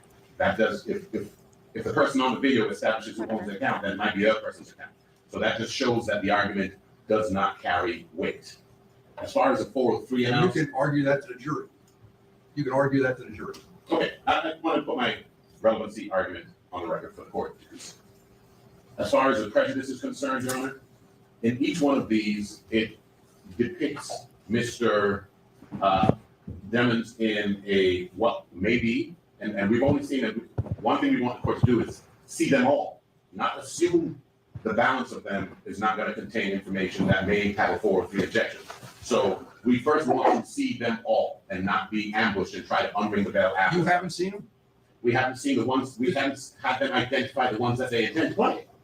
I mean, if you download some social media with millions of items of information and then come in here and cherry pick some to show, we need to see what they intend to play so that we can have some basis to either interpose an objection or not. That's what they call a motion in limine. You file a motion beforehand, say, Judge, we need some Oh, determination as to all of these videos, which That's what they ones call are a using, or motion something in along limine. those lines. So we're not sitting in here while the jury's sitting in the jury room saying, what are they doing out there? The other reasons for the rules of evidence. The judge is handing the defense counsel his ass right now, Yeah, seriously. saying you've had this shit for 4 years or however how long it's been. And his argument is, well, we don't know which of these 5 million videos that they're going to show. And he's like, well, you should have made a motion in limine to determine what they're going to show and to limit the rest. So fuck off. We're not doing it now. The jury's That's waiting. what they call a motion in limine. That is, I mean, that's like talking to a 5-year-old. Yeah. You know, it's just, it's very condescending, and honestly, rightly so. I'm sorry, but defense kind of earned it. Yeah, the defense prosecution meter went like today, Yeah. all like from the defense straight over. I mean, yeah, it's the ball is definitely in the prosecution's court at this time, and the judge is not having any of it. But they might still have some evil plans and stuff, or whatever Yeah. in that notebook, so that they could come out with something. Hi, Netflutter. Hi, Netflutter's dog. Oh boy, yeah, that Yes, it- turned that was a 180. Sorry, I'm not good at math. Yep. Well, yeah. So yeah, this is the judge handing the defense lawyer his ass in court. For authentication is before they admitted it to evidence. At the time, they established its relevance. So this is the time for that. Not us asking, looking at that 16 million items and saying, 16 million, we really? are going to ask you to eliminate 14. The proponent of the evidence is the one that carries the burden of establishing the relevance of the evidence they propose to admit. And at that time, the relevancy or 403 objection becomes ripe because of what is ensued in the trial and what is left to be proven. And that is our position, Your Honor. And it seems that they only have maybe 8 more and they're a second apiece. I'm not quite sure what the prejudice would be to having them go through them so that the court can see what it is. So it's clear for the record, Your Honor, that is all the videos on Snapchat, that's the entire production that was sent in, so we're not cherry picking in any way, shape, or form on this particular exhibit. So how many are there? There's 5 more, Judge? 17.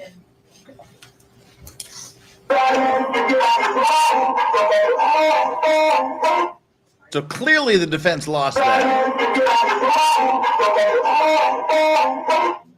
What the fuck is that? The sound is just. Why are we even arguing over this? I don't know.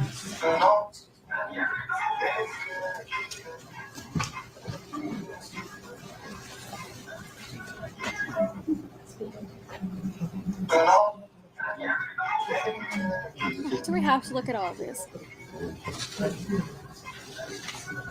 What the fuck? Is the jury present for this? No, we're just gonna go through it. We're going through all of it. Let's just get it done.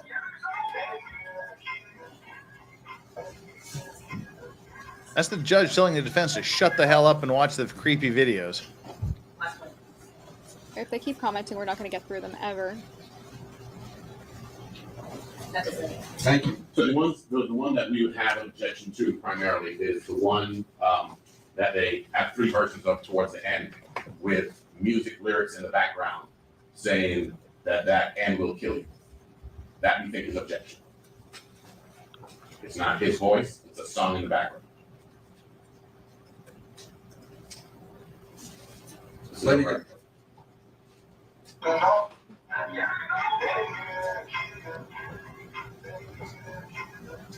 Thank you. What's the position of the state?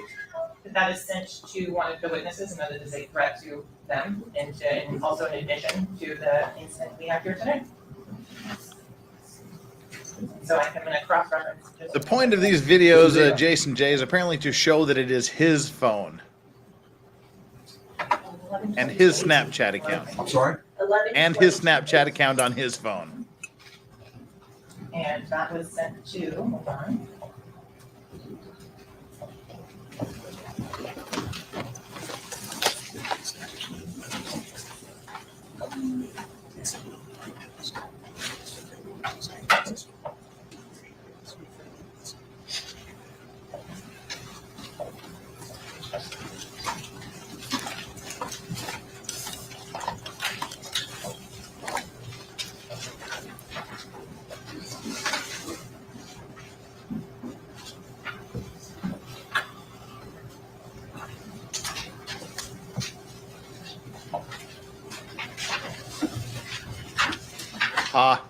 We're less than an hour left until lunch. Sweet. I love this judge. He let me catch up today.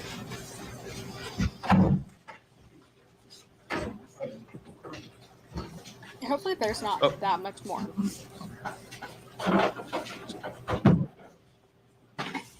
Oh, there's Strawberry.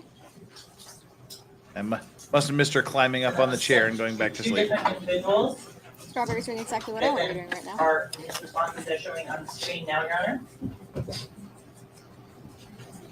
That there's a message that was sent from the defendant. It was a reply, that was a post that he had put on November 22nd, 2018.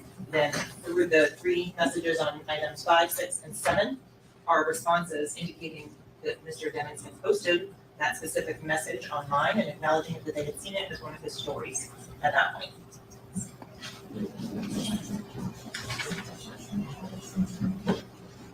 Your Honor, the state just represented initially that they were putting on this evidence to establish the owner of the phone.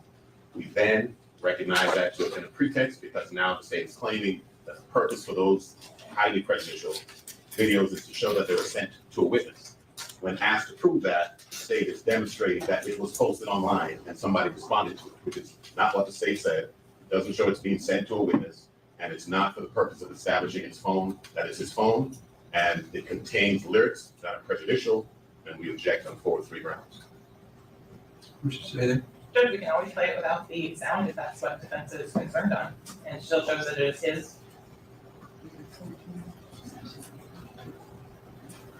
You're saying, though, the messages reflect that there's a threat? It does, and I think that is relevant, and based on the time frame of when it was posted after the homicides, that it is something that should go before the jury. But Your Honor is going to make the balancing call on that with regards to if the audio portion is considered too inflammatory, the video portion can be played without any audio. So what do you need the Snapchat account for?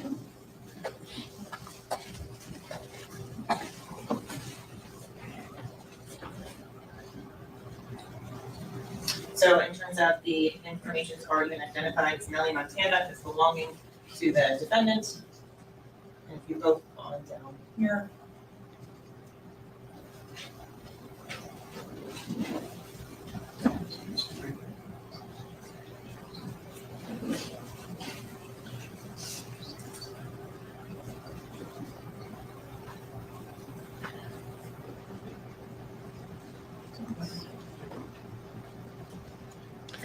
Well, this is exciting.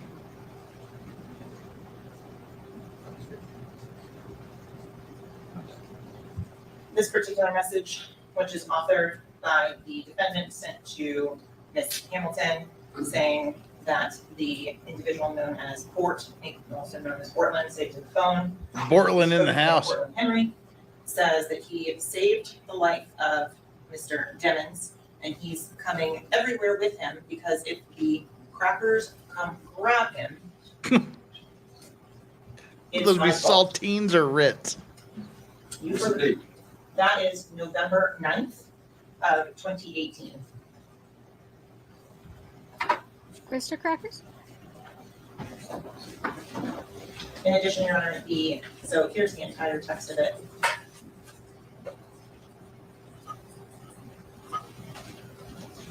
Make it easier to read.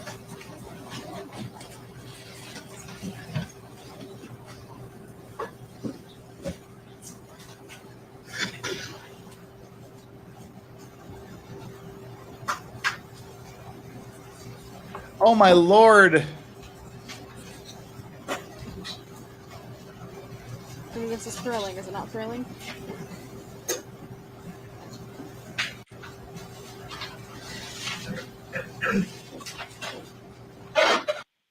What? Bitch, I'm what? What is So happening? in addition, Your Honor, the name, Melly Montana. What, he's threatening Hannah Montana? What? What's going on here? I don't know. In addition, the I Melly really don't know. Montana name links back to the Celebrate, which also helps show and support that the phone in state 64 belongs to the defendant.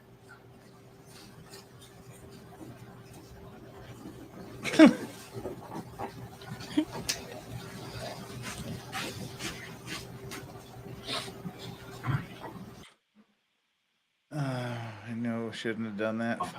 The statement itself coming in, our position would be that there is no contextual reference of what it refers to. These people have known each other for a long time.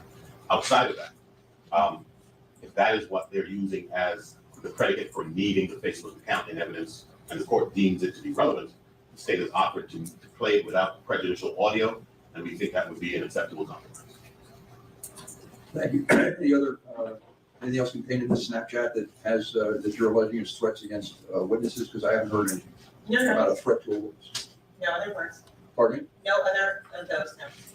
All right, so regarding what counsel is objecting to, the audio portion of those three Snapchats, I agree with.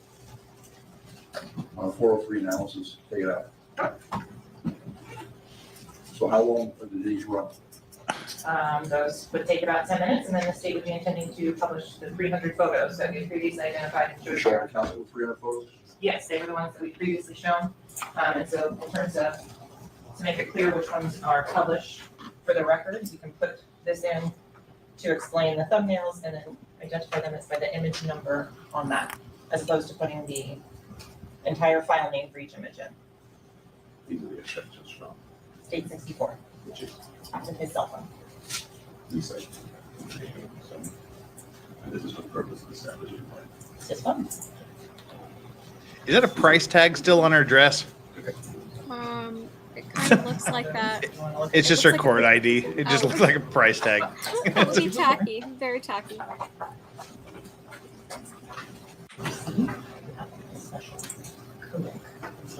Judge is just looking bewildered. Like, what the hell happened? Oh, great. No audio.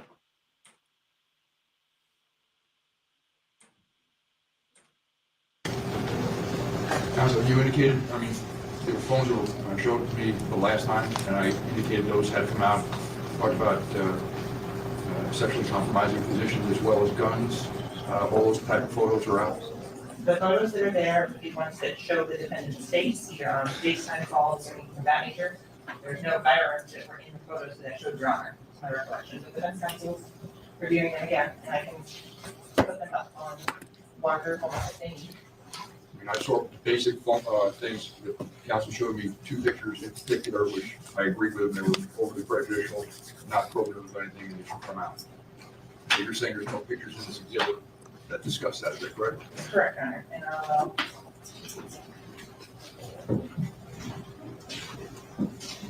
verify again. Could we have some stickers for a second? Sure. Thank you very much.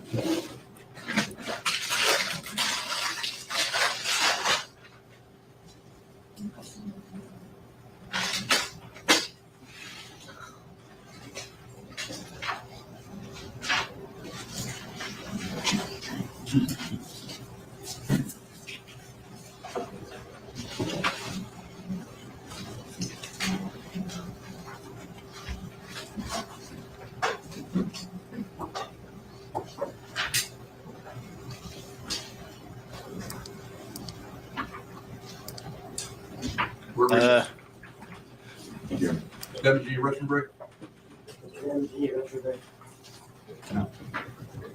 Melly. We're in recess now? What? All right, we range up, please? I'm so confused as to what's happening this morning. No idea. I'm not sure. Yes, sir. All right, this looks like a long break. Session with the Murder on My Mind rapper. Holy shit, this is going fast.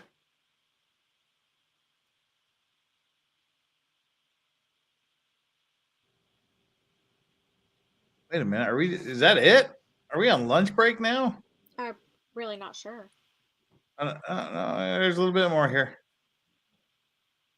To the extent that it might be off-putting, to see somebody flaunting their means, we think it's unnecessary. Plus, there's an I'll flaunt my means, bitch. 403 balance is concerned. If I had means to flaunt. The state's purpose is to establish the ownership of the phone, and they're putting in subscribers to flaunt.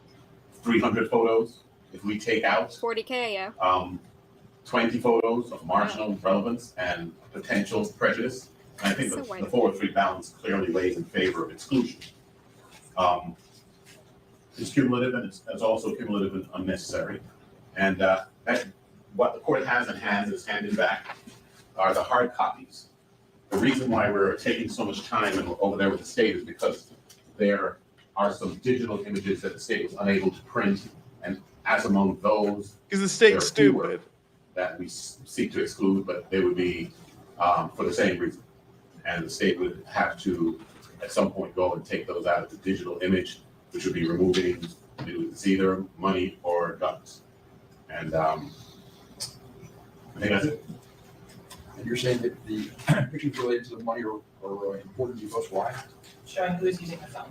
There are multiple images that the defendant said they'll be taking 30 and 40 photos on one day, but only one is posted to social media.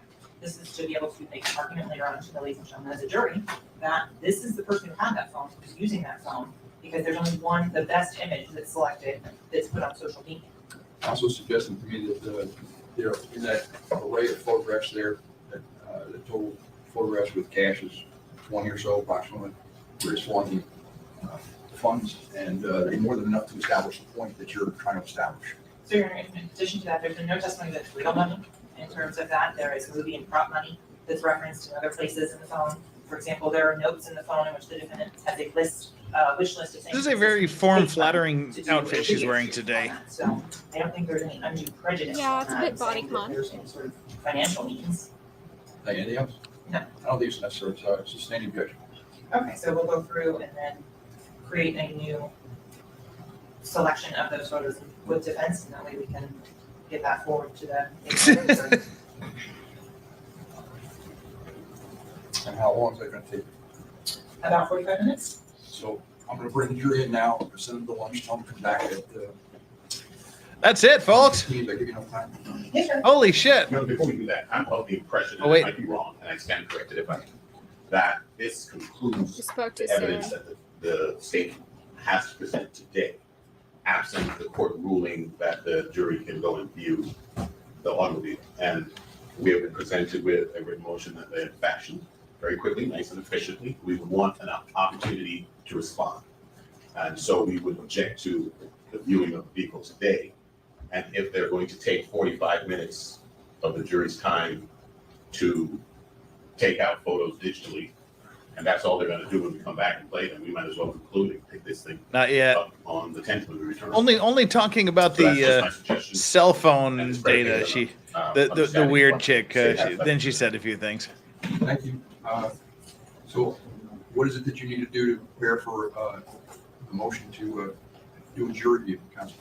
Well, look at some research, particularly with respect to There was like purpose, 15 minutes the- of actual testimony this morning. state Sweet. has advanced. which is to demonstrate the dimensions of the inside of the cabin of the vehicle. If it is to do that,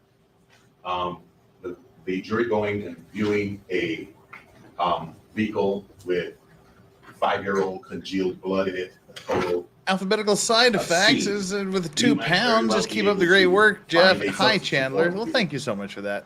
Hi, thanks. That is for the claims that we could rent that will serve the same purpose. So if the court is of the opinion that the jury, the state is entitled to have the jury examine the dimensions of the vehicle, they could do it in a clean vehicle where there's no prejudice. So we want an opportunity to go rent one so they could go and see it.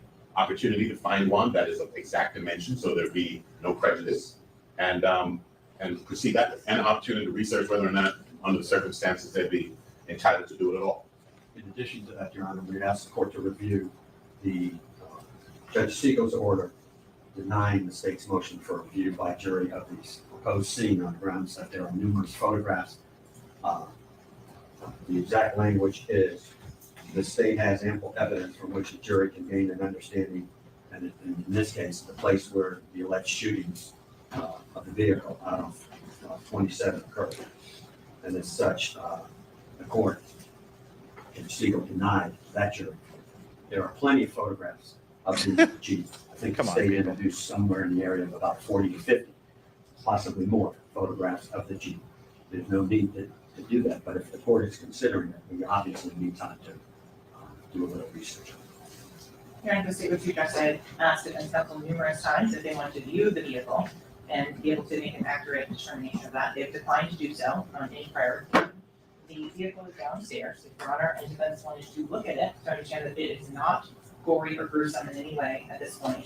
There's no bright red blood stains or anything like that. I would suggest that that would be important for defense counsel and Your Honor to see before making any such determination. A couple things. Number one is that I wasn't aware that Judge Siegel already ruled on a motion for a jury review. Not of the car. That was done with regards to transport the jurors to the scene, to give them an understanding of the time and space from Fort Lauderdale to the edge of the Everglades. So that was a separate with regards to a jury review in terms of transportation and things of that. So You're suggesting what Mr. Adelson just represented to me had nothing to do with the jury view of the vehicle. Correct. That is correct. I said the scene. And if the court misunderstood me, I apologize if I did not hear that. Regardless, counsel, I spoke with Mr. Tom Wolf, who advised me that you mentioned to him this morning about the peer review. He came to me, and then I got a call from Captain Tianga telling me that it would basically be impossible to do a jury review today, that if they were going to do it, they needed time and wherewithal to a secure area because the jury review would, I presume, require the defendant to be there. So they're going to take the jury on a tour of the vehicle. You'd be there, I'd be there, the jury would be there, and it would be, they'd have to secure the area, and what was explained to me by Captain Tianga is that's not a secure area downstairs, and he is concerned about it. So they can see the site, which is exactly what they're talking about here right now. The jury is going to go check out the car. The jury often does this. They did in the Murdoch trial. They took him out to the murder scene so they can see, do the arguments on either side make sense? That it can be done or would be done. That's the way it was. The implication I got. I would just think you clear that with the court before you start telling the jury about it. In any event, so we're going to bring the jury in. I'm going to tell them to be back at 1:15, and you go ahead with your publishing. But according to what I've been told by BSO, a jury review isn't happening today. So we can talk about the motion. We can set it down for hearing next week or tomorrow, whatever you all want. We'll figure out, pick a day, we'll talk about it. But it's not going to happen today. Understand. All right, bring the jury in, please.